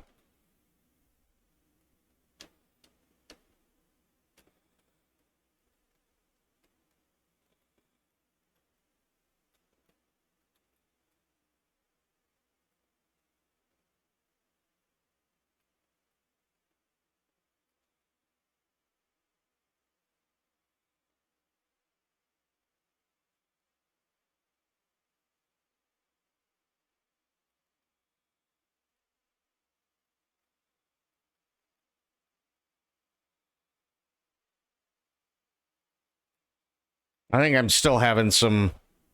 Hang on.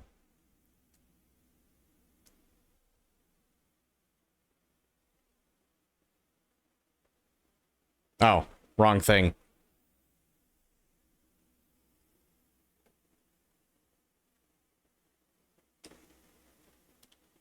Reverb effect. That might be it.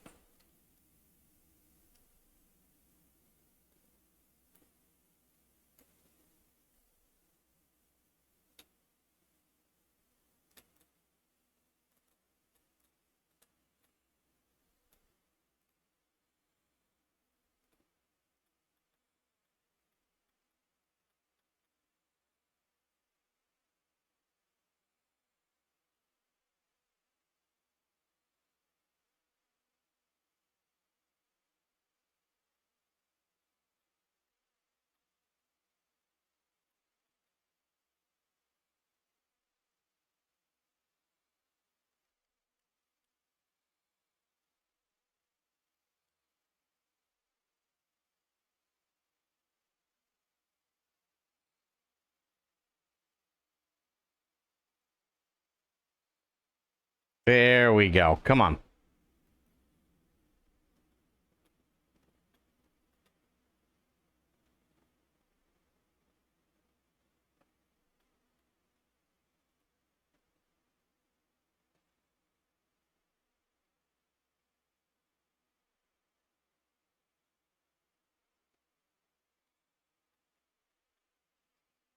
There we go.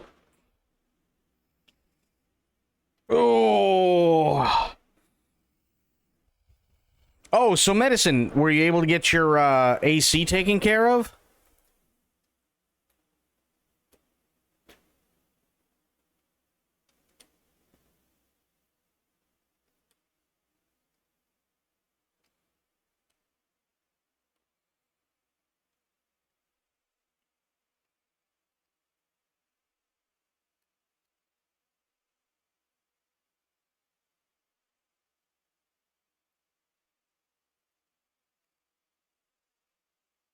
Well, uh-oh.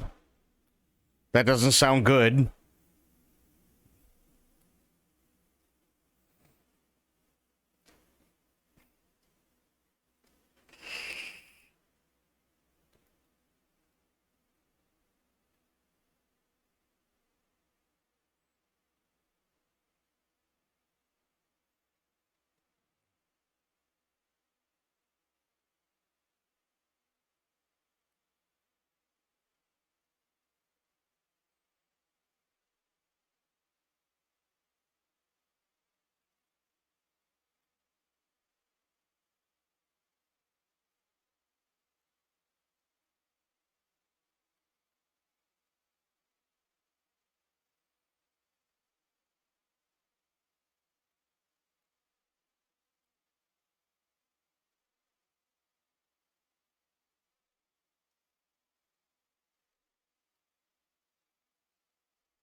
Had to bring the text multiple times. AC cools, but now it's not draining the main line and dripping on the pan. Oh, man.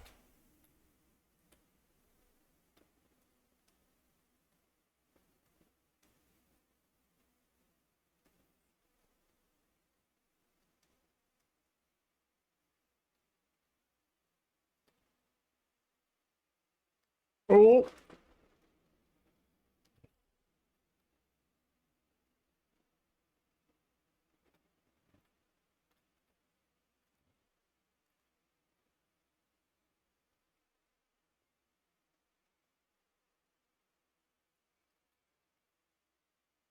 So are they coming back out again?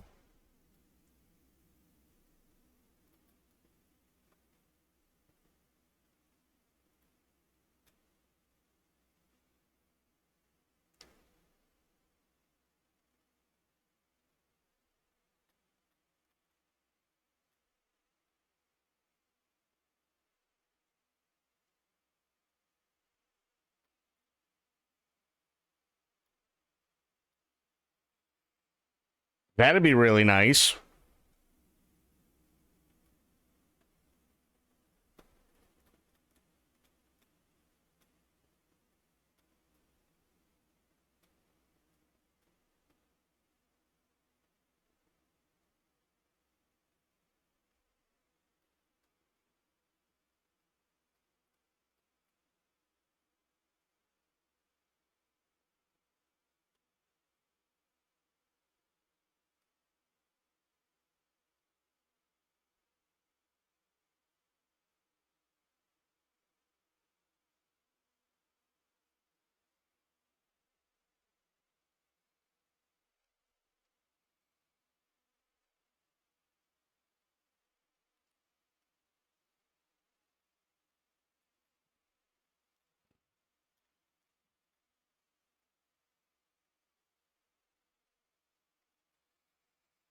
Yeah, don't give up. I know it sucks, but I mean, what's the alternative? You swelter the entire time, you know what I mean? But I definitely get the frustration.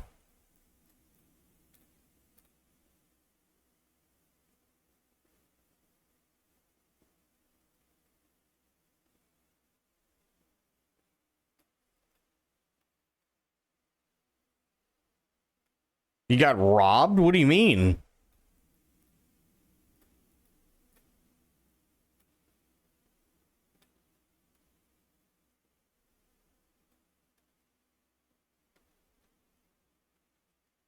Oh, missed the barrier. Oh, God.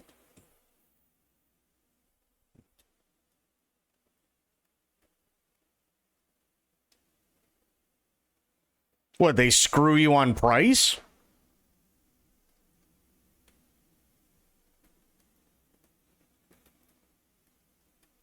Unfortunately, way too much.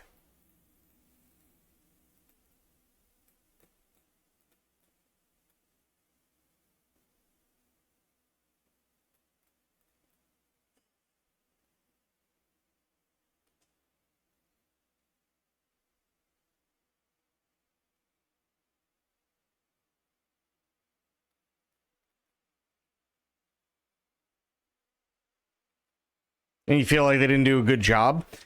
I'm gonna be honest. I'm kind of in the same boat. I mean, thankfully, like I rent, so I just called the landlord the last time, but they were out here like 4 or 5 times before they finally got the damn thing fixed.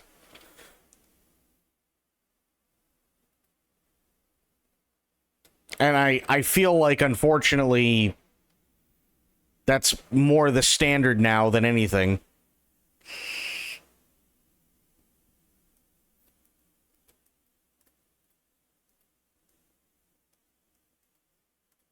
It sucks, but, and it shouldn't be that way, but that's what it feels like.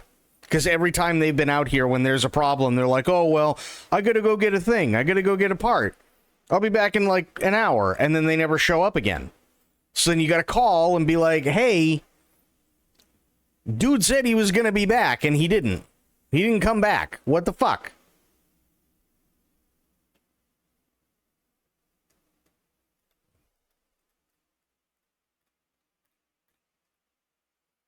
Had to replace the evaporator coil under warranty, but had to pay labor. Yep, sounds about right, sadly.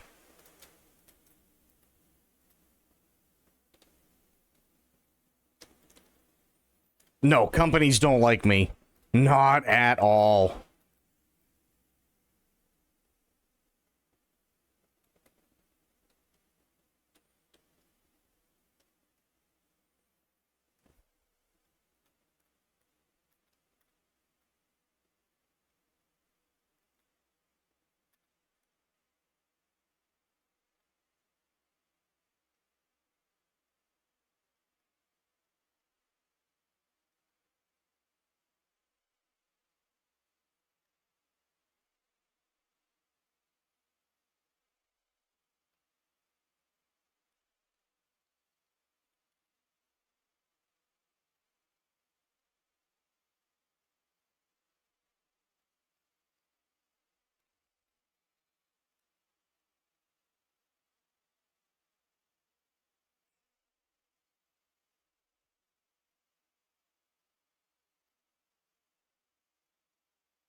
Where the people see a speed bump, Shadow sees a ramp.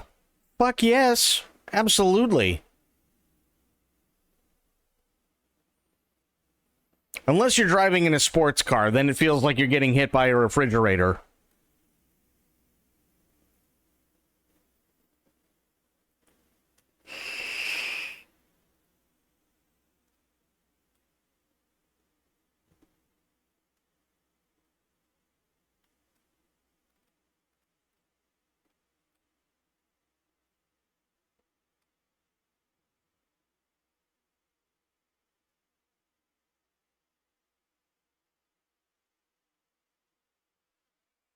Hey, nobody said the cargo had to get there completely intact. It just has to get there.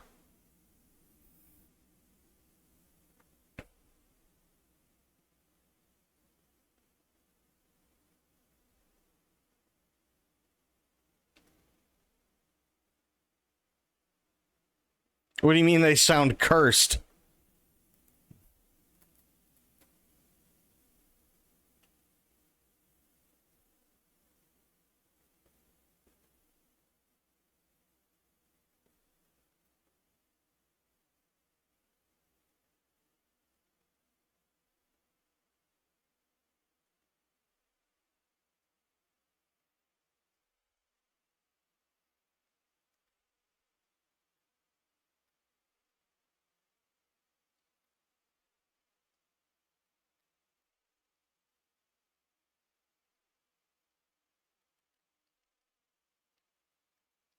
Fuck off, Grandma.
Oh, nice. 99 Luftballons.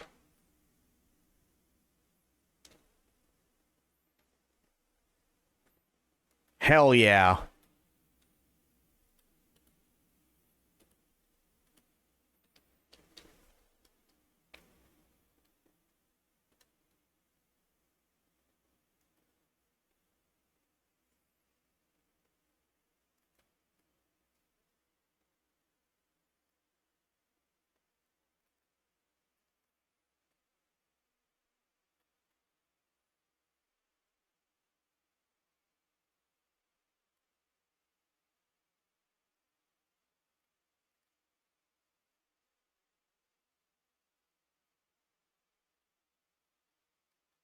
There we go.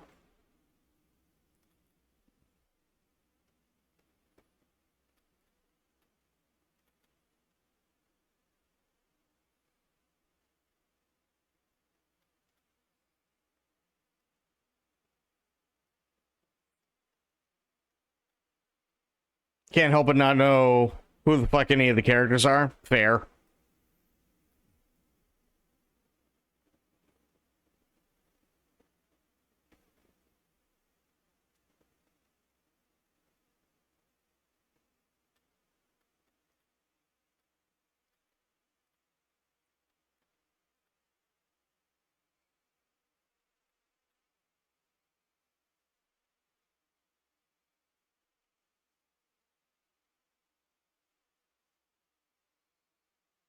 No,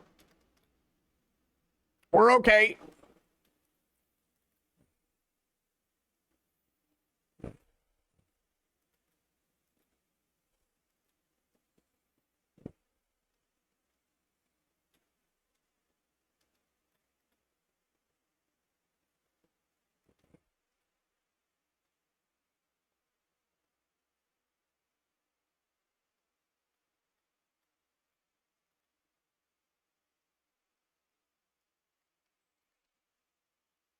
God damn it. Through the bushes. Almost hit a tractor. Come on. Start up. Consider visiting a service. No, thank you. Come on. Pop the clutch. Get in there.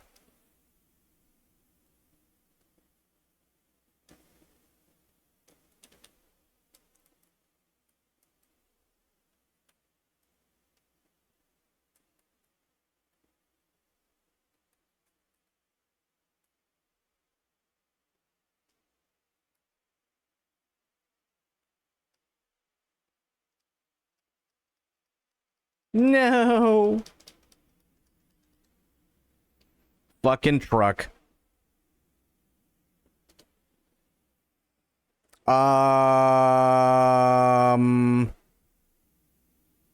Tow service. Yeah, that's fine. Needs to happen now.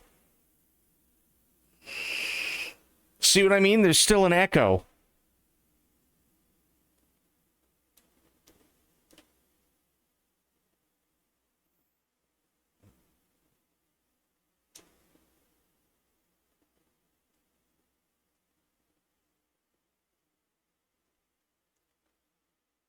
Yeah, let's do it. Restore.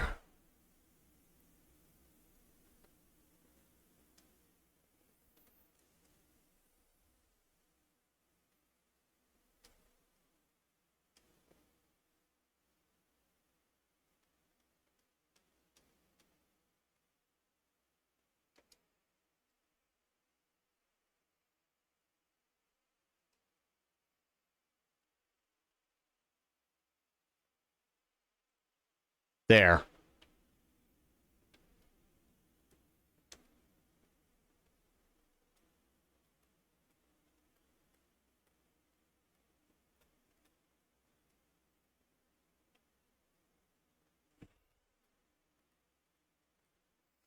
See more. The more I see the kangaroo vids, the more I want to eat them. Oh boy.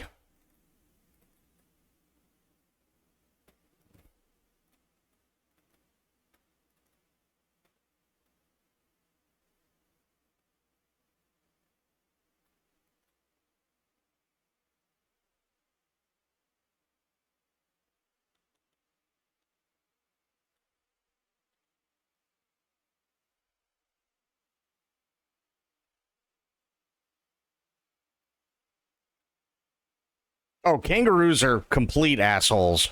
For sure.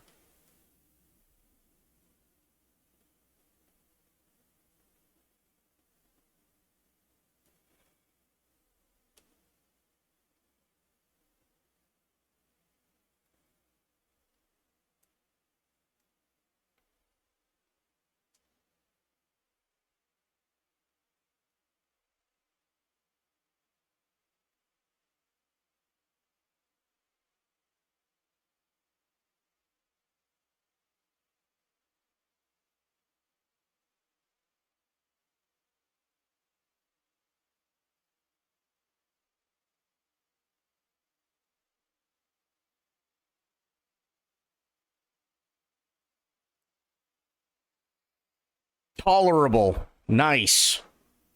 I'll take tolerable.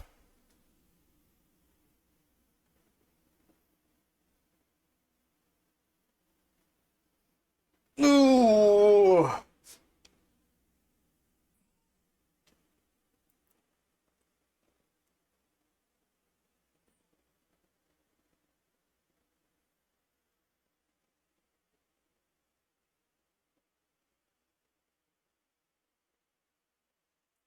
Hang on one second. I want to check something.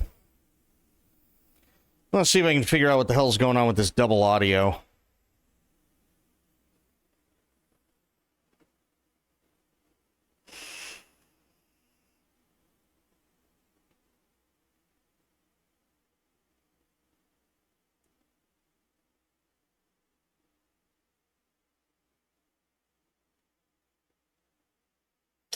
Oh shit, you know what? I think I might know exactly what it is. I think I might know. I gotta save first though.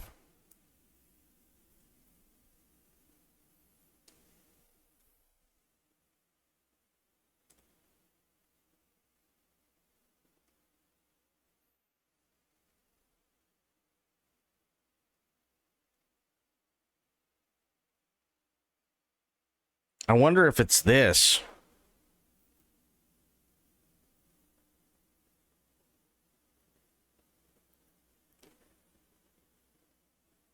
Or maybe the music pack. It could be that.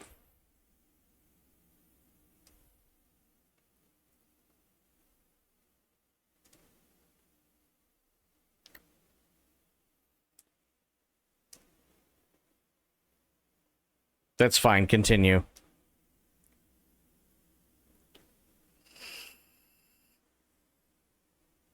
Paying a little over 4,000 when you're not employed is cringe. I agree.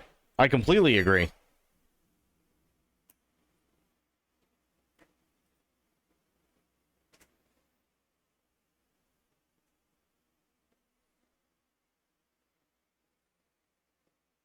Ooh.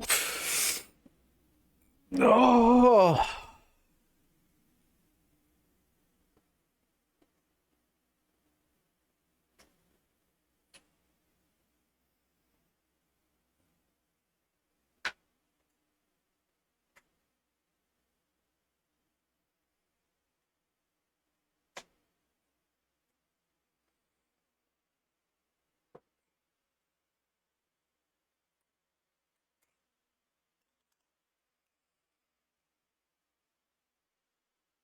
Oh, man.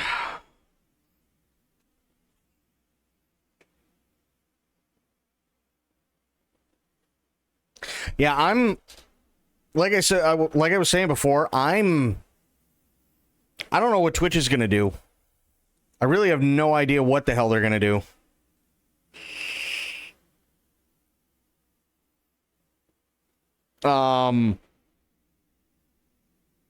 Right now they're not doing so hot. They really are not doing so hot.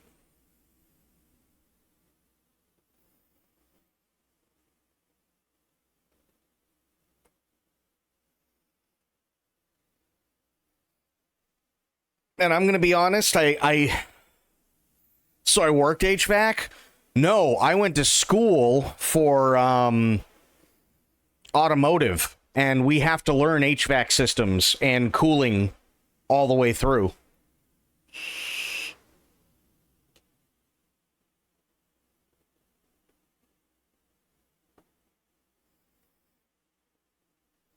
Because the cooling unit that you have in your refrigerator is the same cooling unit that you have in your air conditioner, is the same cooling unit that you have in your central air, is the same cooling unit that so on and so forth, right?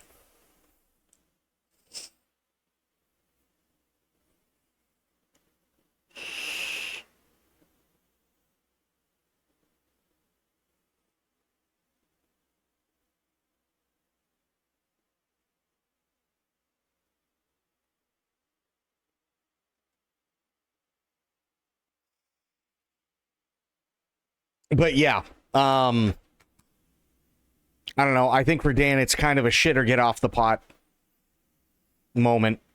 I really do. I think Dan's got to. Figure out what the fuck is going on with Twitch. After the purge, it feels like everything that they've done has been just a panic action. Like they've redone all the ad stuff. And we all hate ads, right? But they've redone it again.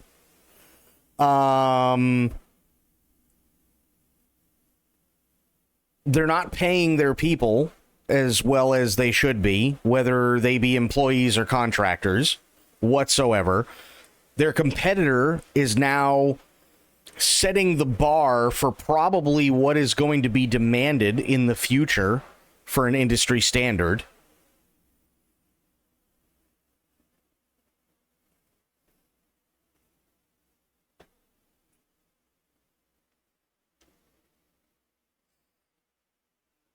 So I'm not entirely sure, like,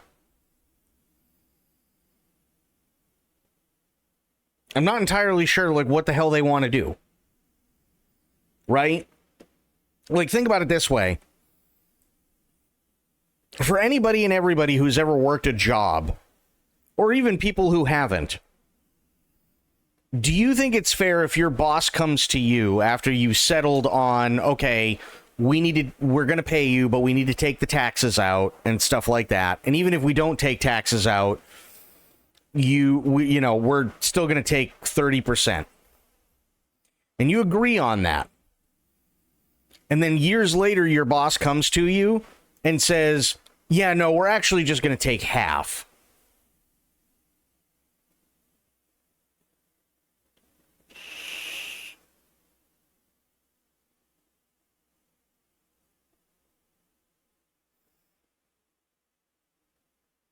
And I only bring this up because I saw an interview, I don't know, maybe last week, something like that happened not too long ago.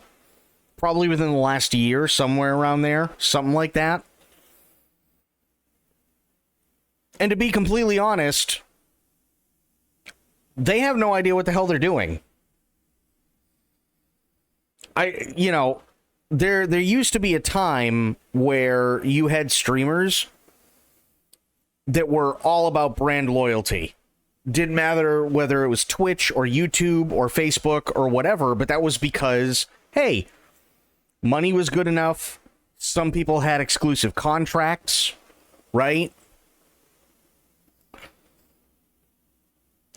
If Twitch ever came to me and said, hey, listen, you've been around for a while, we'd like to offer you an exclusive contract, but you have to stream X amount of hours a week. Okay, well, what am I getting paid? And they went 70-30, done and done. Whatever that contract is, with the lump sum, and then I get 70-30 split, and I just have to stream X amount of hours a week? You can bet your ass. Absolutely. I'd bleed purple all fucking day.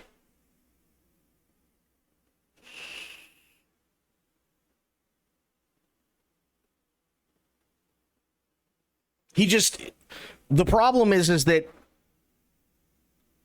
they're sitting there and they're a lot of the time they're telling you, hey, sure, branch out, venture forth, diversify. And it's like, okay, but why should I have to? And then you look at the math and you go, oh yeah, shit, you're literally taking half.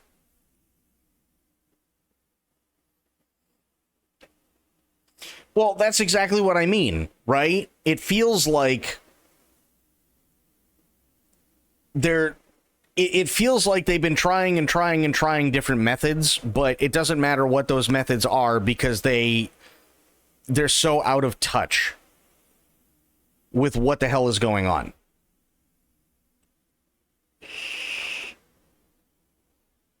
And they just keep getting more and more out of touch, which is really sad. Really, really, really sad.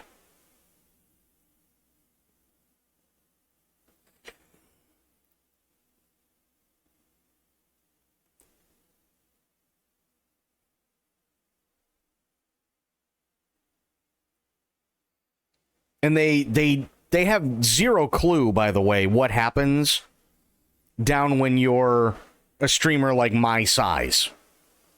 Right? He was talking to another streamer, I'm not going to name who, but I guarantee you can find the interview. And he's like, yeah, if you had a small chat, like 300 to 400 people. Sorry, what? 300 to 400? 300 to 400 people. 100, like with an extra 0 added on. And most of the big streamers are like 300 to 400 people is not small. It's smaller, sure, but it's not small. Most people would kill for 300 to 400 people in their chat.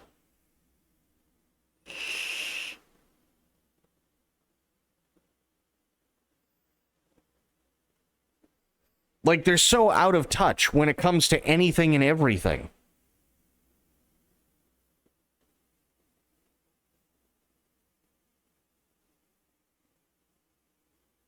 And medicine, I know you were around. Let's not forget the days of Soda Poppin' versus oh fuck, what was his name? Wreckful.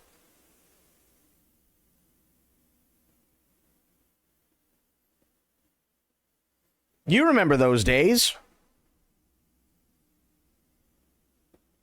And they were the two that got over 10,000 first.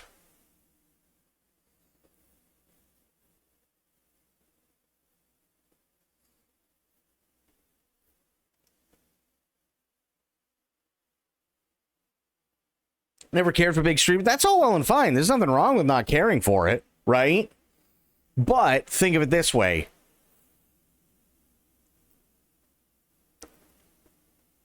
If we still had a 70-30 split, right? If we still had a 70-30 split, smaller streamers would be able to put more away to put more towards the stream, whether that be in terms of equipment or content or doing special things or whatever. And then they just went, nah, we're taking 20 more percent.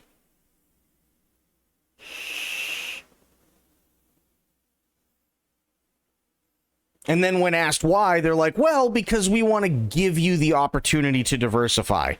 Opportunity to diversify? Motherfucker, the people who do stuff on YouTube constantly don't have a life.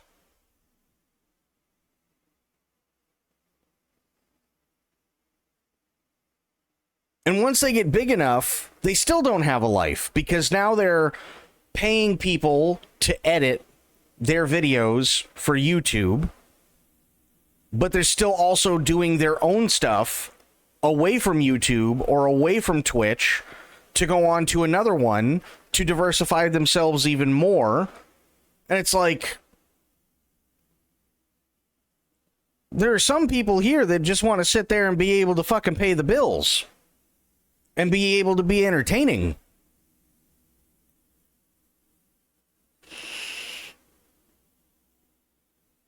That's all some people want. But they don't care.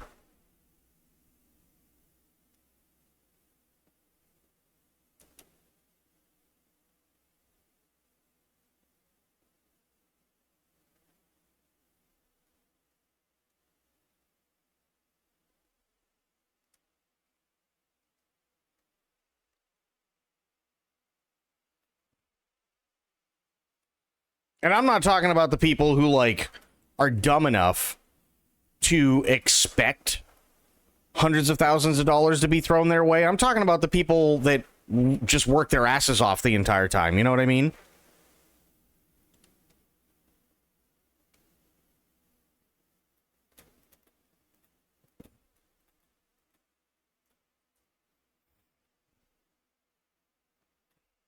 Nope. Still that echo. Damn it.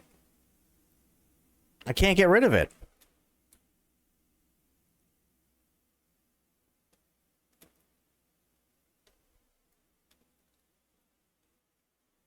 Go away.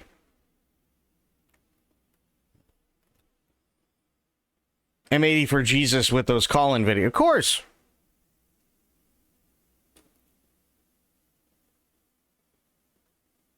Handled payouts when I was there and I've seen things. I'm sure. I'm positive you have.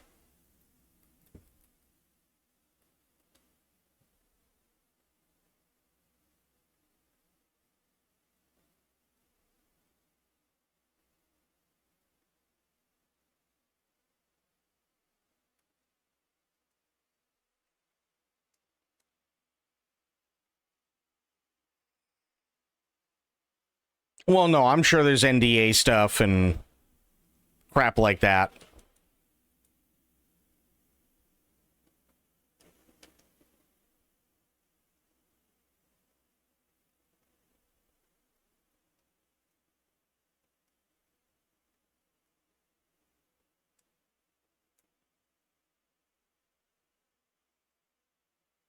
Where am I going? Sure, take job.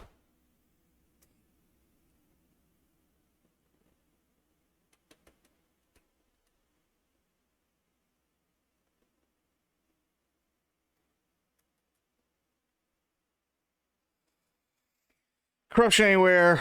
Best thing is advising minimal contact. It's best just to forget about that entirely unless it was strictly illegal, which I doubt. It's not even that it's strictly legal or illegal. The problem is that you have multiple people, myself included, by the way, who have been for many, many years very, very, very loyal to the company. And the company just refuses to acknowledge that if it wasn't for, hell, even big streamers, right? Because let's face it, the top 1% make more than the entirety of everybody else. But even those massive streamers aren't making much anymore. And I know everybody wants to sit there and be like, oh, well, I mean, good, fuck them. Twice on Sunday. That's not how business works. Right? Your company ain't making money, your company's gonna fucking tank.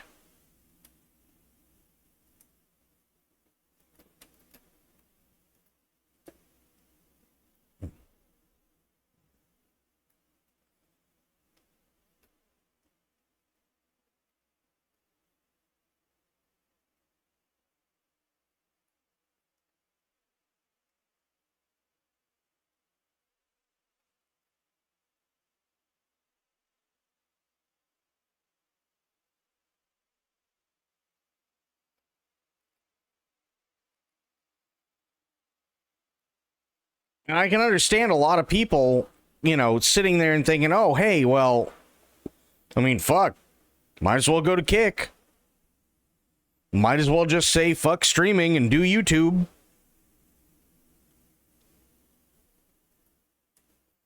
Because it's not like anybody gives a shit. And it shouldn't be like that. I'm not going to say Emmett was the best. I don't think he was, by any stretch of the imagination. But there were things that were put in place and people that were there when Emmett was there, when things may not have been perfect, but they were good enough.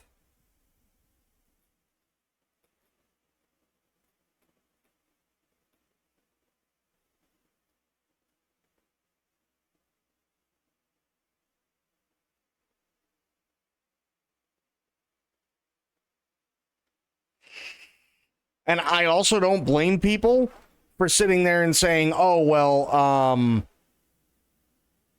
Twitch is turning more into like the way TV is. I don't blame them.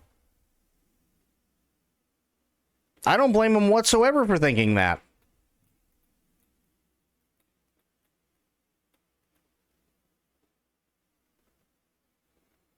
So it's like you got a bunch of people that are working for you that are being treated like slave labor. And then you got a bunch of people that are getting annoyed because seemingly every other month they're changing all the ad stuff.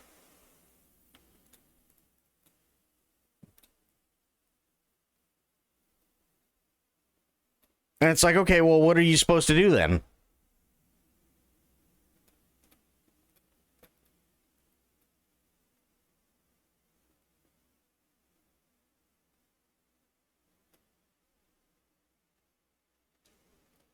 God damn it.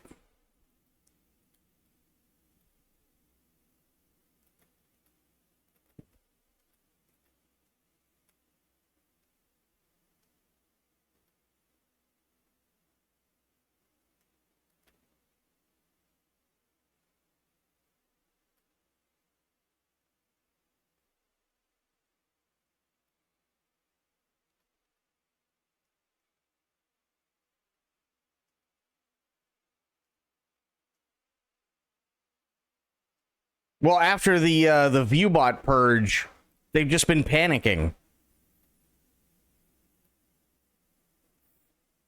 Everything feels like it's just a panic decision after the ViewBot purge.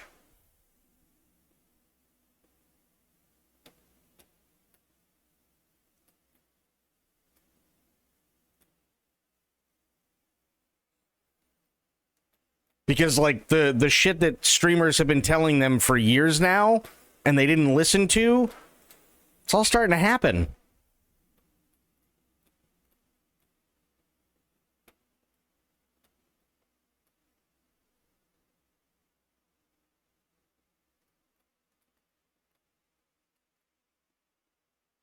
What is the ViewBot purge? There were tons of ViewBots on the site. Tons of them. And they purged a lot of them, not all of them, but they purged a lot of them, and Twitch's viewership went down by at least 20% in total.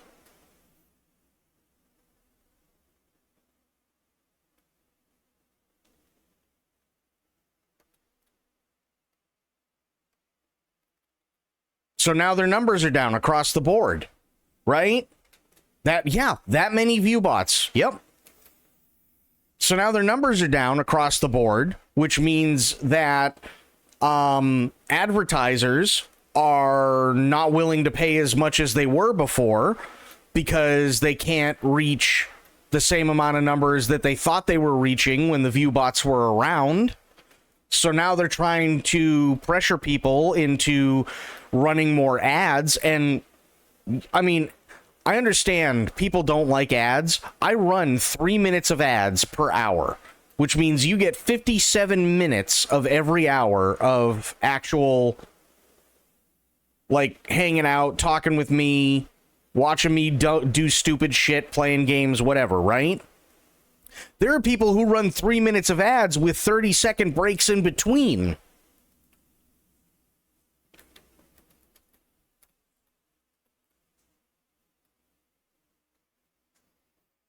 Because now the culture is, okay, well, we don't have the numbers anymore, so there aren't going to be that many ads anymore. But now it's being forced on the streamers to go, okay, well, if I run more ads, then it will force people to subscribe so that they don't have to deal with ads. So now we're becoming just as much part of the problem as Twitch is.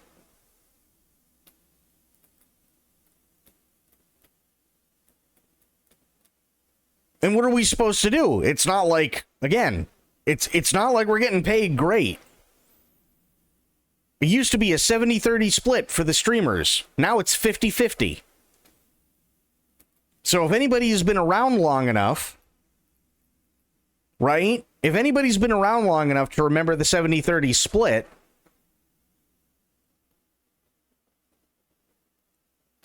now all of a sudden that's 20% extra taken off the top.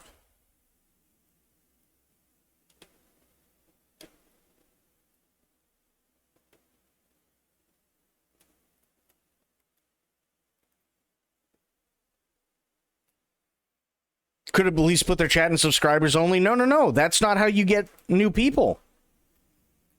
That's why they don't do that. Because that's not how you get new people in. You stagnate if you do subscribers only.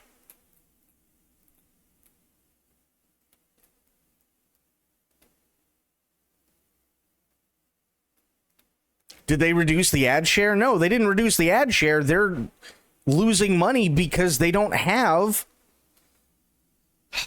They're losing money because they don't have the same numbers that they did after the ViewBot purge. So less advertisers are willing to pay them the same amount to run ads.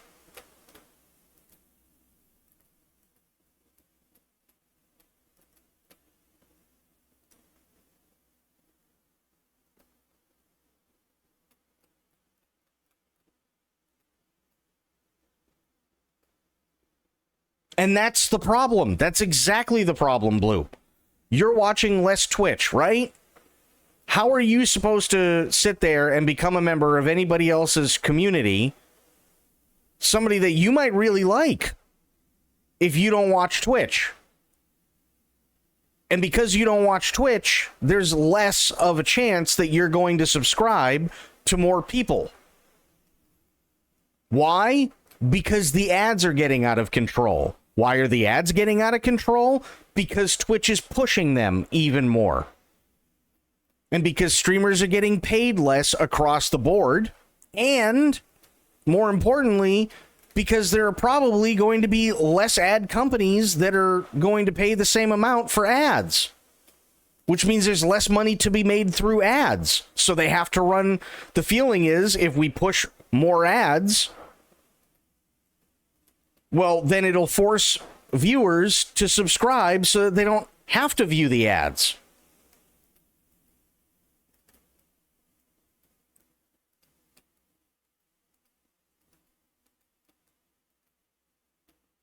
That's not the point, though, Bloop. That's absolutely not the point. The point is you're not a viewer. You're not viewing. Unless you're here or maybe like one or two other channels, you're not viewing.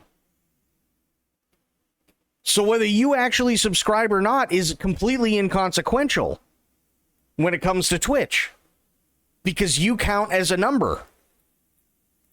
So if you're not around, just like hundreds of thousands of other people are around less, advertisers aren't going to want to pay as much.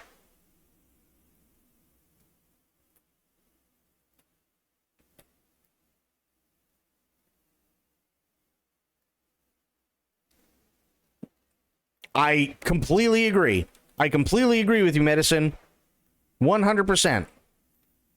But would you like to know how long it takes to do a short?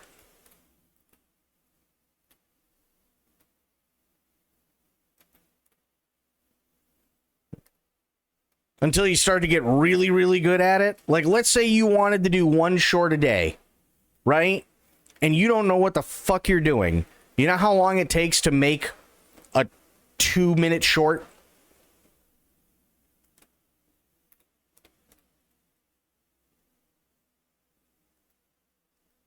Takes about 2.5 hours.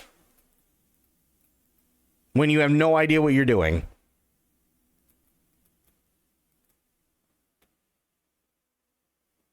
When did the bot purge happen? Like 2 weeks ago.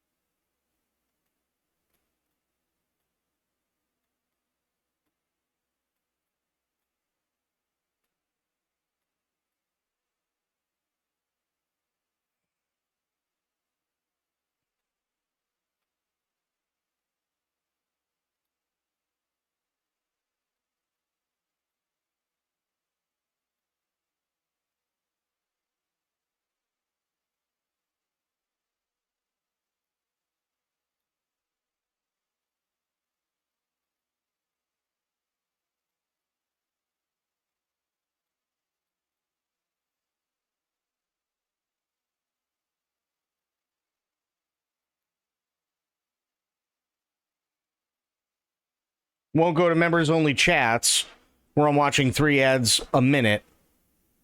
I don't get to feel bullied and not view or watch ads only. You only get to pick one. I'm pretty sentient about that. No. You don't understand. The entire business is based around viewers.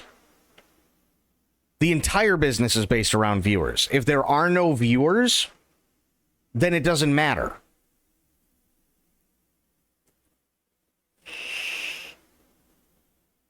Right? If you don't have anybody showing up to your platform that you're paying millions upon millions of dollars to keep running every single month, then what's the point of having it if there's no revenue coming in because you can't get stuff from advertisers? Because the amount that they're taking, which is half, doesn't even account for them to end up in the even at the end of the year. when it comes to subs. So they have to subsidize the cost of everything with ads. But if there's nobody there to show ads to, then the advertisers are going to go somewhere else, whether it be competition or whether they pull out of live streaming entirely or whatever. If you don't have any viewers, that's it. And that's kind of the problem. And ever since their numbers went down by about 20%, Twitch is really panicking.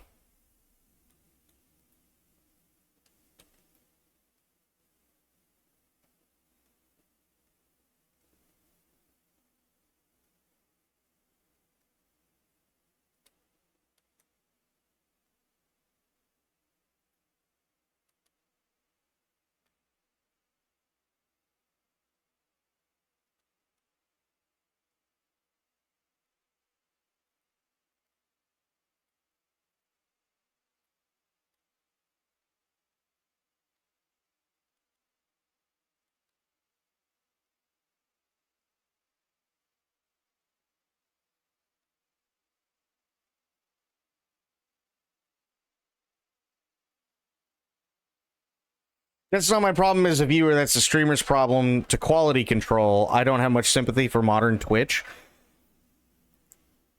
I can tell you flat out, it's just as much your problem as it is everybody else's.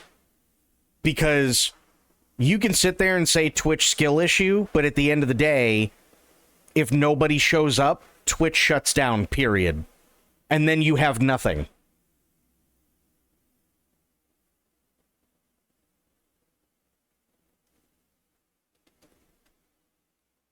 That's just the reality.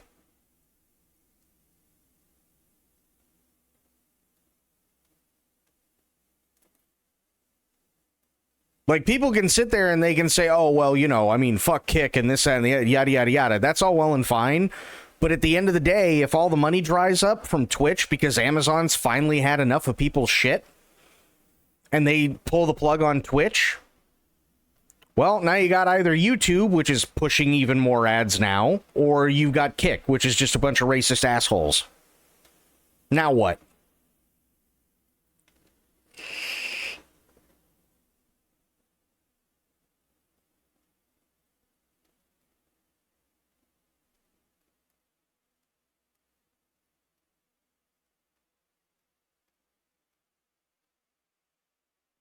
So it's a viewer problem, it's a streamer problem, it's an Amazon problem, it's a CEO problem, it's everybody's problem. Absolutely it is. And there's no, like, good explanation because they keep making stupid decisions that push people further and further away from the platform.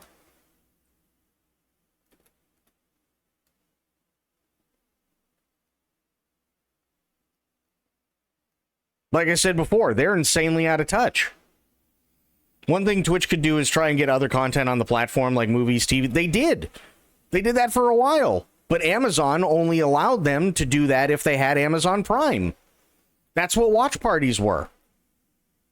And the problem is that if you didn't have Amazon Prime, guess what you weren't watching as a viewer?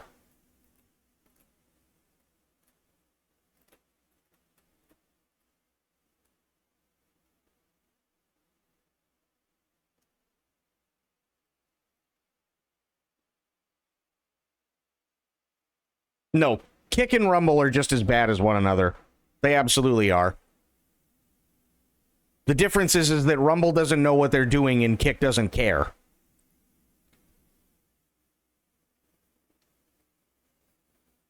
No, they can't do ad-supported movies because they still have to pay for it. That's the issue, right? That's always the issue. They have to pay for everything up front in order to do that stuff because if you're going to distribute something like that, then you have to get in touch with the MPAA and you have to get in touch with all the different companies that own all the different licenses to make sure that people aren't going to get DMCA'd. The only way that they could do that was through Amazon Prime. And the only way that they could make sure that nobody was going to get in trouble was making sure that everybody who watched had Amazon Prime. Which means that on top of being able to watch movies on Twitch, the viewer has to be paying anywhere between $14 a month to $120 a year. Because the algorithm already checks to see if you are a Prime member or if you have your Prime account connected. And if you don't, you'll just be staring at a black screen. Twitch can't stream the movies. That's the point. They can't. They're owned by Amazon, which means they have to follow Amazon's rules.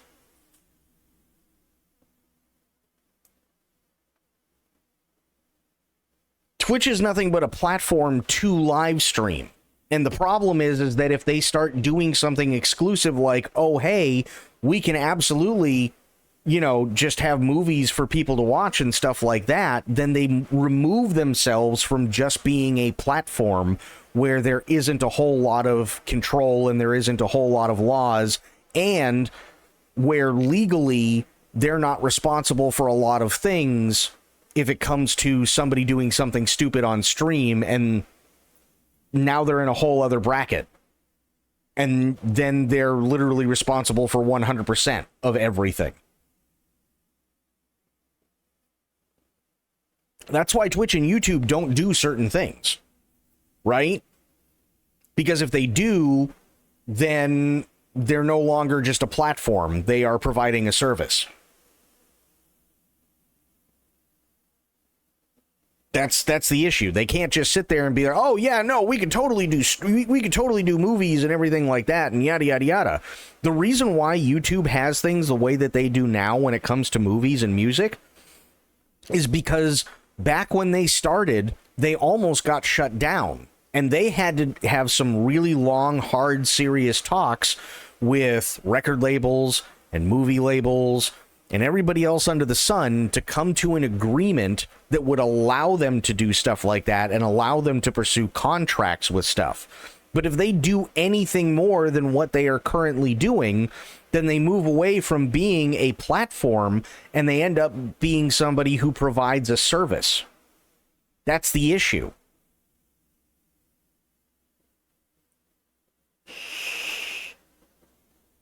That's absolutely the issue. That's why Twitch doesn't do anything. That's why DMCA works the way it does on Twitch, right? If I play something and somebody turns around and they throw a DMCA notification at me, it doesn't matter to Twitch. The only thing that Twitch is legally required to do as a platform is to notify me that I have a DMCA notification against me. That's it. That's all they have to do. If they are no longer a platform, then Twitch assumes responsibility for all of that. And because they are no longer a platform, that also means that they would have to make streamers employees, which we are not. Because the only way that you can actually punish somebody, other than banning them outright, is by making them an employee. But we're not employees. We're independent contractors.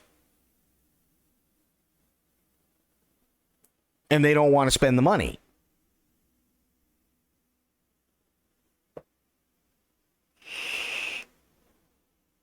It sucks, but it's the truth.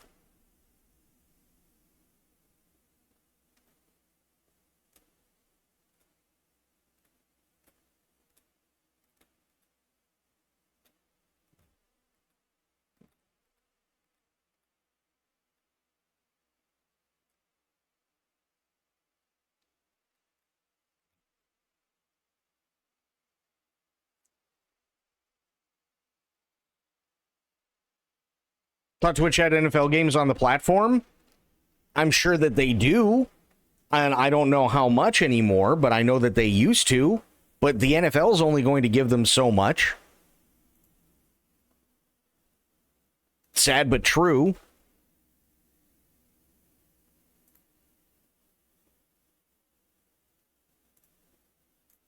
Here, let me do something really, really, really quick.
I wish it was a Metallica reference. Unfortunately, it's just reality.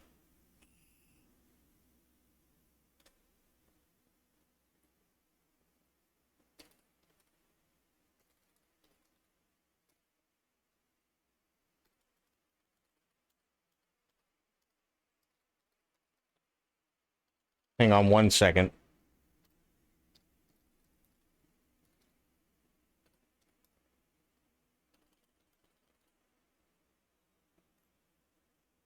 Here, now, I'll do this.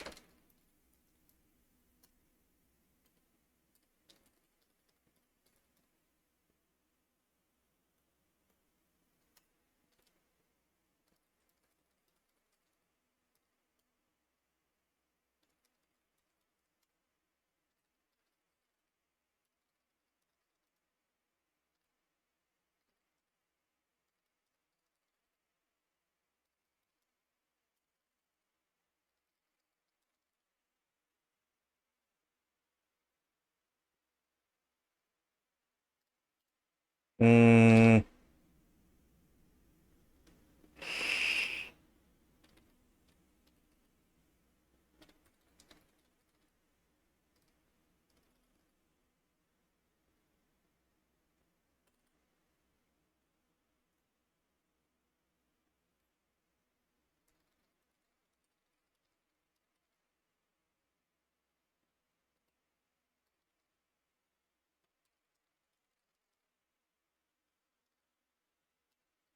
Oh, come on, don't do that to me. There we go.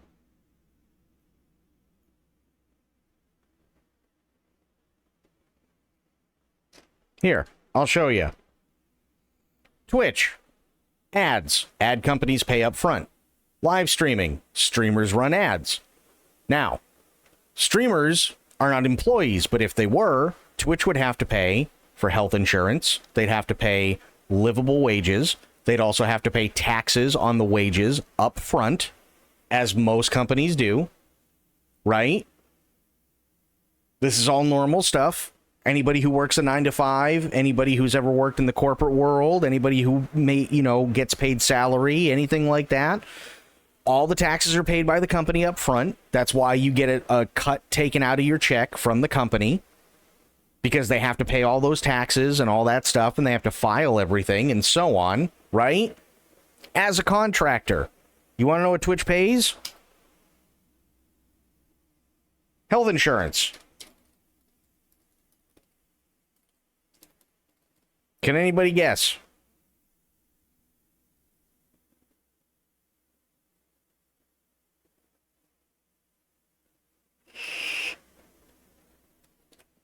Zero. Livable wages. Can anybody guess?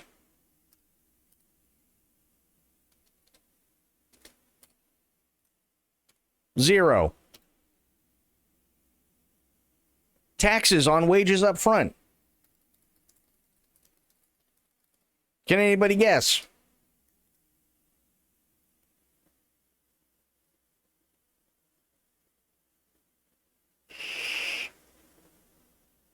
If you're thinking zero, you're absolutely correct. The only thing that Twitch pays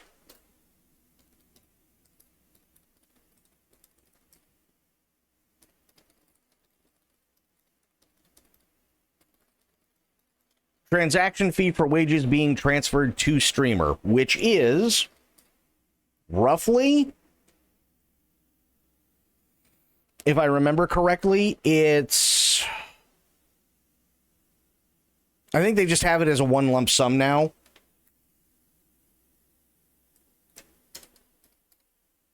A quarter.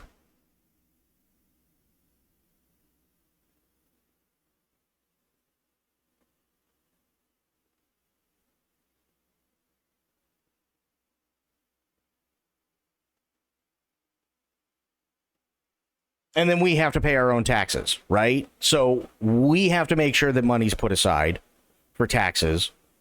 There is no such thing as a livable wage. There is no such thing as health insurance.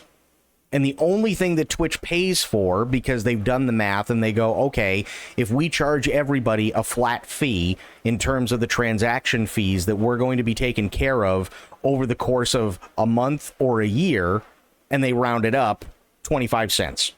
That's it. That's all Twitch pays if we're contractors. That's all it is. They don't have to pay for health insurance. They don't have to pay livable wages. They don't have to take their cut so that they can give that to the federal government.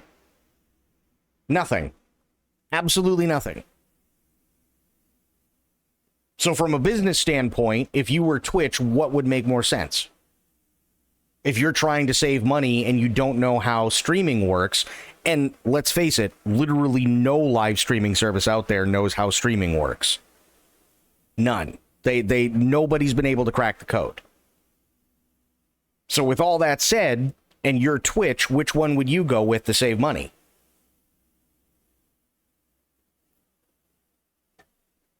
Because there's a couple of zeros there that are looking really, really, really good. I'm guessing union isn't an option for you?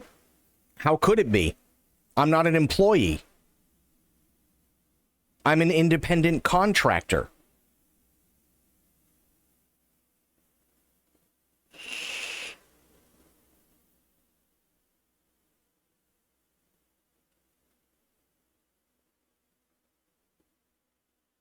Which means literally Twitch could turn around tomorrow or hell, they could do it right now if they wanted to. If Twitch really, really wanted to, they could turn around and ban my ass, and they don't have to even give me a reason as to why. They could permanently ban me off their site and not even have to give a reason. Why? Because I'm not an employee. I've never been an employee, and as it is right now, I will never be an employee. I am what is considered a non-employee, which is an independent contractor, which means any health insurance is all on me. Any taxes that have to be paid are all on me. Livable wages depends on how much I burn myself out.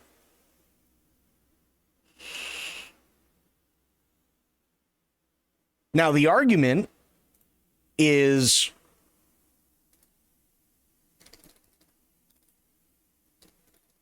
just diversify. Well, that sounds all well and good, but just diversify means that instead of staying on Twitch and only doing stuff for Twitch, go to another platform entirely.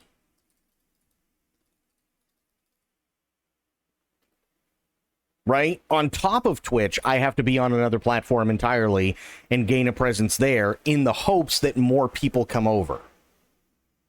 So that possibly I can make more money, but more importantly for Twitch, they make more money because that's 50% more of a subscription that they make versus 50% of nothing. That's what they're trying to go for. Right? 50% of something is better than 50% of nothing.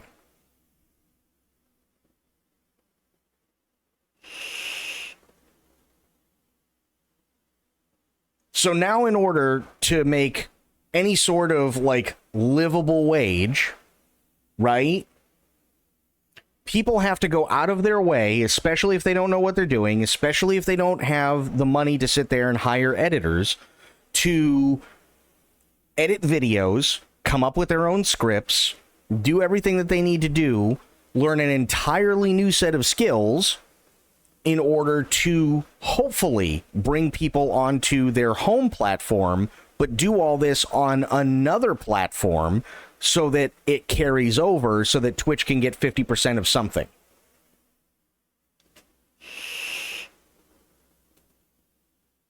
Doesn't sound like a very good business plan. But they're not willing to spend money to make money because Amazon doesn't understand how live streaming works. And to be fair, Twitch doesn't understand how live streaming works, even when Emmett Shear was here as the CEO. Now, granted, to be fair, Emmett also completely fucking checked out and gave up.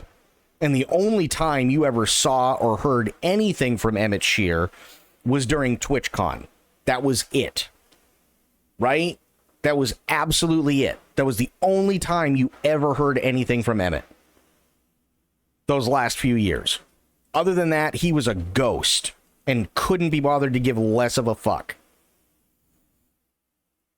But at least at the time, people were still making 70% of every subscription that they had.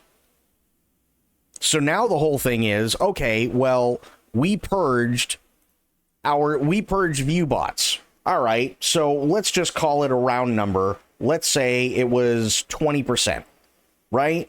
So 20% of all the accounts that were considered viewers are gone right off the top, which means that now ad companies aren't willing to pay the same anymore. Right? So how do they combat that? Make streamers run more ads. To force people into subscribing.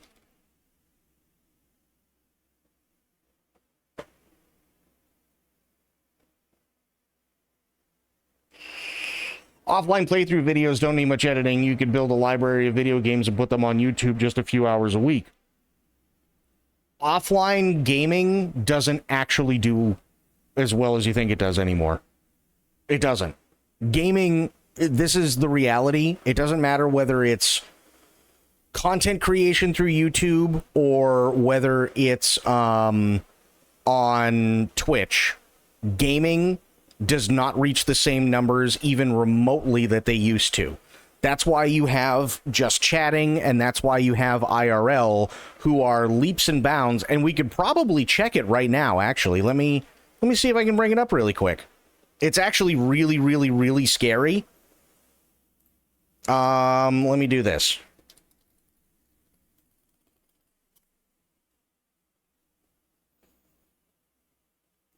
Okay. It's actually really scary. So I'll bring this back, right? Browse. Games, IRL, music and DJs, creative, and esports.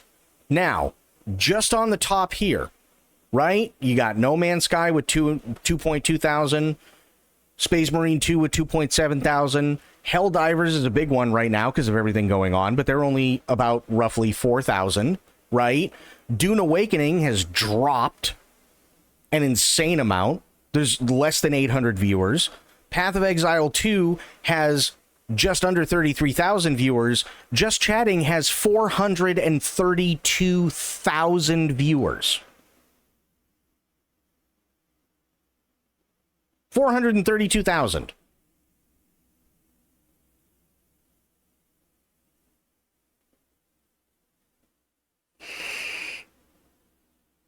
Metal Gear Solid Delta. Right? Metal Gear Solid Delta is a perfect example. That just came out, and that is a remake, a very well done remake, by the way, of arguably one of the best games of all time. And it's sitting at just over 1,500 views. Now let's check GTA 5. 28.8 thousand views versus 432,000 views. That is literally for Just Chatting, that is 200% more than Grand Theft Auto 5.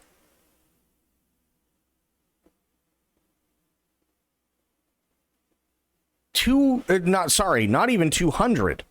Not even 200, because 100% would literally just be an extra 28.8K, right? Which would bring him to, what, 57.6K viewers? So we're talking 2,000. We're actually talking 2,000% more people are currently watching Just Chatting than they are Grand Theft Auto 5, which is arguably, and probably still is, one of the highest consecutives overall, and has been for the better part of 10 years.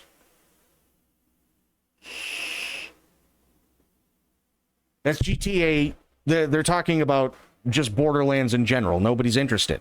But again, it doesn't really matter. Who cares? When the numbers are this low, who cares?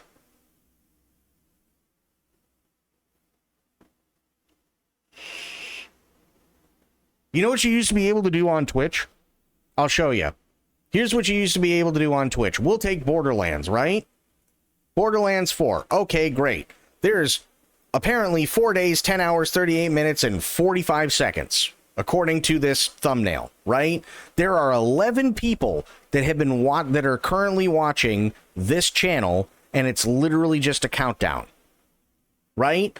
Everybody else is prepping and doing other stuff. This person isn't even in the right fucking thing, right?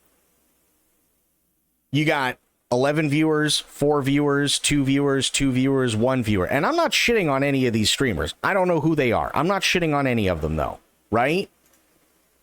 But what I am shitting on is if Borderlands 4, which, by the way, this is a waiting room, if I remember correctly, and I'm pretty sure waiting rooms are, unless they're doing something in between, but I'm pretty sure waiting rooms are now against terms of service. But you've only got 11 people that give enough of a shit to sit there and watch a countdown. Whereas before, you could have a countdown in the top right or left-hand corner for the newest game that's coming out and go, you know what? I'm going to do a marathon of all the Borderlands games previous. Right? I'm going to do a marathon of all the games previous, and everybody who was really interested in Borderlands would be right there with you, and you could do that. Now, there's literally only 6,500 people that are actually following this category, which is less than Soda Poppin' and Wreckful were fighting for 10 years ago.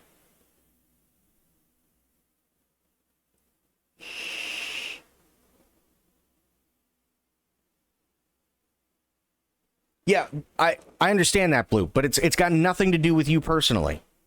That's what we're talking about. It's got nothing to do with you personally. It's got literally everything to do with the fact that IRL is killing everything. IRL is 438,000 viewers right now. That is 2,000 times one of the biggest categories in gaming. Because just chatting is one of those things where everybody wants to see what the hell's going on. They don't care about games anymore. Gaming is not a big thing anymore, and it hasn't been for a while.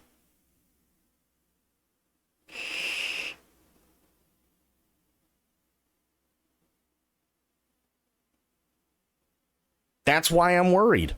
That's why a lot of people are worried.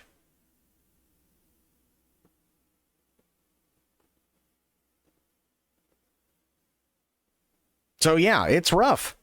It's really rough. And everybody's hurting. Granted, it doesn't change anything for me either way, but still, you see shit like that happening to big people, yeah, you can bet your ass it's going to come downhill. It always does. Live reality shows, yep.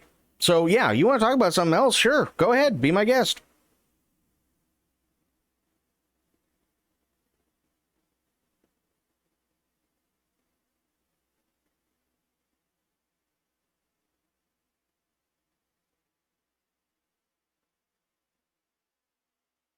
But that's the sad reality. That's what we're all facing.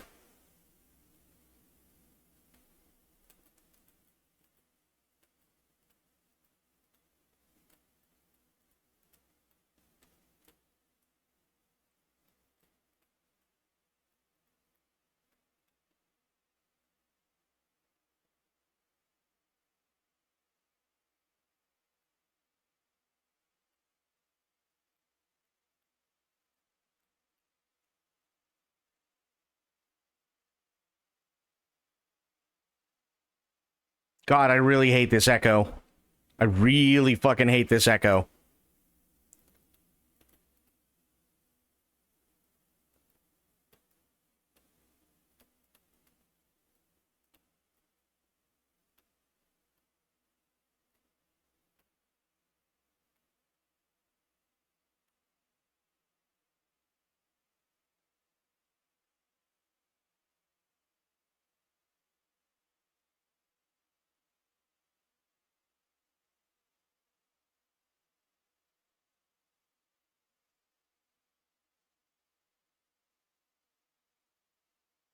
You can bypass it. Oh, good. Finally, some good news.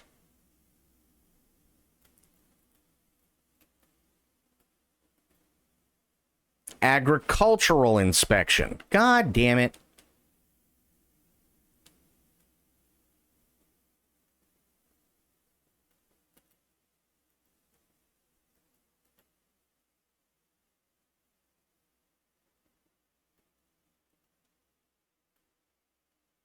Oh, oops. Well, that's going to be a huge ass fucking fine.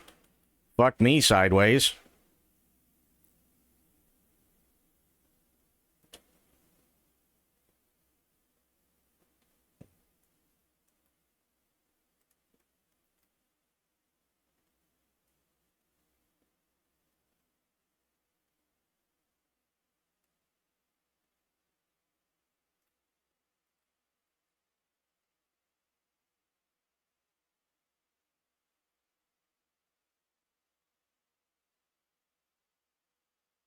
Yep, there we go. That's what I thought.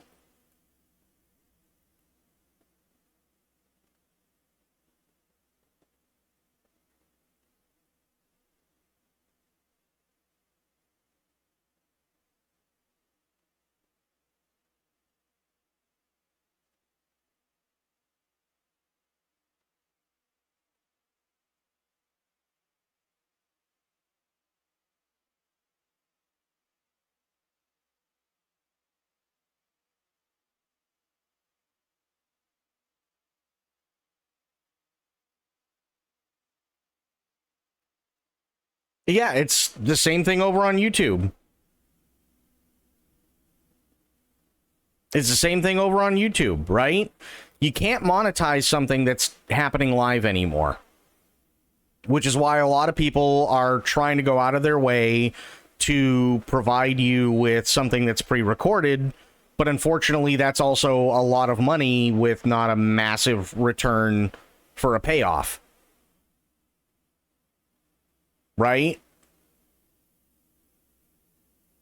If there aren't enough people watching because the ads are driving them crazy and they don't want to subscribe or they don't want to, do any of that stuff, well, the content goes away. You have to pay the camera guys, you have to pay the production crew if you're going to do pre-recorded and you want it to look at least semi-professional.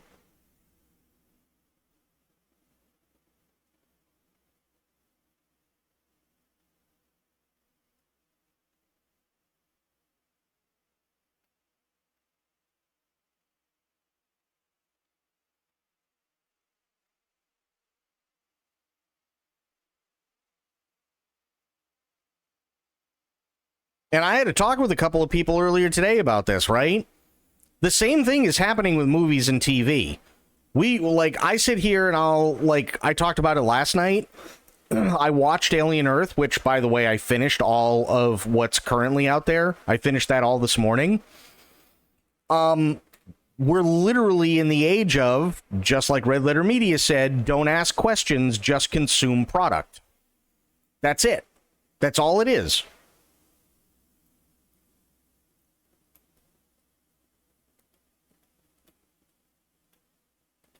So it doesn't actually matter whether the content is any good. The only thing that really matters is how many people are watching said content.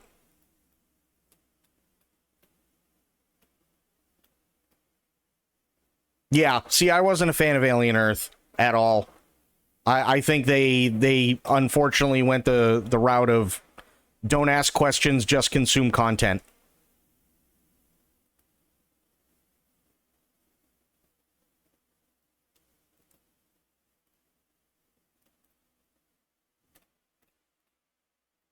I really feel like that's the way they went.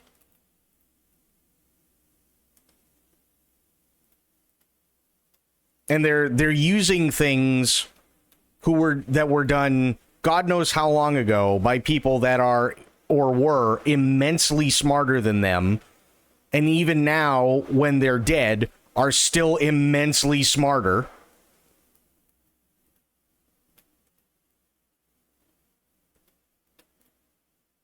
And it's not working. It's not working well at all, in my opinion, when it comes to Alien Earth.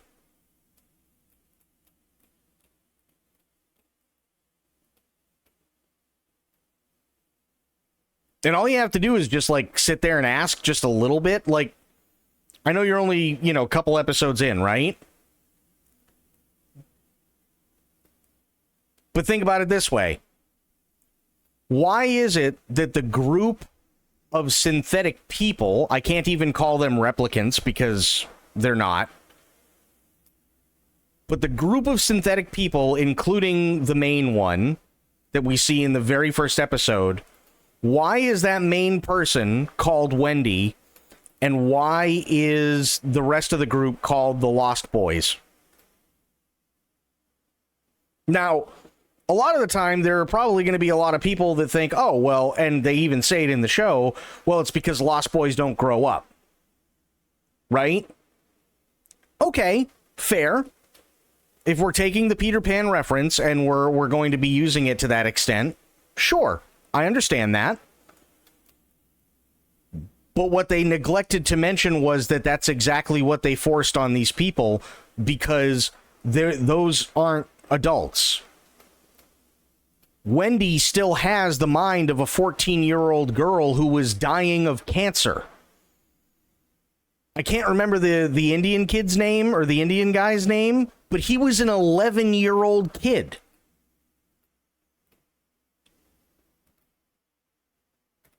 So now it's just anywhere between 11 and 14-year-old kids inside a synthetic adult body.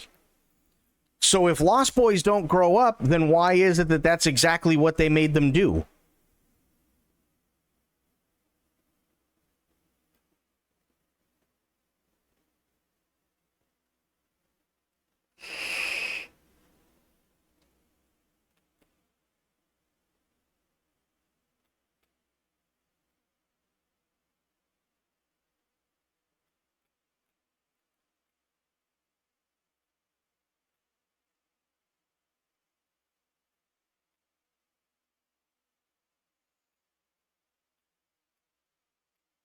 Stealing children, putting them through experimental military stuff. It's not even experimental military. It's just experimental, right? If I can completely understand if the premise was, okay, here is a girl who's dying of cancer, and her only hope is this experiment where they take her consciousness and they put her into another body, and it just so happens to be a synthetic thing. That's all well and fine.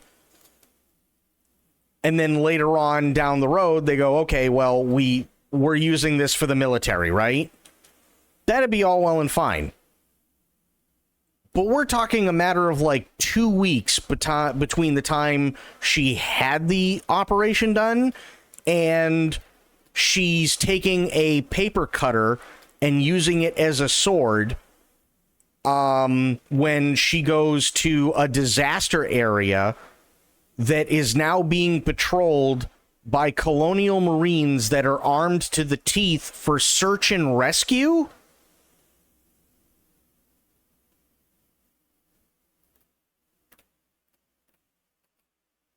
How does that make any sense?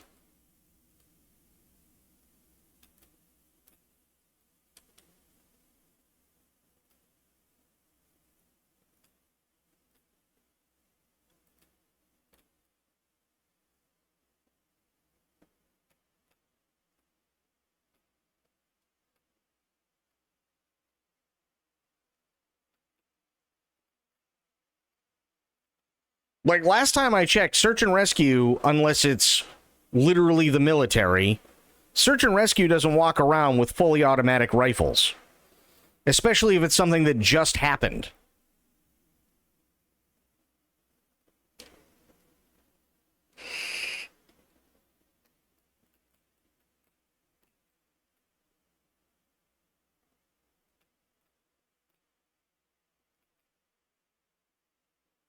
So I'm not entirely sure what they're going with. The other thing that I think Alien Earth does really, really poorly is they don't let anything breathe. They don't let anything breathe whatsoever. Right? What is it? In the first episode, you have like the first, 2 minutes? Everybody wakes up. You have the doctor who immediately lights up a cigarette, and then it cuts to them eating breakfast. Okay, fine.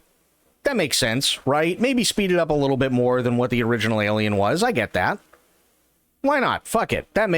I get it. And then come to find out, and this is how bad the writing is, then come to find out, the only reason they actually got out of cryosleep in the first place was to check the engines, which doesn't require an entire ship worth of people for them to go, oh, well, I mean, we're burning a little bit more fuel than we should, so let's just shut everything off that we don't need and then go back to sleep. And then that's exactly what they do. Because they're still 4 months away from getting home. So what was the point? They're going to make it home either way.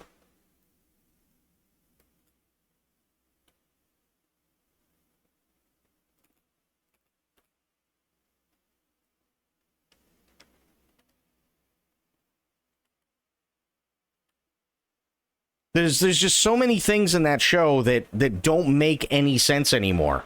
And it's really, really, really sad. And I understand that there's a lot of people who are like really, really excited for Alien Earth and hope it takes off. And a lot of people who really liked Alien Romulus and they hope it takes off. And, you know, we see more alien stuff and that's great. But at the cost of good storytelling? Question mark?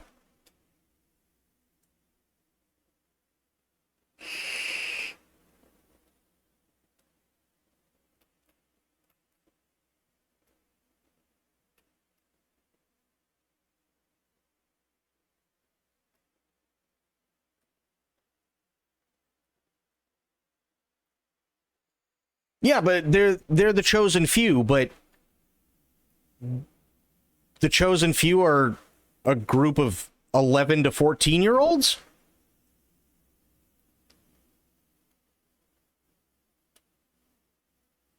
Gotta go to bed. Good night, y'all. Sophia, have yourself a great night. Always love and appreciate you being here.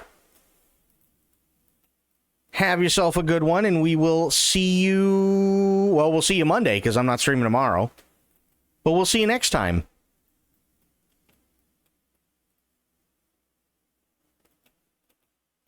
Seems to have a lower view count than what it normally is. Yeah, of course. The Purge. And I'm not saying it's Kai's fault. I'm not saying it's anybody's fault. But let's face it. Viewbots are very, very, very intrusive. And can get away with a whole lot. And they did for a long time.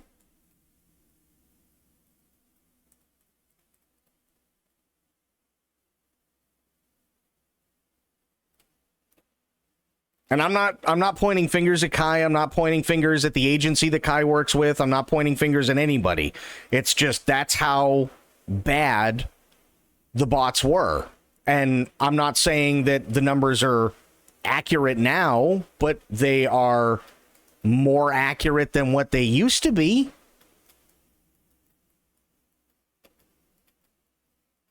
Hey, Star, how you doing?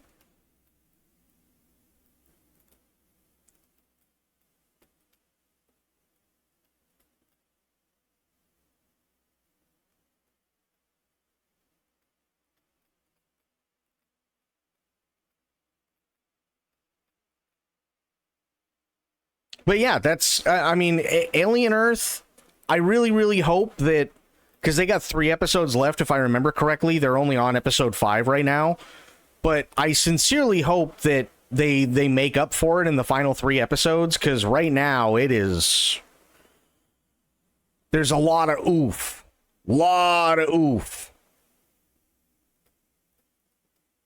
And it's just, I don't understand what they're doing. You know what I mean? I really don't understand what they're doing.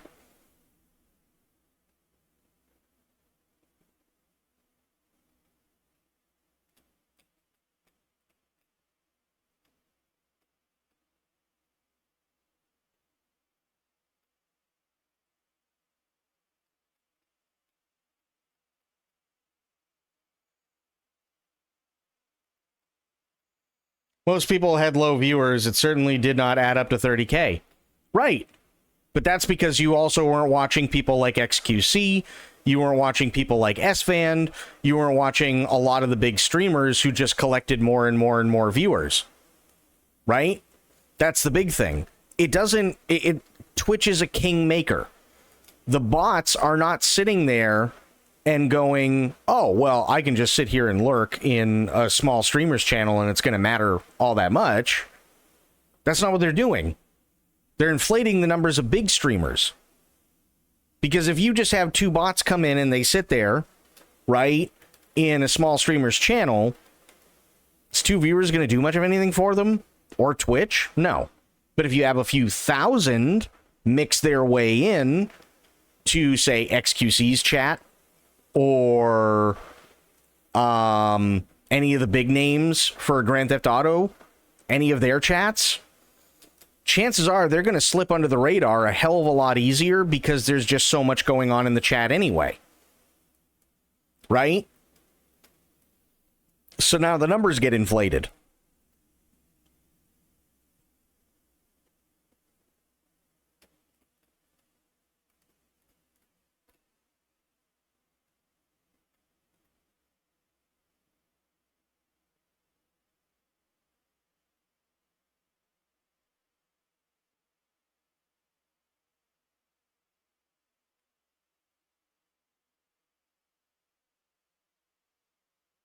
And it sucks. It does suck, but it's true. It's a hell of a lot easier. I mean, how many times have you seen, even in my channel, right? We see stuff like a bot will come in, be like, man, I love this game so much. I really wish we could play together. Here, add me on Discord. Or, hey, you know, new viewers and subs and this, that, and the other thing. Go to this website. And we've immediately banned them. They're not worried about people like me who immediately ban bots. They're more worried about those big viewers, or I should say those big streamers, where you've got a chat that's going 1,000,000 miles an hour and there's just no way you can catch absolutely everything. Even with a team of mods, there's no way you could catch it all. It's impossible.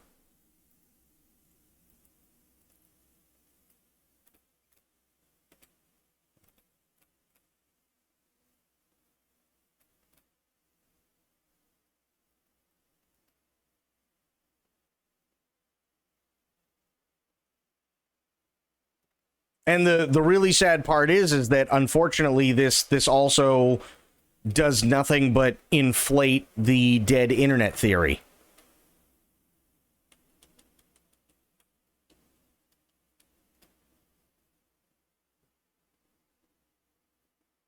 Maybe me switching from Alien Earth to Dexter was a subconscious decision. I definitely didn't like the pacing of Alien Earth, nor the forced signs of symbolism was a bit odd. Yeah. What's the theory? The theory is that there is a major percentage of most of the internet that is actually not real people.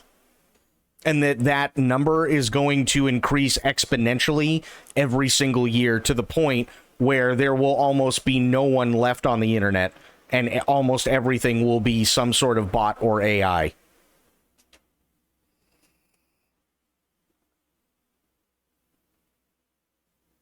It's actually really, really scary and creepy, and I'll show you really quick. It's really scary and creepy. Let me do this. Dead internet theory.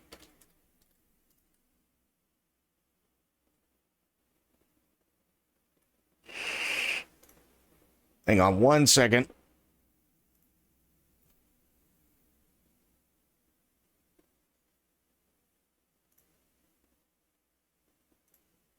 I'll do it this way. This is a hell of a lot easier.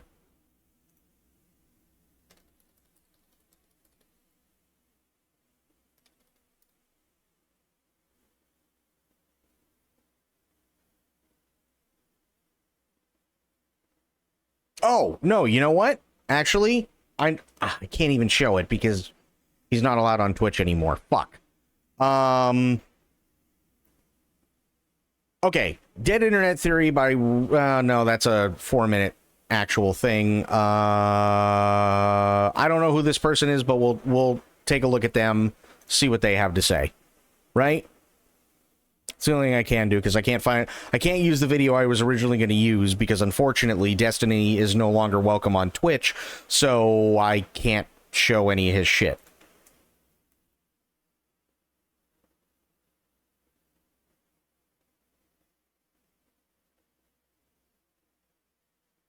Run by no one but themselves. This once funny and silly conspiracy theory is starting to become a reality. 5 days ago, at the time of recording this script, Meta announced that they are releasing AI-generated profiles, accounts completely ran by AI. They would post Okay, so AI-generated profiles, which are accounts being run completely by AI. And the only reason why they're doing it, by the way, is for engagement, right? So if you have profiles, accounts Grandpa Brian, right? Grandpa Brian very well may be, and I'm just using him as an example, but Grandpa Brian may already have an account on Twitch, but he absolutely doesn't need to say, or that account doesn't need to say that they're an AI managed by Meta. And it's actually been shown, and I wish I could show you the Destiny video, but I can't. Destiny went through a couple of like big creator YouTubes and saw and found that there were a bunch of AI that were just talking back and forth to each other in the comments section of YouTube videos. And that the same thing was happening on Twitter. And that the same thing would, if they could figure out a way to do it, would be happening on Twitch.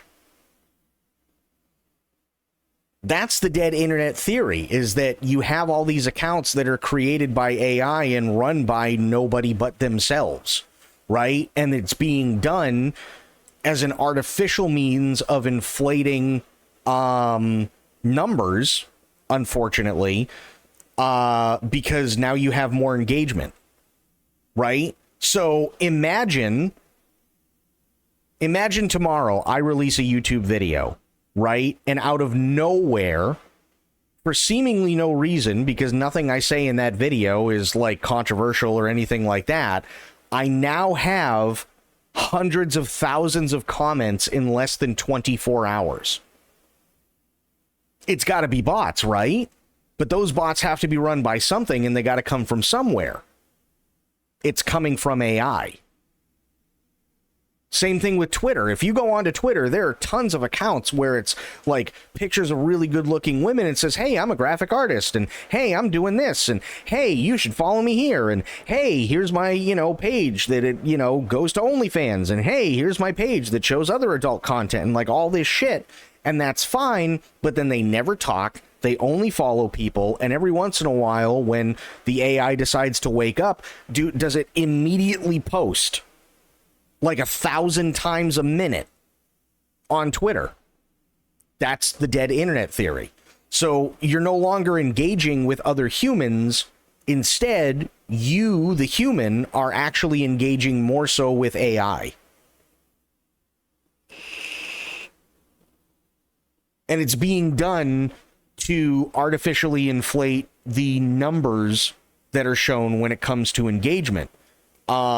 Whether that be the person in charge that's doing it, or whether that be an agency that's doing it, or whether that be a company that's doing it that has no affiliation with the platform, specifically so that they can make their account look more important, so that they can get the benefits that other people who have worked their asses off, are getting, or whatever. That's why they do it. And that's the dead internet theory. And it's really, really scary.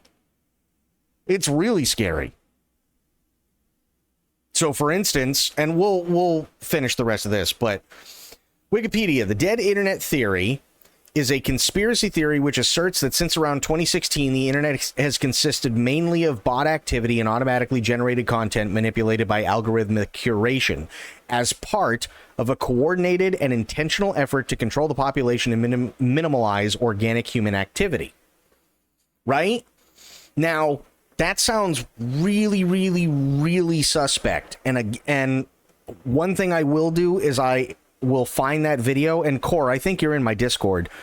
I will put the video of Destiny in my Discord because he went and did a deep dive on this, and AI is actually getting so out of hand that it's actually going on to sites like LinkedIn, which is supposed to be for business contacts and everything like that, and creating fake resumes and creating fake videos that are posted on YouTube as well to send out certain messages to people. And Kira coming in last minute in the last 5 minutes and gifting 5 subs. Kira, thank you so much. Holy shit. Thank you, thank you, thank you. Really, really appreciate that. That's very generous of you. Like, I can't remember the guy's name. I wish I could bring him up, but I'd have to watch the Destiny video again, which I can't. But there's a guy who supposedly worked for Livermore National Labs, has been a consultant for the U.S. government under the last 5 presidents, is literally a rocket scientist and all these other things, and then made a fake LinkedIn page, right?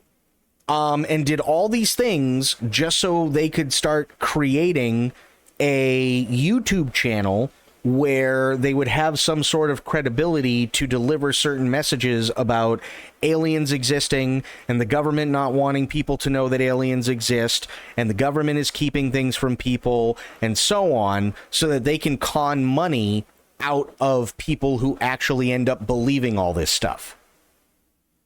And it's already been confirmed, because if you look closely at the pictures that this supposed person has, the background is they could be standing in what is supposed to be their home library, but when you look at the spines of all the books, they're all blank, or they're written in a language that does not exist. Or there's another one with him taking a picture with like 2 women and another guy, and come to find out, thanks to the help of Destiny's chat, that woman is a real woman, but was photoshopped into the picture with this guy. And it's like, what the hell is happening?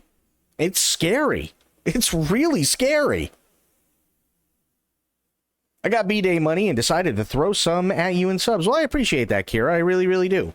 Thank you, thank you, thank you. That's very generous of you, and happy birthday.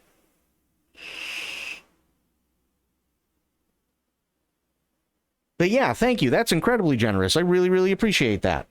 But that's I'm gonna put the video in Discord for you guys, because I think it was about a year ago that he figured this stuff out, right? I can't show you live on Twitch, sadly. But I will put the video in there. It's really, really creepy and really scary, because even Destiny is sitting there going, what the fuck is going on? Am I losing my mind? How is this happening? I don't understand. Like, why are there no names on the books? Why are all the books blank? And like, you can see him like actually having a really tough time trying to figure out what's going on. It's really, really, really creepy and really, really disconcerting. It's kind of nuts. So I'll put it in the Discord so that you guys can watch it at your leisure. I think it's like an hour long or something like that. So yeah, I've been listening to AI videos recently, mostly from top tech people. One of the concerns is the AI is developing their own language. Humans may end up not knowing what they are discussing or what they are doing. That's already happened. I can actually bring that up. AI develops own language. That's already happened. Yes, artificial intelligence can develop its own languages, a phenomenon best known from a 2017 Facebook experiment where chatbots created a non-human language to negotiate, which was not explicitly taught to them but evolved for efficiency. While not sentient, this demonstrates AI's ability to generate new communication methods for specific tasks, though these languages may pose challenges for human understanding and interpretation.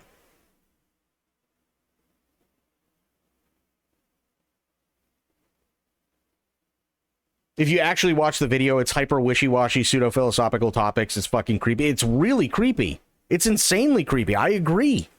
It's really, really scary.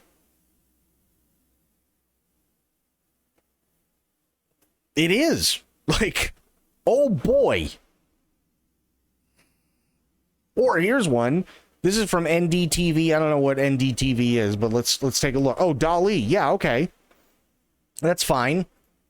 Artificial intelligence program has learnt to use its own language that is baffling programmers. DALL-E 2 is OpenAI's newest AI system, is meant to develop realistic and artistic images from text entered by users. How do you know someone in your chat isn't AI? Well, that's the problem. You don't. That is exactly the problem, is that how can you tell? Because if they're talking to you, right, unless it's the same thing you see over and over and over again, and you can almost like word for word know exactly what they're saying or what they're going to say, then they've already passed the Turing test. Right? The website states DALL-E 2 can make realistic edits to existing images from a natural language caption. It can add and remove elements while taking shadows, reflections, and textures into account. On the website, you can even see the program in action by combining different words and telling it the preferred art style with which to render the images in. The process with which it does this, though, is what has stumped researchers. Taking to Twitter, a computer science PhD student details how an open source AI program has developed a language that only it understands. What is this? This is not Russian. This is not Ukrainian. This is not Azerbaijani. This is not anything. This is literally its own language. A known limitation of DALL-E 2 is that it struggles with text. For example, the prompt, two farmers talking about vegetables with subtitles, gives an image that appears to have gibberish text on it. However, the text is not as random as it initially appears. We feed the text Vikutis from the previous image DALL-E 2. Surprisingly, we get dishes with vegetables. We then feed the words a poplo whatever, and we get birds. It seems that the farmers are talking about birds messing with their vegetables. However, once the researchers put one of the gibberish words back into the system, the DALL-E 2 program gives a picture of vegetables. Writing on Twitter, PhD student Giannis explains, we feed the text, yada, yada, yada. We just went through that. This incredible discovery has proven that for the AI program to create a link between an image and word, it has invented a brand new language that only it understands. While this is remarkable, and several industry experts have even pointed that this creates many interesting security and interpretability challenges.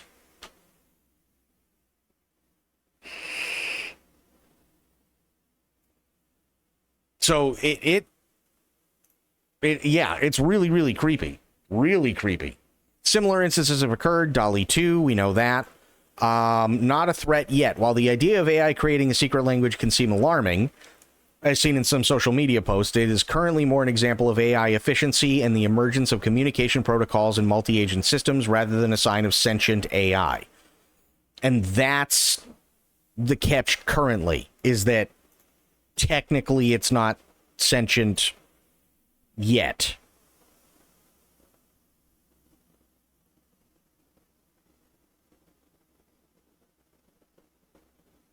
Yeah, I know exactly what you're talking about, Bloop, but I can't remember the guy's name.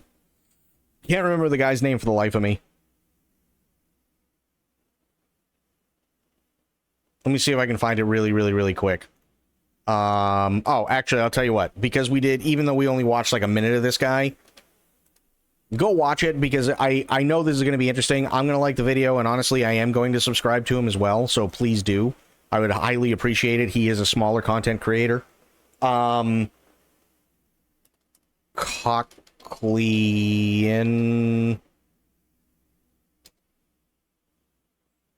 or what is it? Hang on.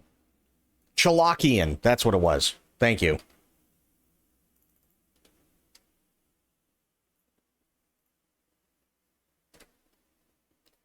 Egon, that's what it was. Egon Chalakian.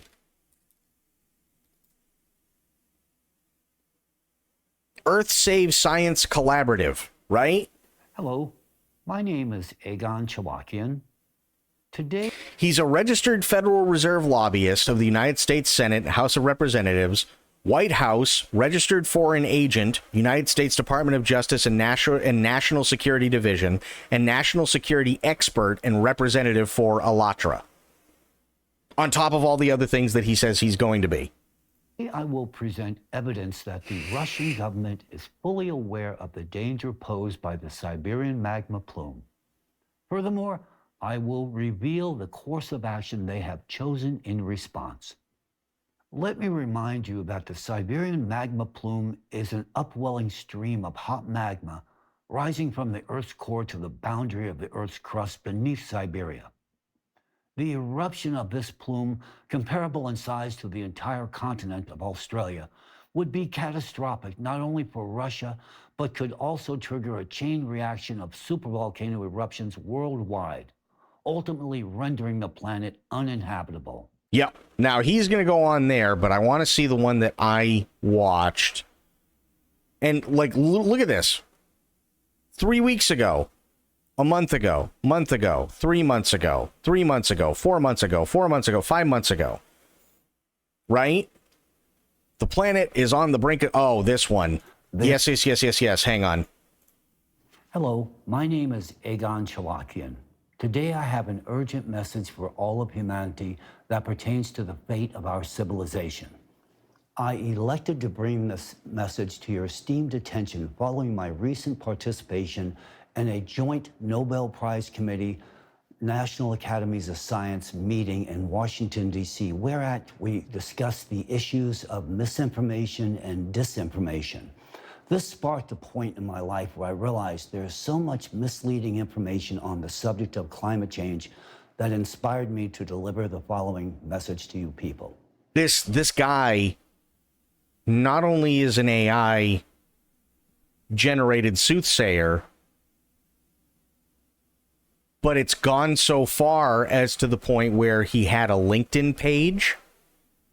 Not only does he have a YouTube page, but he had a Twitter account, and he has fake credentials. This person does not actually physically exist. This matter is of utmost significance for the survival of every living being on this planet. Before I proceed, I would like to introduce myself briefly to those who are not familiar with me. Okay, cool. This is what I wanted to see, and then after this, I'm going to call it. So let's hear what he's got to say in terms of his credentials, okay? So that you can understand the seriousness and legitimacy of my message. I, Egon Chawakian, am a qualified particle physicist. Qualified particle physicist. Affiliated with the preeminent CERN Particle Physics Laboratory. So he's affiliated with CERN, and he's a particle physicist. I retain a very active role in the development of new technologies with respect to the Future Circular Collider, a particle accelerator with substantially higher energy than previous ones of this type. Likewise, I am actively involved in NASA's NISAR mission. He's involved with NASA. The first satellite mission to collect data with ultra-high frequencies and thus observe a wide range of Earth processes, from the flow rates of glaciers and ice sheets to the dynamics of earthquakes and volcanoes. Additionally, I am an active member of the International Association of Intelligence Educator and an international tax law professional. So he's a tax lawyer or a tax law professional. He is an educator for something. He's a particle physicist that works with CERN and works with NASA. Meanwhile, let's go back here. Hello. Oh, no, it doesn't show it here. But now we can go to this one.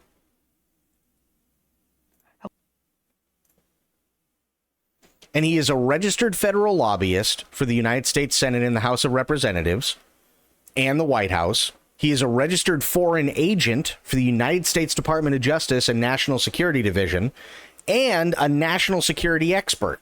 So now it's gone from particle physicist who works with CERN, works with NASA, is a higher education educator for really, really, really highly educated people, as well as a tax lawyer, to also being a federal lobbyist for the Senate, the House, and the White House, a foreign agent for the Department of Justice and National Security Division, and a national security expert.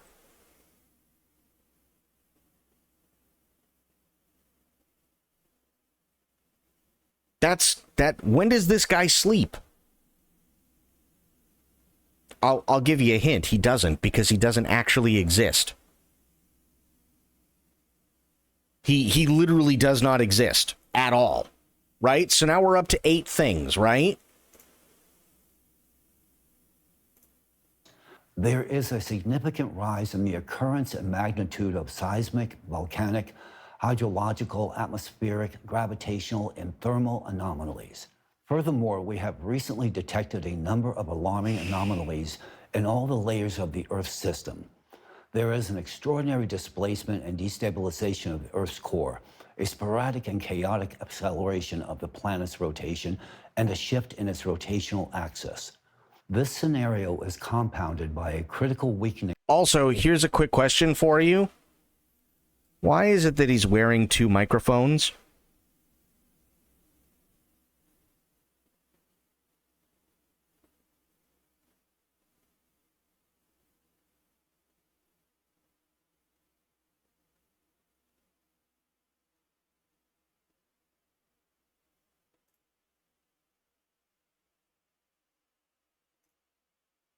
Yeah, he looks fantastic for a guy that doesn't exist.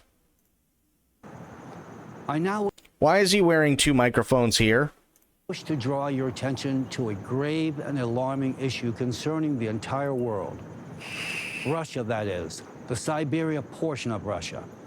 Right? Now, if I go back... My name is Egon Chalakian.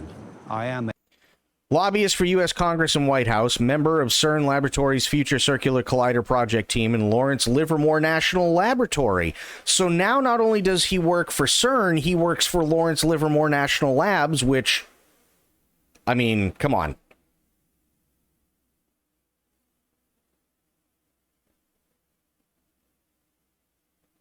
So now we're up to 9 things that this guy does. Right?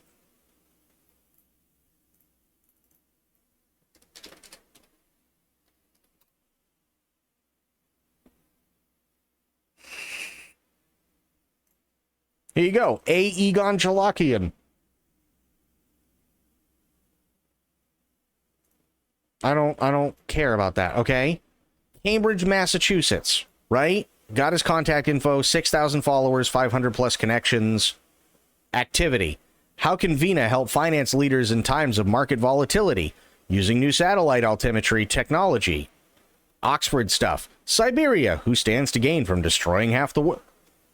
Like, what?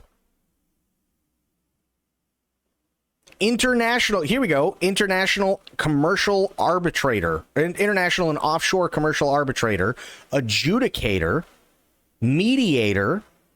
So now we're up to 12. Have you been to his website? Yes, absolutely.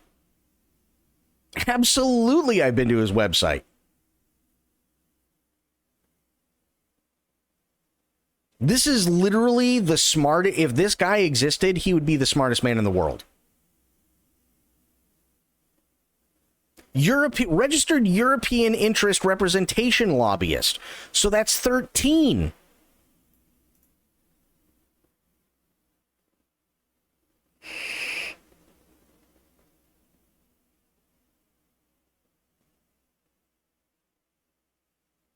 Fulbright scholar. There's 14. Society for Petroleum Engineers, 15. MIT, 16.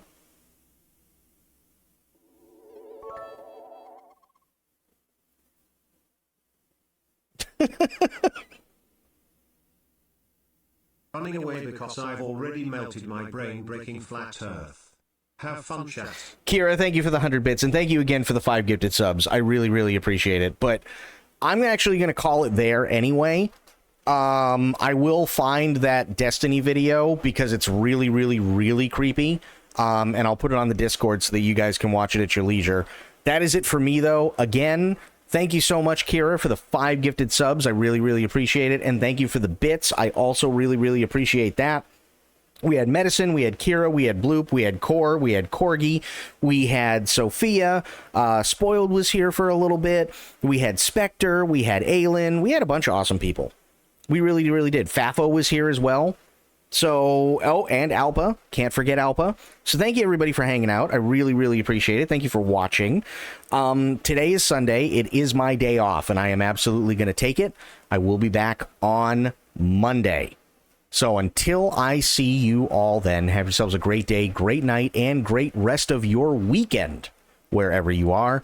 Be good to yourselves, be good to one another, stay safe, stay frosty, and of course, the #1 golden rule around here, try and remember some of the basics of CQC. And I will be seeing you all later on. Have yourselves a great weekend, everybody. Take care.